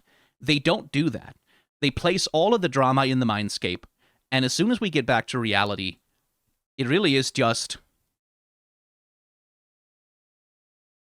a couple of fancy moves, and then really brutal violence, right? Like, this isn't really glorified or stylized violence. This is, I mean, it is. Like, you can see that here as the weapon connects with Jinx's head. You can see the distortion, all the cartoony nonsense that they're doing to really make the blow land. But this isn't cool. This isn't fun. This isn't, like, anime Sakuga bullshit. This is two kids beating each other to within an inch of their lives on a bridge over some stupid trinket. And in this scene, to me, brings back memories of the first act. And one of the saddest, like, well, not saddest, but one of the most sort of grim scenes in Act 1, especially in hindsight, is in the first episode, after the kids have escaped from Jayce's apartment with the loot, right? And they're coming back across the bridge, and they run into Silco's goons, right? Like those kids that Silco has hired to keep an eye on them in like a bit of a dirty alleyway next to the river. And these kids get into this knockdown, drag-out, brutal, ugly, bloody fist fight in the dirt over junk, over garbage, right? Like over random shit that they stole from some college student's apartment, right? Over nothing, over trinkets and stuff that Jayce probably wouldn't have thought twice about losing, wouldn't have cared about losing, if not for the hex crystals that they also took with them, right? These kids are fighting over that like it's worth their lives, right? Enacting horrible violence to each other, just beating each other to shit over scraps, over garbage, over junk, over nothing. They live lives of such deprivation that the random junk from a college student's apartment is worth that, right? It's such a grim, ugly scene in Act 1. Like, these children fighting each other like that over so little. And this scene kind of brings me back to that, because it's like, these are teenagers, right? And this, it's not cool, it's not kung fu, it's not fucking wuxia wire fighting, he smashed her over the head with a lead pipe, and now he's beating her to a pulp, fully intending to kill her. And this is an intentional stylization by the show. The show doesn't make the violence glorious or cool, right? Like the Mindscape stuff, all of this. Oh yeah, this rules, right? Like this is stylized, this is cool, this is like, oh, and the stare down. But the actual reality of the thing that happens, it's mostly just very sudden and violent and quick. And then it gets really ugly. The way Jinx struggles as well, right? Like Ekko, he gets that first hit on her, and after that, it's just, don't let her get up, right? Like she levels the gun at him, he smacks it out of the way. She tries to lunge for him, and then it's just down, smack. We see the knuckles being dragged back, and he's hitting her with the hand that holds the clock, right? Like this clock that's also a symbolic representation of his memories, right? He's literally beating her face to a bloody pulp with a hand that holds his memories of her, right? And she grabs onto his face and pushes and tries to break out, and then it's down again. It's grim, right? It's not a fucking anime shonen fight. It's brutality. And that's when Powder comes back, just for a bit. In Jinx's expression, hurt, fear, pain, despair, pleading. That's Powder, right? Like, because those are the only means that Powder has to deal with having violence enacted upon her. I don't know the extent to which this is a conscious manipulation on Jinx's part. Maybe it is, maybe it isn't. Maybe it really is Powder coming out here as Jinx has been like essentially beaten out of her for a second.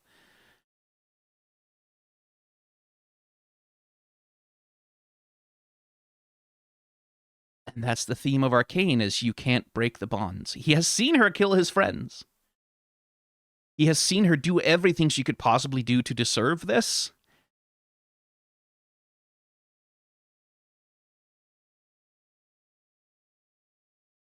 And still he can't, right? Even when it'll kill you. You just can't break those bonds of love.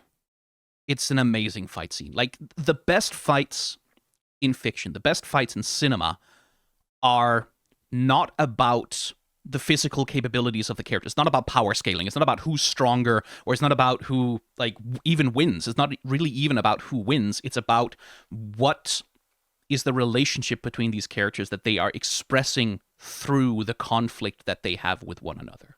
That's where a lot of shonen can sort of, for me, start to really, really fall flat, because it can devolve into just, well, here's a bad guy who's evil, and you're gonna beat him up. And then the hero's like, bad guy, evil, I'm gonna beat you up. But there's no, in the fights, it's just this extended sort of masturbation session over how cool it looks when the good guy fights the bad guy. But there's no communication happening. There's no exchange of values or memories or feelings or ideas. It's just characters who don't really give a shit about each other slugging away at one another with like as much power as they can possibly muster. Bleach. Some of the fights, not all of Bleach, but sometimes in Bleach, and Dragon Ball did it too, and Naruto, especially towards the end, good lord.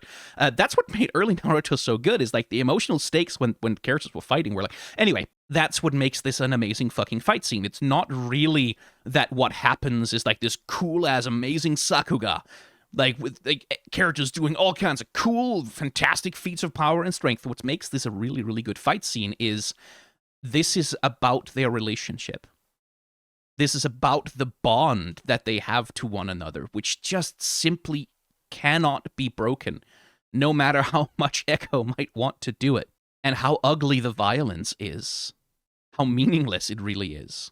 This should never have happened. These two kids should never have been put on opposing sides like that.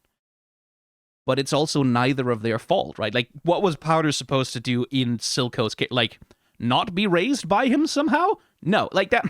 Jinx is responsible for her own actions, but there was some things pushing her along the way to getting where she got, right?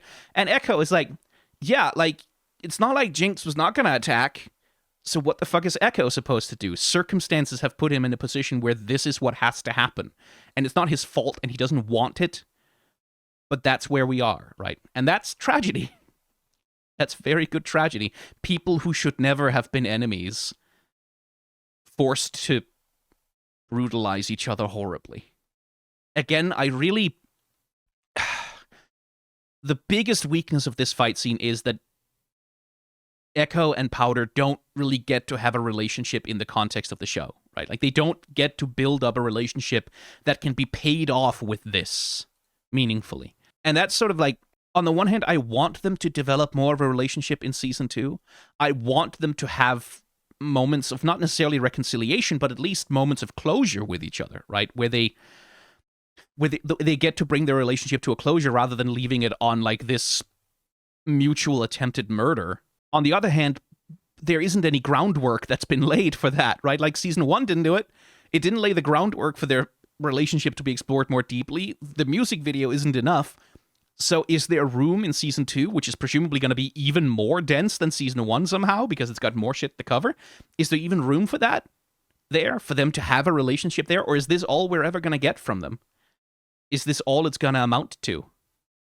I really worry about that. I really hope, I very much want their relationship to mean more and pay off more, because if we get a really good set of relationship moments between the two of them in Season 2, we can go back and watch this, and it will hit that much harder in hindsight. That's my fervent hope.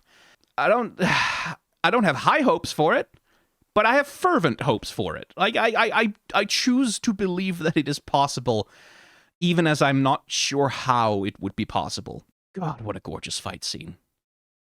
What a tragedy it is. Let's, by the way, some little animation touches I just want to touch on. During, like, because the violence here is happening so quickly, you barely get any time to see what's actually being animated. But there are some lovely, like, model breaking, smearing, doubling. Like, a lot of stylization goes into making this moment of Jinx pulling her gun to fire it read really, really well, even at that extremely high speed. You can see it here too, right? Like with the muzzle flash, and then this thing sort of tracing the arc of the kickback of like the recoil on the gun, which, by the way, don't fire your gun held sideways like that. That's a terrible idea. You become less accurate. That might be why you missed him, Jinx. But it is gorgeous. And like, they really play with Ekko's bat here, right? Like, really break the model to pieces in order to emphasize like the big quick swings and the motions that he's making with it.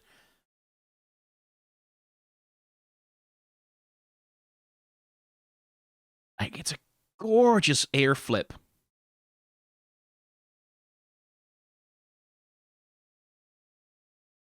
Smears.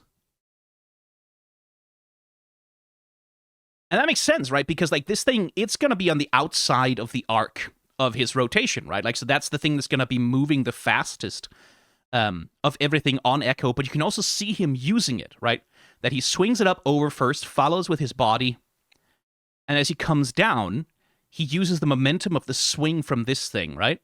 To sort of carry him through, pivots around his leg, carries him through, keeps his forward momentum going by sort of using the weight of this thing to turn him around so he can continue the run. And then before Jinx has time to react, there he is. And my God, the breaking, the smearing, right? All of it in service of describing the arc of Ekko's motion here, right? And as we talked about previously, this building up tension, building up tension, building up tension, and then snap, right? Building up tension to make the actual moment of impact. Yeesh. That much more brutal. And we're repeating the motion as well, right? Because here, Ekko swings, and then cut to the next one, he swings again, right? So we jump back in time just a little bit to help the motion read more strongly as we cut to the next shot where... Good grief. Where Jinx takes the hit. And they hyper-distort the model in order to really sell the power of it and really make it land. And I do love the stumble, right? It's not just that she falls over. There's this awkward, kind of ugly stumbling going on where she's trying to catch herself and failing. Because again, the point of the violence here is that it's not cool. It's not stylized. It's not like sort of like, oh yeah, fuck yeah, cool characters doing cool shit. This is, no, like a teenager got hit over the head with a lead pipe. It's grim and it's ugly and it's desperate. And the struggling is part of the point of it. It's, oof. What a fucking fight scene, man. And Ekko's expressions as he goes through it, too. Right? Nothing but rage, nothing but anger. Rearing back for the next hit. And then, blink. Right? He blinks. One time he blinks. And his perception changes.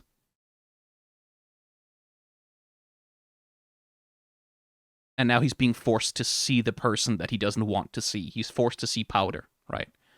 The person he's been remembering, but also thinking of as dead, comes back to life right in front of him. And all of that harsh lines and like the nose like tilted back and like the roughness in his face completely vanishes.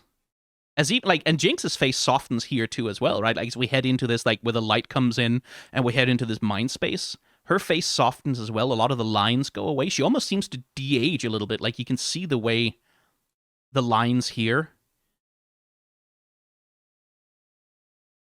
fade out of her expression so that she even looks younger in this moment.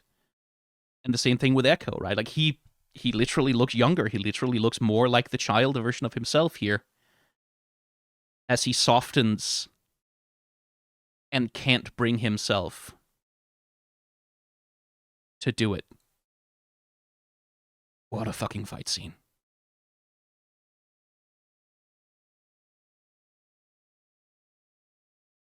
So, the end. I had a plan.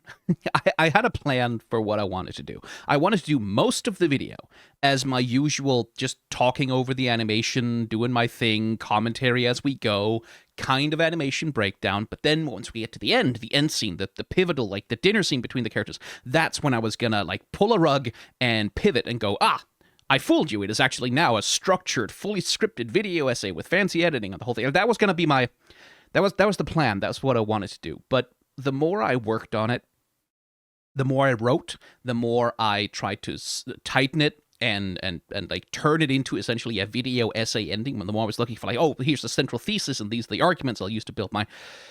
The more I did that, the more I struggled.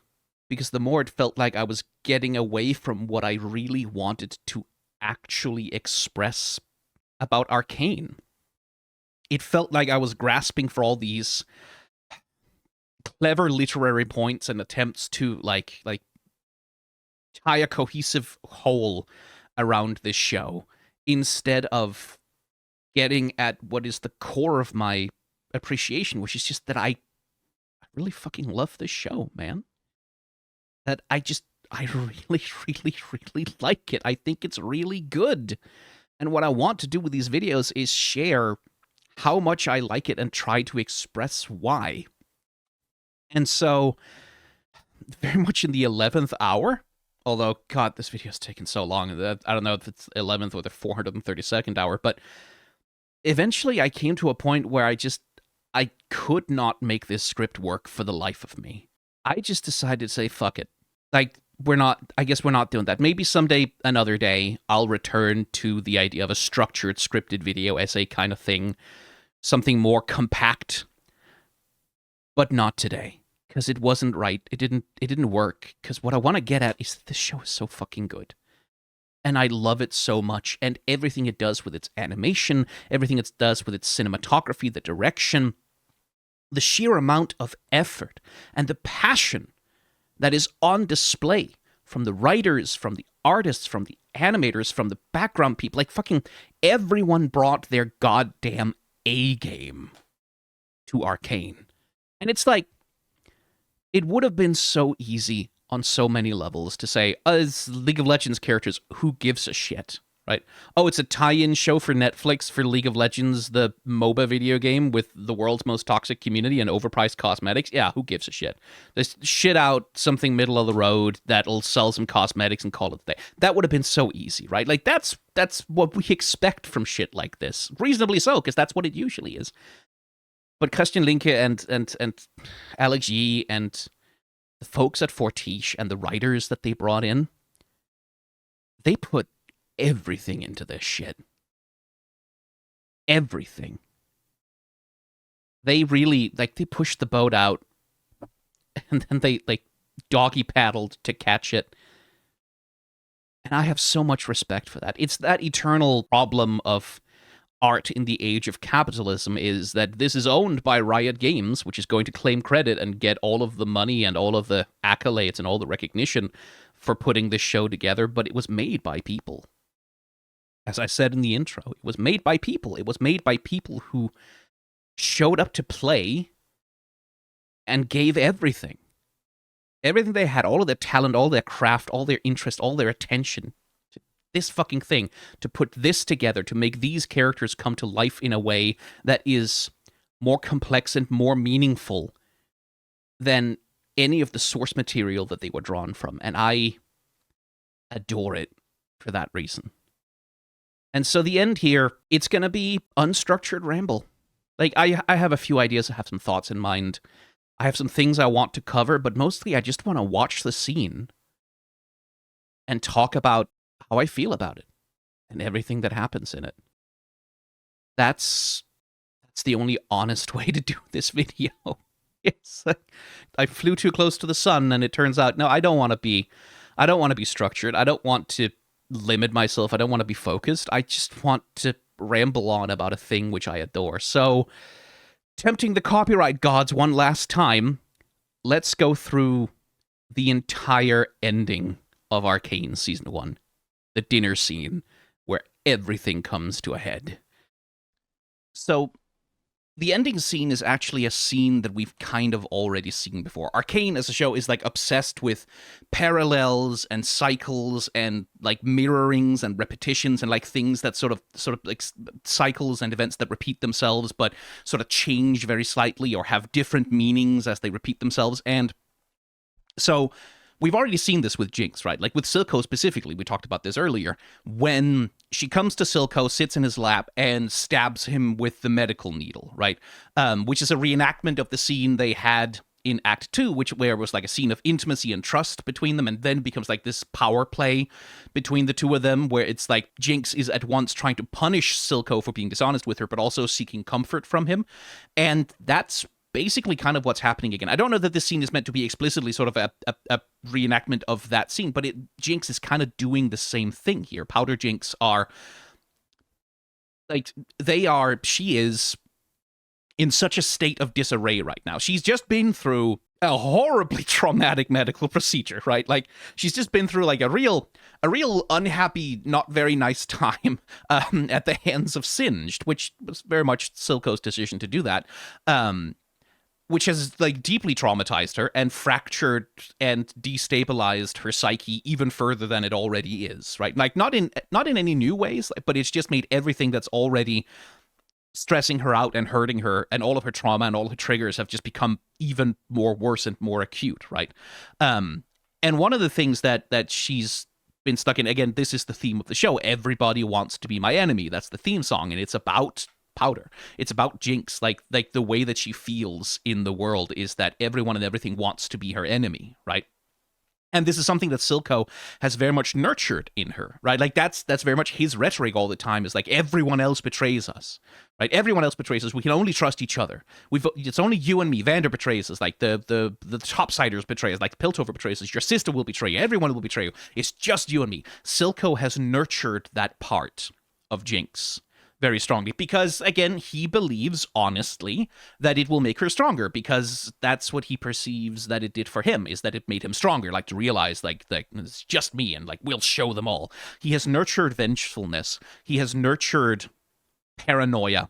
He has nurtured distrust, right? In an effort to try and get Jinx to be self-reliant, right? Like, to be less vulnerable to the judgment and, like, the emotional dependence on other people, but it has bad consequences. And now those chickens are sort of coming home to roost, because now she doesn't trust him either. But the problem is, she needs to trust someone, right? She can't just not trust anyone. That's not an emotionally stable position for her to be in.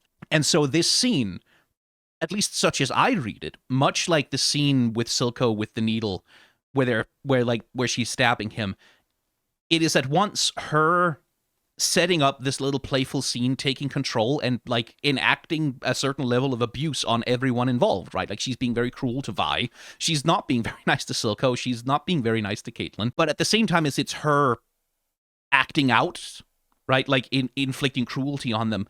It's also her desperately looking for something to believe in, something to trust, right? She's desperately looking for someone to reassure her and make the fear and the scary shit go away, and, like, give her comfort, in just the same way as it was in the scene with Silco in the chair. And what she's recreating here is a domestic scene, essentially, right? Like, she's recreating this sort of fake family dinner situation with Silco, the dad, at one end of the table, and Vi, the mother, at the other end, right? Like, Vi being her sister, of course, but also the only maternal figure in her life. And then we get this sort of very dramatic enactment of, like, on one side, Milo Clagger, like the little bunny, and the chair with Powder's name on it. On the other side, the chair with Jinx's name on it. And we get this clashing of Jinx's aesthetic, which has been very interesting throughout the entire show, which is this, on the one hand, this very childish scribbling on everything, right? Like crayons and, like, bright colors scribbling all over everything. But then on the other hand, also this very harsh, sharp-edged graffiti aesthetic, which is like, so, and that's the Jinx persona, whereas, like, the crayons and the scribbling and, like, the drawing smiley faces on everything, that's very much the Powder part of her persona, right? Like, those two things merge and mix into what is the whole of the Jinx aesthetic. And so she has recreated this parody of a scene of domestic bliss, which, again, is a pattern that Jinx has shown before in the show. In her lair underneath Silco's office, like, wherever the hell it is, in that chasm with, like, the propeller thing, she has a little living room set up, right? Like, with the Milo and Clagger dummies just sitting there, almost like they're still hanging out underneath the last drop, right? She keeps trying to recreate that domestic bliss, I think, sort of, at least in part, as a attempt to appease the angry ghosts of these two that keep haunting her psyche so acutely, right? Like, the guilt of these two. That's another thing about Silco, right? Jinx is so desperately consumed by the guilt of what she did that night to Vander, to Clagger, to Milo. Even though it wasn't really her fault, even though she didn't mean to, even though she, like, it's not something that she should hold out that blame for. It's haunts her, like, acutely, and it's the haunting, especially of the voice of Milo, that really drives her to act impulsively and self-sabotage in many situations. But Silco has not helped her with that at all. Because again, Silco's philosophy and objective is like, well, you're not Powder anymore, you're Jinx now. Right? Like, that past, all those people, they don't matter. Like, cut them off, cut that shit off, leave it behind you. The same way that, like, Silco believes that he left Vander behind him, even though clearly he fucking didn't. He held on to some issues about that man. Leave them behind you, become reborn as something new. That's the baptism scene. Become reborn as Jinx, right? So you can leave all of these bad things behind you and become, like, a strong, independent, like, powerful person who can, like pursue your vision in the world. That's what he's trying to do for her. But because he's never actually helped her cope with the guilt, because he's never actually helped her deal with the ghosts, right? Because he's never actually helped her confront it or talk to her about it, and certainly Jinx doesn't seem to be particularly eager to talk about it either, they're still here, right? Like, these bonds that will not break, right? They are still here, and they have become chains around her neck. They've become like a terrible burden on her because no one's ever helped her address it at all. And poor Vi in this situation also, like I said, this is going to be unstructured. Poor Vi in this situation, she has had like all of, 2.5 minutes with Jinx since she got out of prison. She's had like 2.5 minutes to talk to Powder at all, to interact with her, to try and understand what the hell's been going on with her. And every single time she makes even the least bit of progress with her, something takes them away from one another again, right? Like, something drives them apart over and over again. So Vi hasn't, like, the comfort that Powder is looking for in this scene, Vi isn't equipped to give it to her because she doesn't understand what her sister is going through at all, right? Vi, in this scene, I think she begins to sort of intuit a little bit of the turmoil that's going on inside Powder Jinx. But, like, she's a fucking, like, she's been in prison fighting for her life for the past 8 years. She doesn't have therapy training. Like, how is she supposed to help with any of this? And she has her own massive guilt complex about the way that she feels that she abandoned Powder, even though, you know, that she didn't. Like, she made one big, really bad mistake, and the consequences of it far outstripped the severity of the mistake, and that wasn't her fault, right? It's a tragedy. We've been over this before, right? And, like, I think, let's fucking skip ahead, actually, because I think it's put very well by Jinx herself here, when she chooses to become Jinx fully. Which is like, I thought you could love me like you used to, but you changed too, right? Like, that's Jinx's diagnosis of why this was never gonna work, like why they could never be a family again. It's like, well, Vi isn't the same sister who left me behind either, so therefore, like, we can never recreate the past as it was, and therefore, all that's left is to, you know, blow it all up. Like, that fatalism and rashness, right? Like, which is, again, very much a part of Powder's personality, that catastrophizing, right? That belief that only the worst thing can ever really happen, right? Because I'm a Jinx, right? Like, because I'm cursed for things to always be the worst they can possibly be. She's not wrong. Vi changed too. Vi changed a lot. She had to. Just as much as Powder had to. And those changes are like, yeah, you can't go back, right? You can't recreate the past.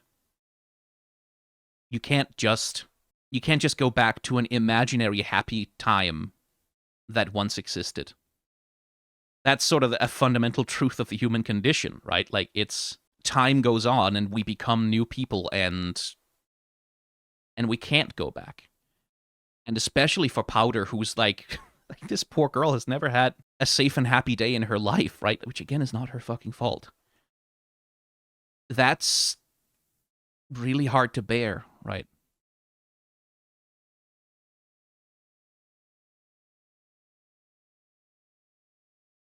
And the goddamn animation here. Right, the flickering of the eyelids.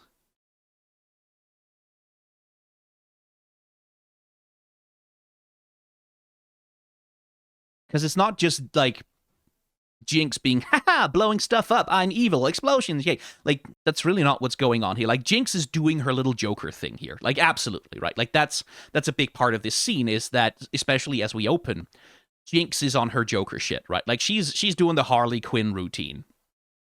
She's hamming it up, she's playing, right? Playing the Jinx persona and using it to try and hold control over what's going on, because it's the only tool in her toolbox, right? Is to set up these playing house scenarios, right? Like, is to play the Jinx character and pretend like she's got it all under control and like nothing's wrong. That's like, it's the only tool she has in her toolbox. But that's not who she is, right? Like, the Jinx persona is a persona. And underneath that is the Jinx personality, which is a different thing, right? Like, the Jinx personality is angry and sad and self-hating and nihilistic and catastrophizing and, you know, desperate for some kind of stability. And then alongside the Jinx persona, there is Powder, right? Like, the scared little girl who just wants her family to love her and make her feel safe for like 5 fucking minutes of her life.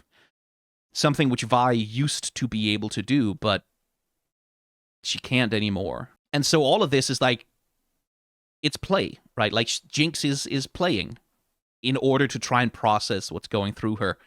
And because she's a genius, right? Like, because she's so creative, because she's so smart, because she's so capable, right? Like, all of these fears she has about being like incompetent or useless or a burden, they're all not true. She demonstrates that over and over and over again, but because she has all of this capacity, when she turns it towards something like this, you know, it gets grim, gang. It gets real nasty. Okay, let me try and find some structure here again. As we open the scene, Powder Jinx is, as it were, on Vi's side, right? Like, at this point, she's like, well, he's going to give me up to Topside. He's going to give me up to Piltover. He's going to betray me because he wants his vision of Son, and I don't matter to him more than that does. Because why would I like, she hates herself, right? Like, she feels so guilty. She feels like such a monster. So, like, of course, Silco would give her up in a heartbeat. Of course he would, right? Like, that is an obvious conclusion to her, right?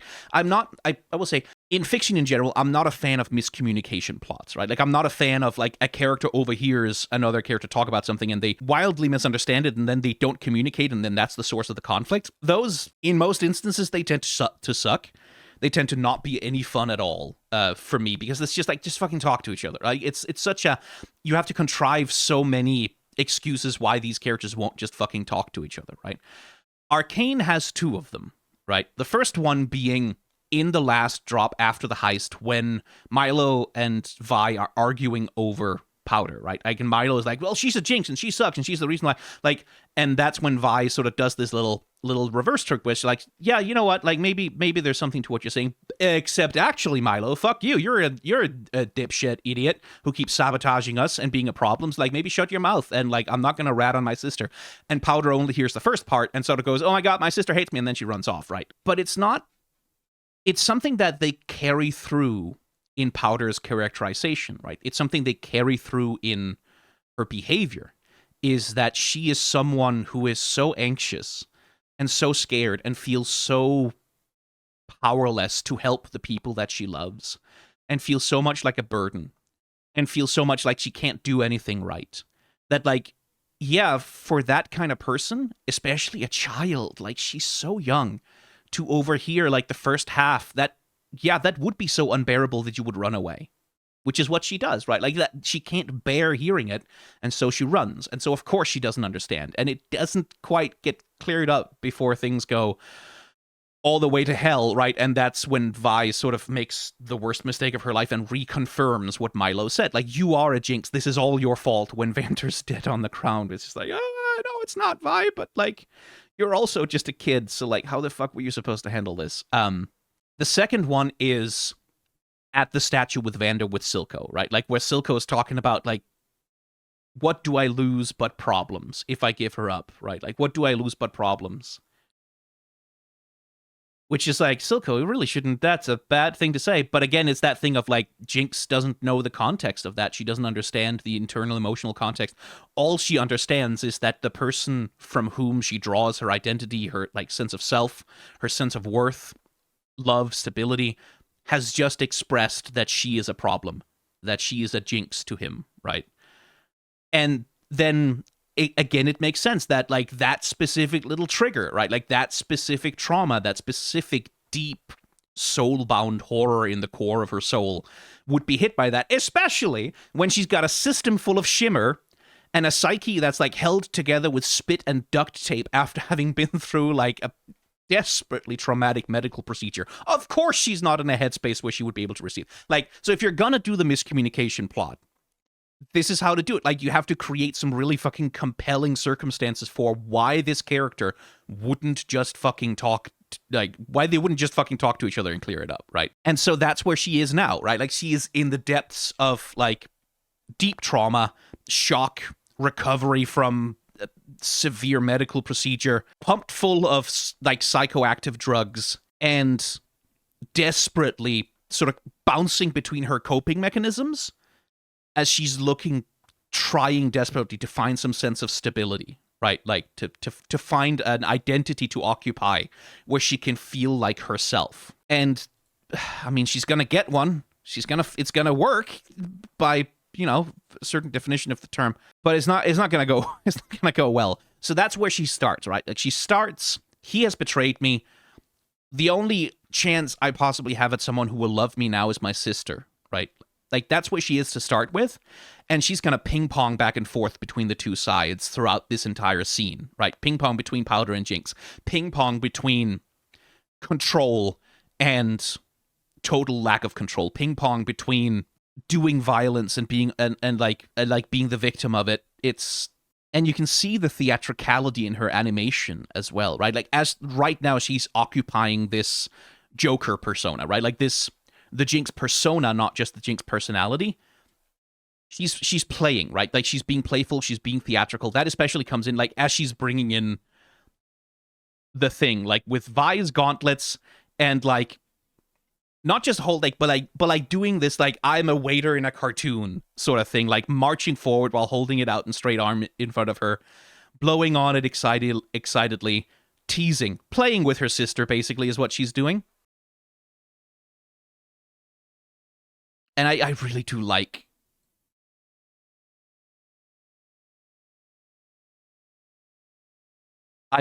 this animation so much. Like, again, the theatricality of it, which again is something we've seen Jinx employ when she's under deep emotional stress, right? Like, is that she will put on this goofy, jokey comedy persona as sort of a means to say, like, I'm fine, I'm okay, I'm totally in control, I know what I'm doing, and I am not a freak, right? And here has sort of reached, like, its darkest expression as she's literally playing with the like, threatening Vi with the idea that it's Caitlyn's head in there, like, what's in the box? And again, just like, what did you do? Like, the little pulling the lip up under, childish sort of, I made her a snack. And relishing it, right? Like, this is, again, much in the same way as when she's on Silco's lap. This is her punishing Vi. This is her punishing Vi for abandoning her, punishing Vi for not being there for her, in the same way she was punishing Silco for lying to her. It's a tantrum, right? Like, it's childish, but it's very true to the character, and she's kind of reveling in it, right? The naughtiness of what she's doing. Jeez, I'm not that crazy. God, like, the animators must have had so much fun doing Jinx's expressions a lot of the time. Because she really does ping-pong between so many different styles of emotional performance, right? Like, that's a big part of her character, is that she bounces rapidly from one emotional state to another. And her relationship with Caitlyn is interesting as well, because, like, so many of Jinx's sort of terror visions, right, are this horrifying fear that Caitlyn has replaced her, right? That Vi has found a girlfriend, and now she doesn't care about her sister anymore, right? Like, that's very specifically that Caitlyn is this home wrecker who has, like, snuck in and is stealing her sister from her. Like, that's a lot of the sort of the hallucinatory imagery that Jinx sees with Caitlyn focuses around this, especially during the surgery scene with Singed, right? Like, where literally Singed becomes Caitlyn and becomes the source of her pain, with Vi literally helping and abetting that pain. Which is like, again, from Jinx's perspective, Vi is working with a fucking enforcer, right? Like, these people who are the source of so much suffering and pain for these kids in Zaun. Like, Vi is, in a very literal sense, working with the enemy. And so when Vi shouts, "Leave her out of this,"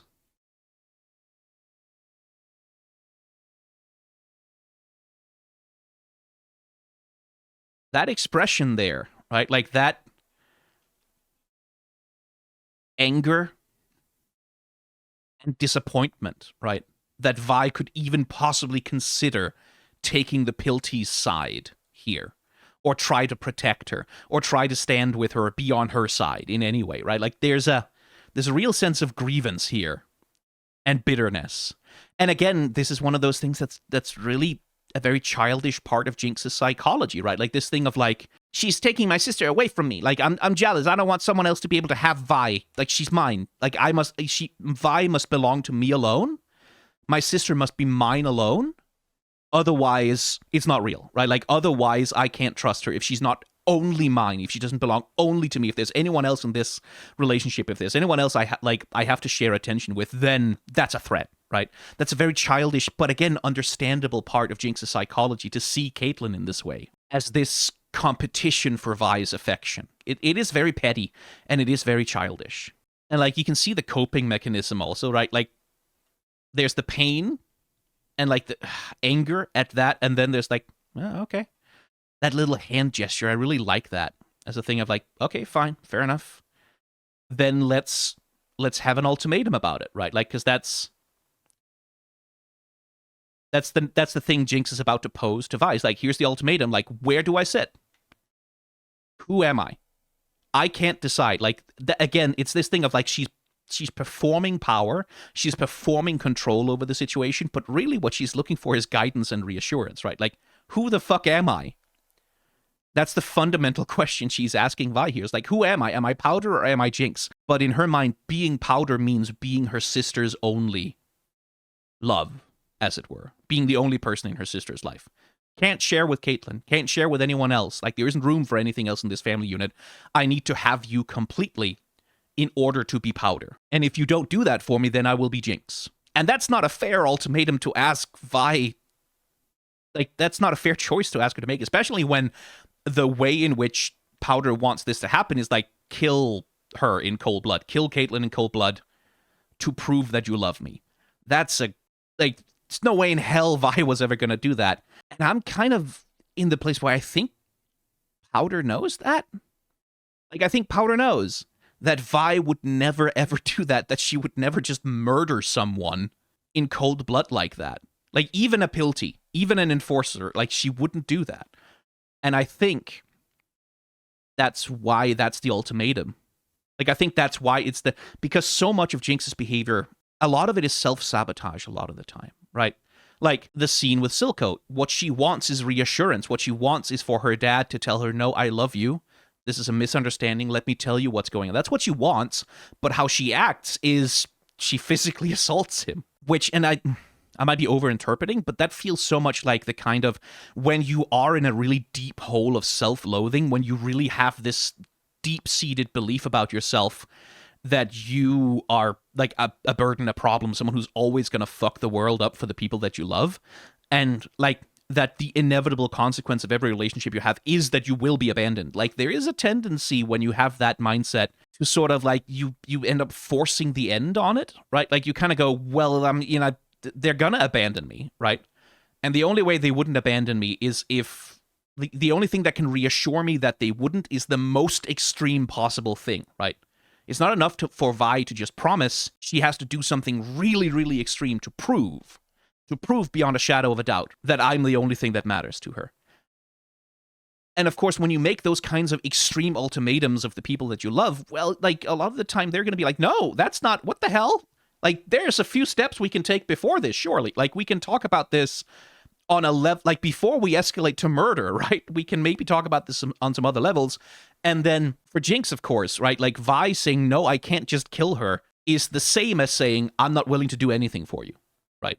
I'm not willing to be your sister. Like, I'm not willing to do anything for you. I'm rejecting you wholeheartedly, right? Which, and it's like, you understand why for Jinx, it has to be this extreme, right? Like, you understand why for her nothing else is enough in her mind to quell the fear. But it's also not okay, right? It's toxic, it's cruel, it's evil. It's an evil thing to force someone else to do to prove that they love you.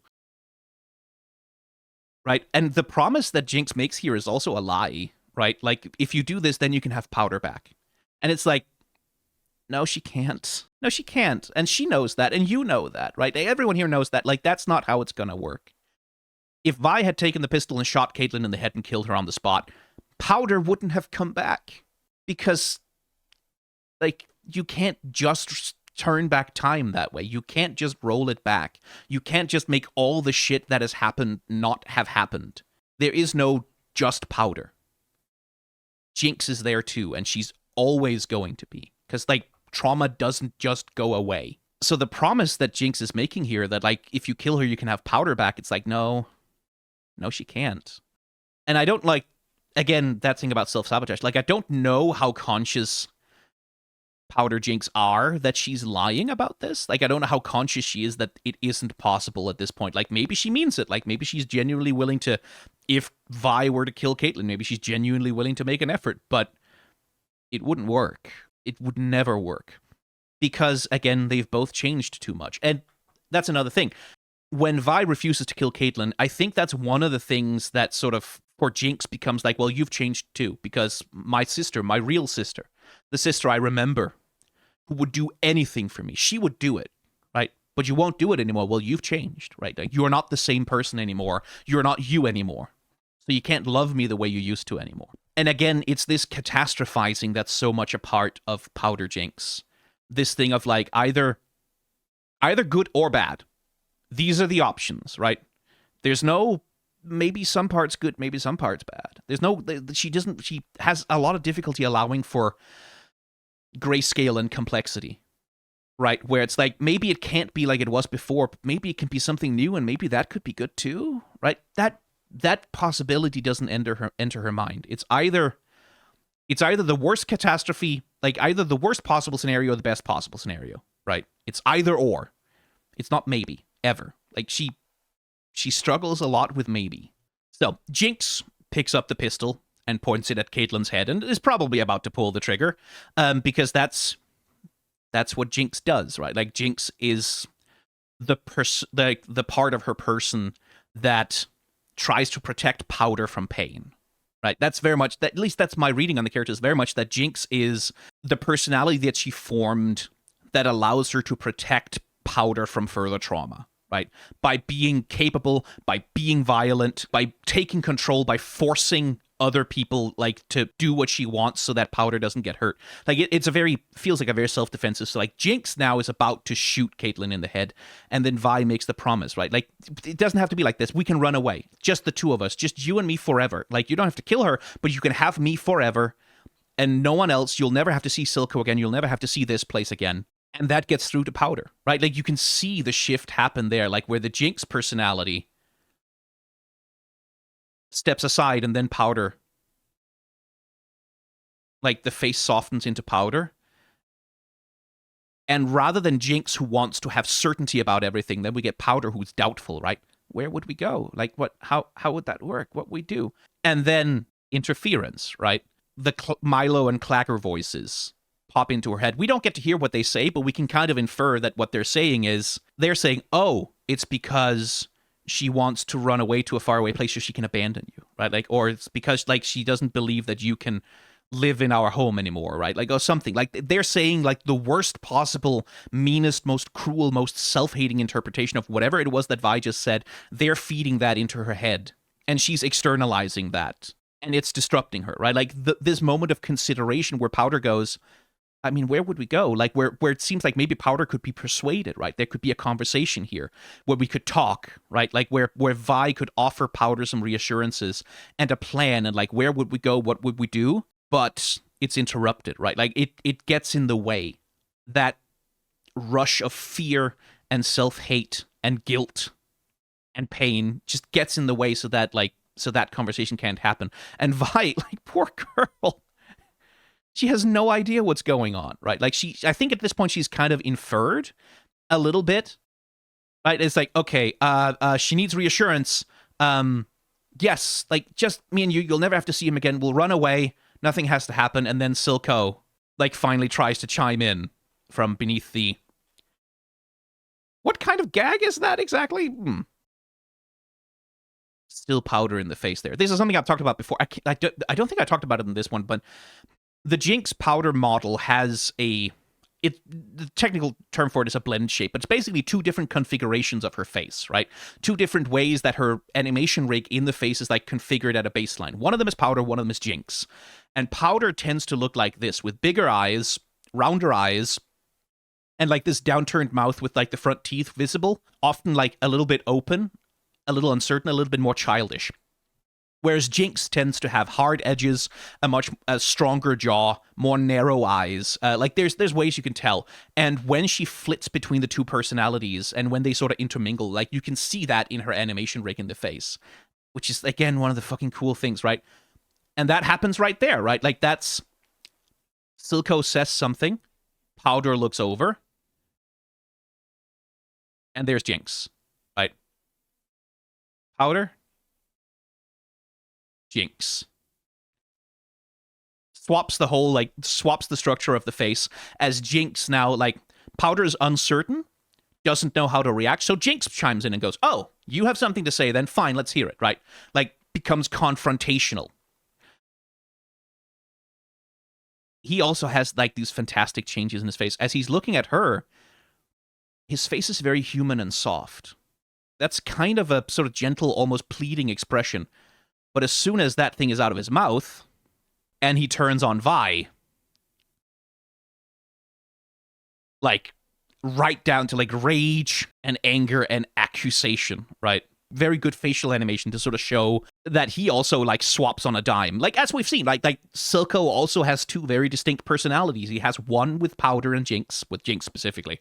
Not so much with Powder. He doesn't love Powder that much. In fact, that's kind of the problem. And he has a very different personality with everyone else, right? Like, everyone else, it's the hard personality, it's the dictator, it's the visionary, it's the, it's the madman.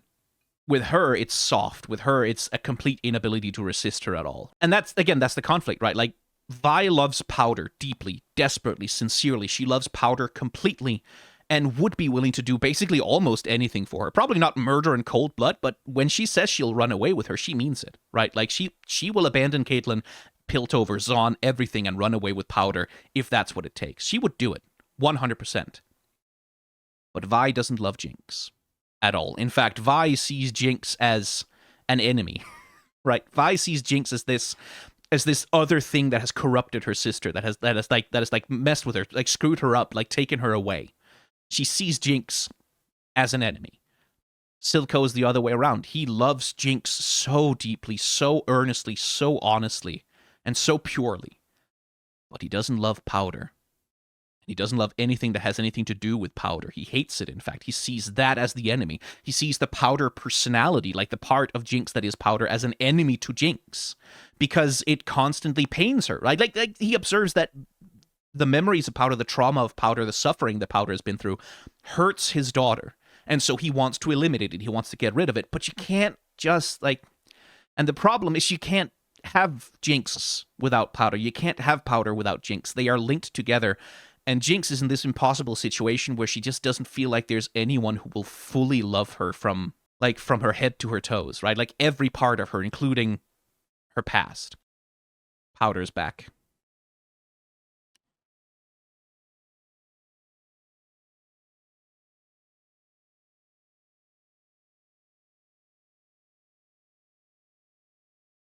in part. Like, there's also a lot of mixing going on where it's both Powder and Jinx at the same time in some really interesting ways. Like, that's really fluid and sort of hard to fully distinguish, because that's Jinx right there, right? Like, the eyes getting big there, that feels a little bit like Powder peeking out, and then back to Jinx, and then, well, then Milo gets in the way again because he doesn't know when to shut up.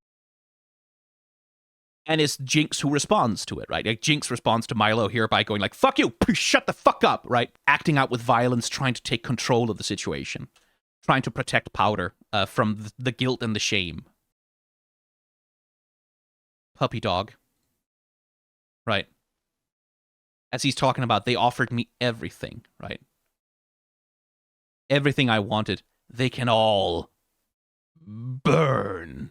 Right? Like, the animators really put the emphasis in there, right? He literally is inflating his cheeks to go, burn. Like, that plosive, like, really exploding out of him. Right? They can all burn. Right? Like, with venom. Everyone else betrays us. It's only you and me.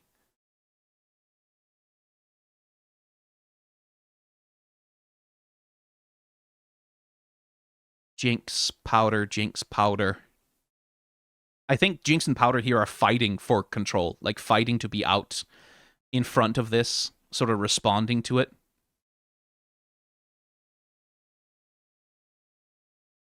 And again, Silco loves her earnestly, honestly, genuinely, fully. Jinx, at least. He would never in a million years lift a hand against her, right? Like, he would never do it, but he will emotionally manipulate her. Right? He does create this rhetoric of, like, you can't trust anyone other than me. You can't listen to anyone other than me. Make me the center of your universe. And because that's the only way he knows how to offer comfort, right? Because he too has been betrayed. Right? He too, like, he has known many of the same traumas that Powder has, right? That's why he sees himself in her. That's why they have a connection, is because they've been through a lot of the same shit. So he's also, like, I think, kind of understands that that's what Powder Jinx is looking for, is that, like, I will be your rock. I will be the center of your universe, and I will never change. You can always count on me forever, for everything, and I'll kill anyone else and everything else. I'll destroy the world, right? For you. Because that's the thing she just asked Vi for, right? Like, she just asked Vi, kill someone for me. Like, be the center of my universe. Like, surrender everything and everyone else. Be my rock, right? And Vi can't do that anymore. Silco's willing to do it, but maybe it's not very healthy for her. Maybe that's not what Jinx really needs.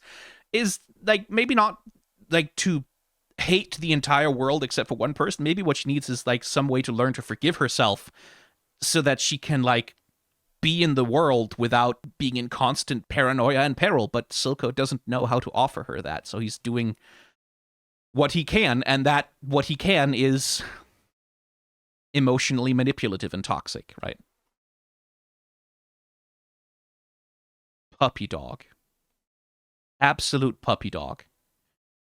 It really is, the animation, like, it is subtle, but Silco is so human when he looks at Jinx.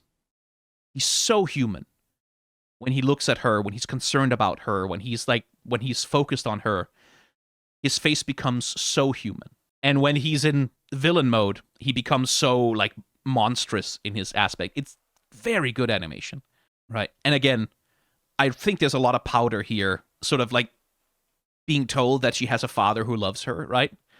It's affecting her a lot. And then Caitlyn dropped the gun, and we get this little blink, right? Jinx. Powder? Jinx, right? Because now I have to defend myself, right? Like, now it's battle, now it's violence. And we get this standoff between the two of them. Where, like, I think genuinely Jinx here is kind of impressed. Right? It's like, how the hell did you get out of your... Well, she's better than I thought. Like, I genuinely think there's a little bit of, like, well, shit, I underestimated her. Like, well done. But she's also not about, her coping mechanism is to do violence, so...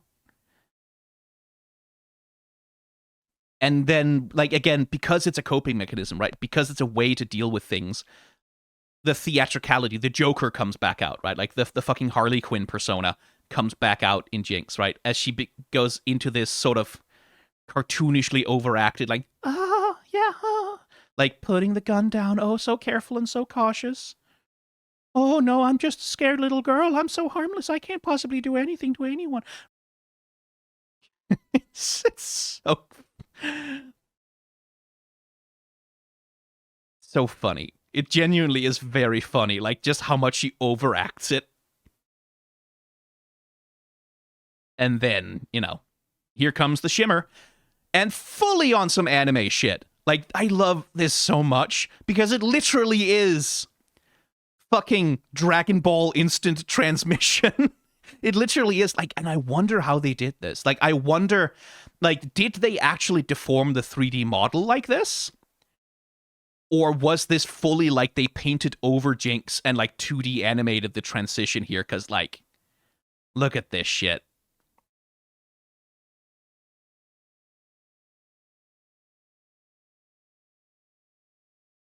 And we get the bright light from, again, anime technique, using like the bright eye light to trace the arc, right? To trace the motion and the movement of what Jinx does here. So that even though the motion is like very sudden from our perspective, because we have that trail of light sort of out, like hanging in the air, outlining what Jinx does, we can follow the motion in feeling, even if we can't perfectly follow it with our eyes, right? And there's so much cheating to camera here, like especially pay attention to what happens with her arm over here, right? It blurs out, and like this does not make any sense in terms of like being attached to her body over here, right? So it just kind of blurs out. They just kind of make it bigger in frame and then unblur it here.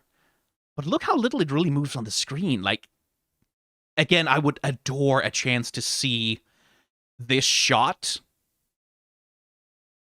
from another angle. Like how much they were cheating to camera, like how much they distorted her in order to make it work. Because like my sense is that they are actually deforming the 3D model like this, which like I don't know how you set up a rig to allow you to do that. And then doing the usual thing of like scribbling over top of it with their 2D animation to sort of emphasize it like fully on some fucking anime shit. And this going all the way back to like the fight with Jayce and the Chem Tank thugs, right? This is that style of movement, right? Like this is that like snapping from one side to another, like very rapid shimmer motion, essentially, right? Which Caitlyn doesn't really have any experience fighting against, so she's caught pretty badly off guard. Understandably so. Like no one expects anyone to pull out the fucking the fucking Street Fighter move when you're holding them at gunpoint. And oof.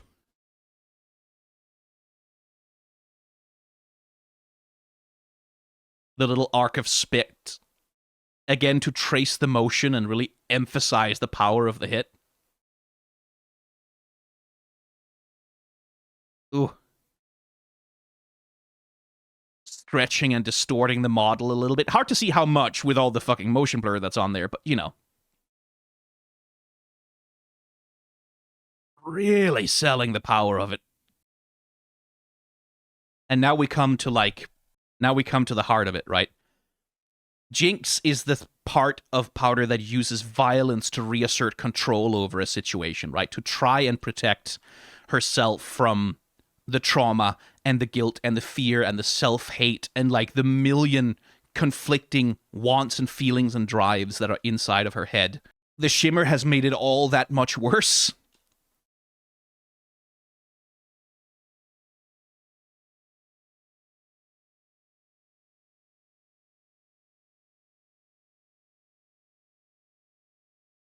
And then Vi and Silco just pile it on, right? Like what is probably needed in this moment is someone to de-escalate the tension and say, okay, hey, slow down, calm down.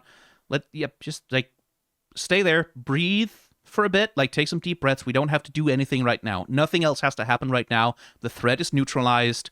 Calm down. Let's talk about that. That's what's needed.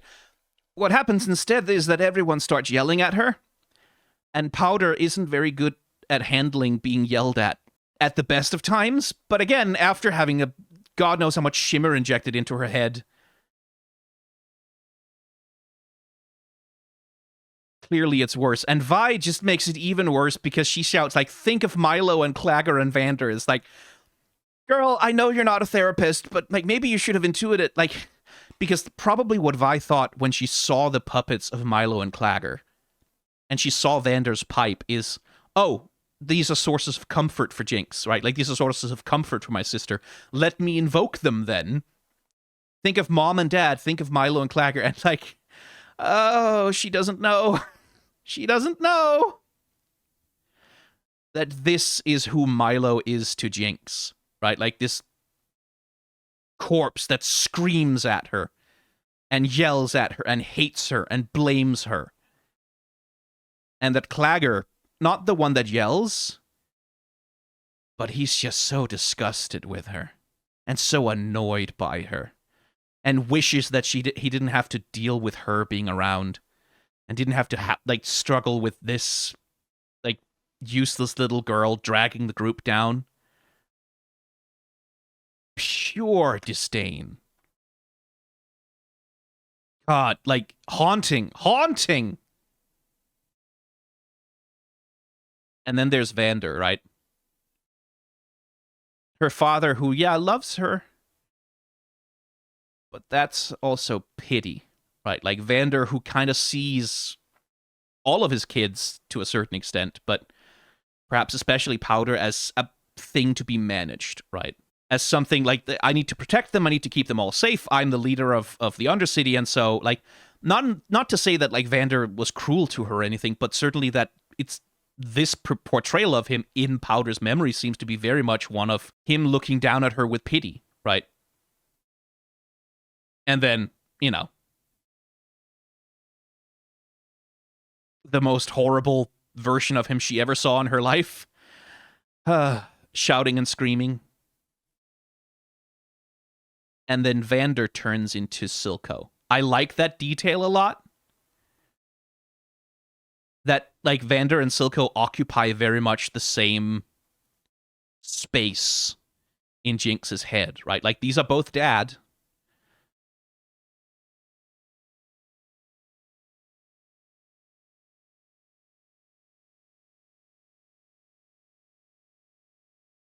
And Jinx's experience is just this assault, right? That there's monsters everywhere. She's surrounded by enemies that want to hurt her all the time, from every side. And she can't make them stop. She can't make them go away. She can't defend herself. She can't do anything. And she's powerless. And she's small.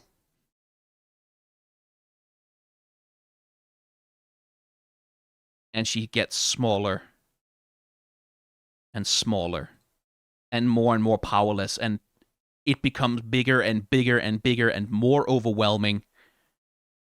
And she's in this space of, like, completely being lost in her psychosis, right? In her hallucinations, in her deep and profound fear. And so she hears a gun cock, right? She hears a weapon getting ready to go off.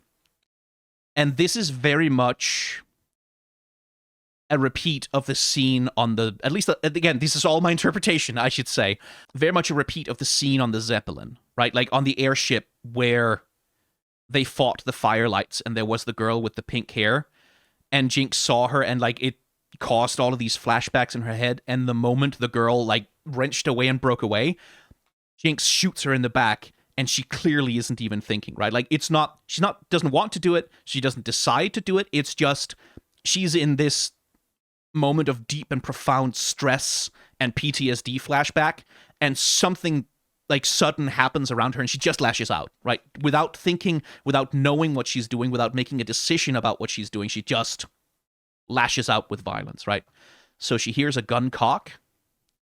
And I don't think, again, she doesn't know that this is Silco shooting at Vi. She doesn't know that the gun isn't pointed at her. She doesn't know anything. She doesn't understand anything that's happening except there's a threat. And the Jinx persona supercharged by Shimmer just, like, basically spins around the room, and the first person she shoots at is Vi, right? Like, it's not that she's trying to protect her sister, she's just reacting. She, like, in this moment, she could just have as easily have killed Vi as she could Silco. She could have killed both of them. Jinx, Powder, they're not there. This is pure animal reaction to stimuli. And she has no idea what she's done. And you can see that in the face animation, right? Like, she's not really present. Then the shimmer glow begins to fade.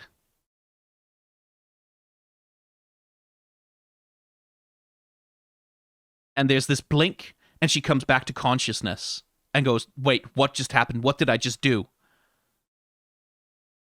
And, well, that. Hi, Powder. Look who's present in the expression now.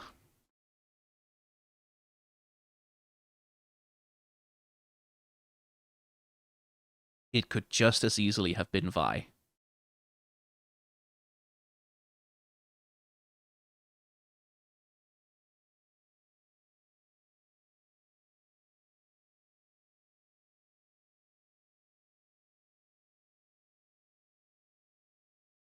And it's so...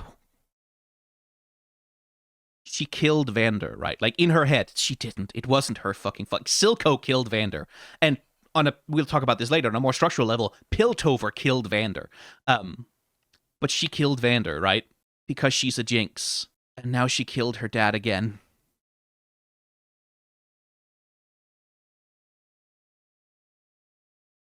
Right? Because Arcane is obsessed with repetition. It's obsessed with things repeating themselves in different contexts, taking on new meanings, like cycles happening over and over again, mirroring things against each other. She killed her father twice. Like, it's grim, man. It's so brutal. She needs a cup of tea and therapy, and she just can't have it.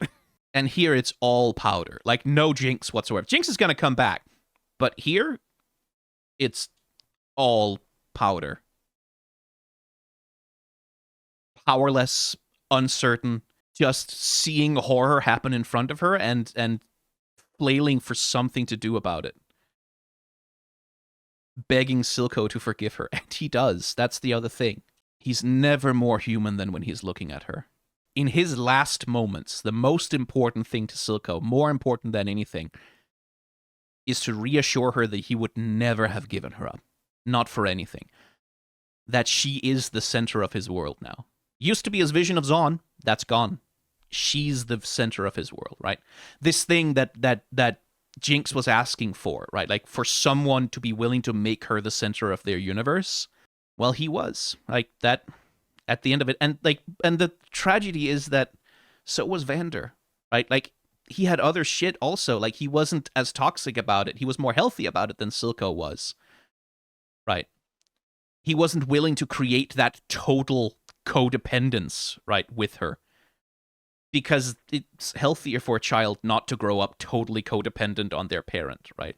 But that's the reassurance that Jinx came here for, right? Like, Jinx wanted the reassurance that someone was willing to be the center of her world. And she got it. She got what she wanted. Don't cry. You're perfect. What a fucking thing to say. What a thing to hear. It's, to an extent, like, you know what? If someone is, like, bleeding out and dying in my arms who I love and care about, those are probably the kinds of things I would want them to tell me emotionally. But also, like, especially when she's sitting there blaming herself, right?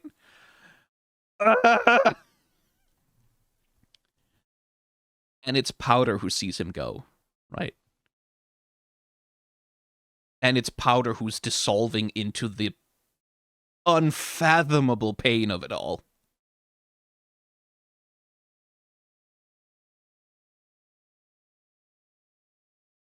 And then, when the pain becomes too much for Powder,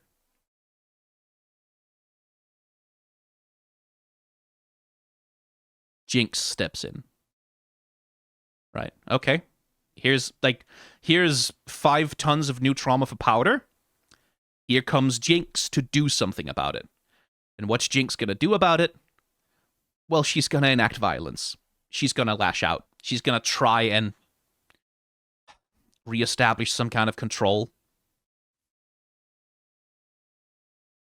And it really is, that really is... We'll see Powder again a little bit before the end, but this really is, certainly for Powder and Jinx, this is the thing that kills Powder, right? This is the trauma that's too much. This is the thing from which Powder can never come back. This is the thing that, finally fully kills her innocence and kills the child in her. And Vi is trying. God bless her. Right. It's okay, we'll be okay. And it's yeah, no, Vi.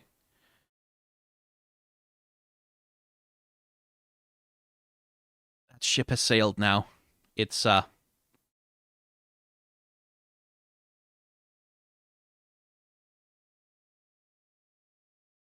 Jinx now.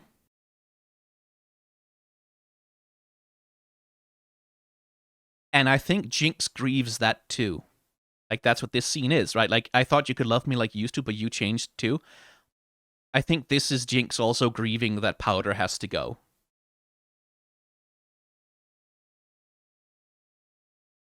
And cue the sting as we head into this montage. For the most part, I'll skip over this a little bit because it's a bunch of slow motion, but I do want to...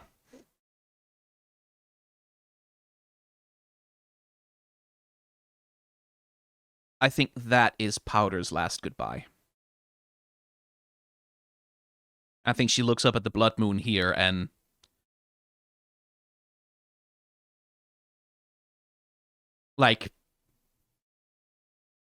sees Piltover, sees the council chambers.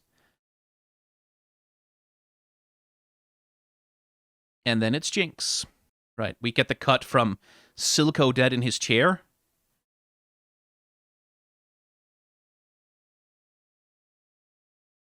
And Jinx who's about to do something about it. And it's the thing of peace was right there, right? Peace was right there. But then Powder killed Silco. And as Jayce said previously, we can't, there can't be a negotiation if there isn't someone to negotiate with. With Silco gone, this deal is dead in the water anyway. But then on top of that, a rocket is going to fly out of Zaun and crash into the council chambers, and we don't know how many people it's going to kill, but it's going to kill some people. Peace was right there. But they jinxed it. So the song that plays over this scene is, I am the monster you created. You picked out all my parts. And worst of all, for me to live, I've got to kill the part of me that's soft.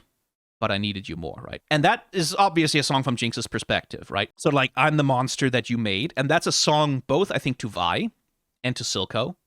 But also very much for these fucking people up in the council chambers, right? It's very much for them, right? Here's the monster that you've made, Piltover. You picked out all the parts. Now you're about to hear it roar, right? Because that, to me at least, as I interpret the story, that's very much the story of Arcane, right? It's not that Jinx is evil. It's not even that Silco is, evil ontologically as such. Marcus is, but is a coward with his own circumstances. It's not that, there's a mustache-twirling evil bad guy who, once defeated, will allow the world to return to a state of peace and happiness, right? That's not what it is, right? Silco is kind of that in the first act of the story. Silco, because it's essentially sort of a kid's cartoon at that point, right? A bunch of plucky kids trying to make it in this wonderful fantasy world. Silco is kind of the cartoon villain of the first arc, which then gets complicated significantly in the second arc. And what the show, I think, ultimately is about is it's not that this happened because of evil. This happened because of circumstances, right? And the circumstances is something that people have a hand in. All of this begins because Piltover oppresses Son. That's the source. That's at the very root, at the very foundation. Why does all of this happen? All of it? Well, because Piltover exploits the Zonites. Because Piltover condemns hundreds, thousands of people to just live in squalor and poverty and toxins and poison, to see their children die and their parents die, and their circumstances get worse and worse, while the motherfuckers over in the Golden Town get richer and richer and sit on more and more money, and the counselors are corrupt, making deals under the table with whoever can personally enrich them more, and everyone's glad-handing one another. And down in the lanes, the children are dying, and people are starving, and kids have to fight each. This is one of the most tragic scenes of the first. It is one of the most horrifying scenes of the first act, and that's why all of this happens. Is because Piltover created intolerable, horrifying living conditions for hundreds of people for no reason except profit, and now all of that pain, all of that trauma, all of that collective grief and hatred and rage, it's coming back to bite them in the ass. That's what this is. And that's like that's what it is when Jinx fires the gun, right? It's a scream. It's a howl of pain and rage and anger. And that's how it's portrayed even with Fishbones, right? Like it's a scream of pain and defiance. It's a scream, right? Not really even an attack, it's a scream. Powder's family dies because Jayce leaves incredibly powerful, dangerous magical artifacts irresponsibly lying around his apartment, because Jayce has decided that his research is more important than the rules prohibiting him from pursuing it.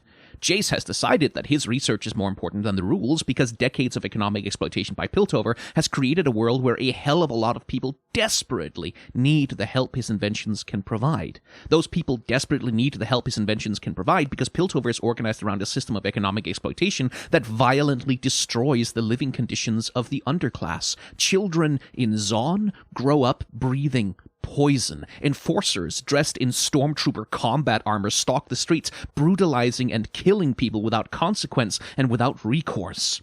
That brutal, oppressive violence, in turn, creates brutalized and oppressed people who will grow increasingly traumatized and desperate and angry in their oppression until, inevitably, it produces someone like Jinx, who at the end of a horrifying ordeal of loss and grief and trauma and suffering is left with no meaningful course of action except revenge. And so what happens here in the end is, like, when Powder has had her final trauma, right, like when she has seen Silco die, and the Jinx persona comes out and is like, right, let's fucking do something about it. When she picks the Piltover Council as the target, she's not wrong. Objectively speaking, that's the source of your misery. Those are the people who did that to you, right? These are the people who made the monster. None of which justifies it, of course. Like, it's not a good thing. It's not good that it happened. It's not desirable. It's not heroic. It's not wonderful. But it's inevitable. When you create those conditions, this kind of thing is the result of those conditions, right? And Piltover had fair warning. They have had uprisings. They have had riots and demonstrations, direct attacks from the Undercity on Piltover. They had warning. They had every opportunity to understand that this is going to get worse. But their response, rather than, hey, maybe we should make things better for the people who live there, was just, more armed policemen shooting people. Very first scene of the show. The very first one is a Piltover enforcer lumbering out of the smoke like a horror monster, executing people who are already dying on the ground. That's why this happens. When you do that, when you just kill people like this, when you just abuse them and destroy them, something like this is going to happen. Maybe not necessarily that a hyper-traumatized genius kid inventor is going to, like, make a death rocket and fire it at your ruling council, but something like this is going to happen. None of which justifies it. None of it which goes like, yeah, it's cool and good that she shoots a rocket at the council. No, it's horrible. But if you want to point the finger of responsibility at anyone, it goes here. It's so, like, it feels weird to say, but it's so fucking beautiful. The art of this. In fact, I'm going to take a screenshot of that. That might be a thumbnail for the video, actually. Like, the red blood moon, like, that pure blue streak across, like, just the composition of this fucking shot. Good God. Like, the people who put their all into this, the people who put their fucking souls into this, this show is a fucking miracle. Like, in so many ways, this show is a fucking miracle. So, this is the denouement, right? Like, this is the end of it all. This is the cliffhanger upon which the show is going to end. There's a few interesting shots here. Remember how we talked about Silco and the cigar as like a signifier of his power and his control? We get this shot of Sevika having survived her brawl with Vi in Silco's office with his chair empty, and now she takes up the cigar. But she's struggling to light it, right? Like, Sevika is Silco's inheritor. We know this from Season 2, right? Like, that she's gonna be the one who sort of takes over, in as much as it's possible, his position. And she's gonna seek out Jinx to help her try and, like, build the resistance against Piltover's oppression. But this shot is also very much like she doesn't quite have the strength to replace him, right? At least not yet. She's not there yet. She's not quite capable of taking over after he is gone. It's like jarring shift in tone. Here's Heimerdinger and Ekko just having adorable fun times, like theorizing inventions together, and like, yay, that's a cutesy little Da Vinci workshop here that Ekko has at the oh hey, that's a clock thing that's attached to something. I wonder if that's foreshadowing anything. But like, also, like, again, setting up. We don't end exclusively on this note of abject hopelessness and misery. It's like, these two in particular represent, like, the hope. Heimerdinger very much as the embodiment of, like, his detachment is his big character flaw, right? He just doesn't care about things on a human scale. He's never had to. He's always been immortal, right? Time is fungible to him, right? He's like, yeah, like, 1 century is as good as any other, right? Ekko is his opposite. Diametrical opposite. For Ekko, every second counts. Heimerdinger, once he begins to understand and appreciate and accept Ekko's values, right? Like the importance of earnestly and urgently trying to make things better now. That's, I think, sort of represents the possibility that, like, the things that are good about Piltover might possibly be turned towards some kind of better future, right? Like, this is where the hope for the future is, insofar as there is any. Which, again, is appropriate, because, like, Ekko, future, time, yeah, like the boy savior, right, as he's called in the title of one of the episodes. Like, Ekko might be the guy who really saves the world there. Anyway, hey, Oriana, how you doing? Hi, Oriana. Are you going to be in the show, Oriana? I would love to see you, Oriana, if you're in the show, Oriana. It would be nice to have you, Oriana. By the way, how the hell is Singed your dad now? Also, speaking of dead fathers, hi, Vander. Warwick, Vander. How you doing? I really wonder, Vander coming back as this beast that's haunting both, like, that's haunting, specifically, he seems to be haunting Vi, right? Like, because she's the one who's confronting him. That, interesting. Like that Vi has to fight and overcome a monstrous version of her dead father. There's some thematic meat to that, that I'm real curious to look at. I still love this so much. Again, fucking, how beautiful is this? The red, the gold, the composition of it, and the energy of, like, the way that Mel has defaced this canvas, right? Like, this wave of gold washing over, like a tsunami sort of washing away these Noxian warships. It's not just that she has splashed paint randomly. Like, there's a flow, there's a motion to it. There seems to be kind of an artistic point to it, right? Yeah, suck it, asshole. You're probably about to die. Brought it on yourself. Like, the people in the show I have no sympathy for. Marcus, because he's a coward, fuck him. And the counselors. It's like, yeah, no, you did that to yourselves. Like that, you were the people with the absolute most power to prevent all of this from happening, and you actively refused. Like you maliciously refused. So now this is what's going to happen to you. Like you created the circumstances in which this becomes where this becomes inevitable. So enjoy the meal. I have heard it is best served cold. And the whole fucking shot, like when she fires it, the way they render that shit. The flash frames.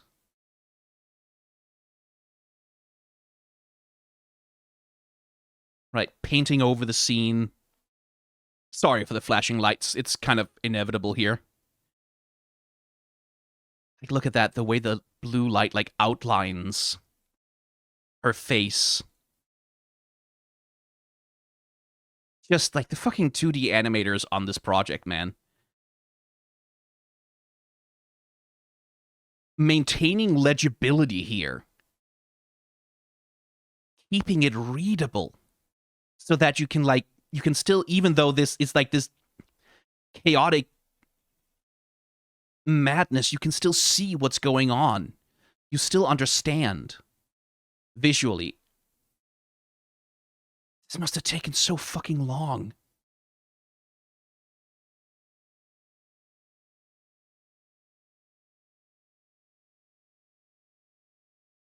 The lightning animation on the trail. The parallax scrolling of the foreground with the smoke cloud. And then this, like, this shot doesn't appear anywhere else in the show ever, does it? Like, they painted this just for this one establishing shot of the Firelight hideout where Heimerdinger and Ekko are hanging out. They painted it just for that. Some fucking background artist spent, like, God knows how many dozens of hours rendering this shit just for that. The effort, right? The effort and the craft and the passion that went into this, to making this even possible. It's astonishing. It's genuinely astonishing. It's a fucking miracle. This whole fucking show is a miracle. And that's Arcane. Season 1. I'll throw it over to a more scripted version of myself to take you out of it.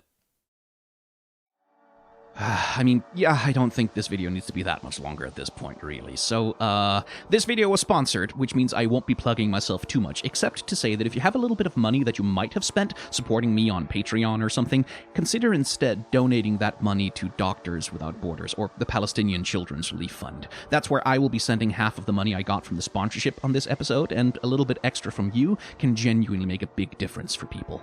Outside of that, when Season 2 of Arcane drops, we will be doing a watch party over on the channel Discord. I will post invite links in community posts and probably also on Blue Sky. And I will be uploading reaction videos for Arcane Season 2 to my reaction channel at 3bskyen if you're interested in that. Thank you very much for your time and your attention. Remember to be kind to each other, have solidarity with those who are struggling, and may the tides of history wash gently over us all.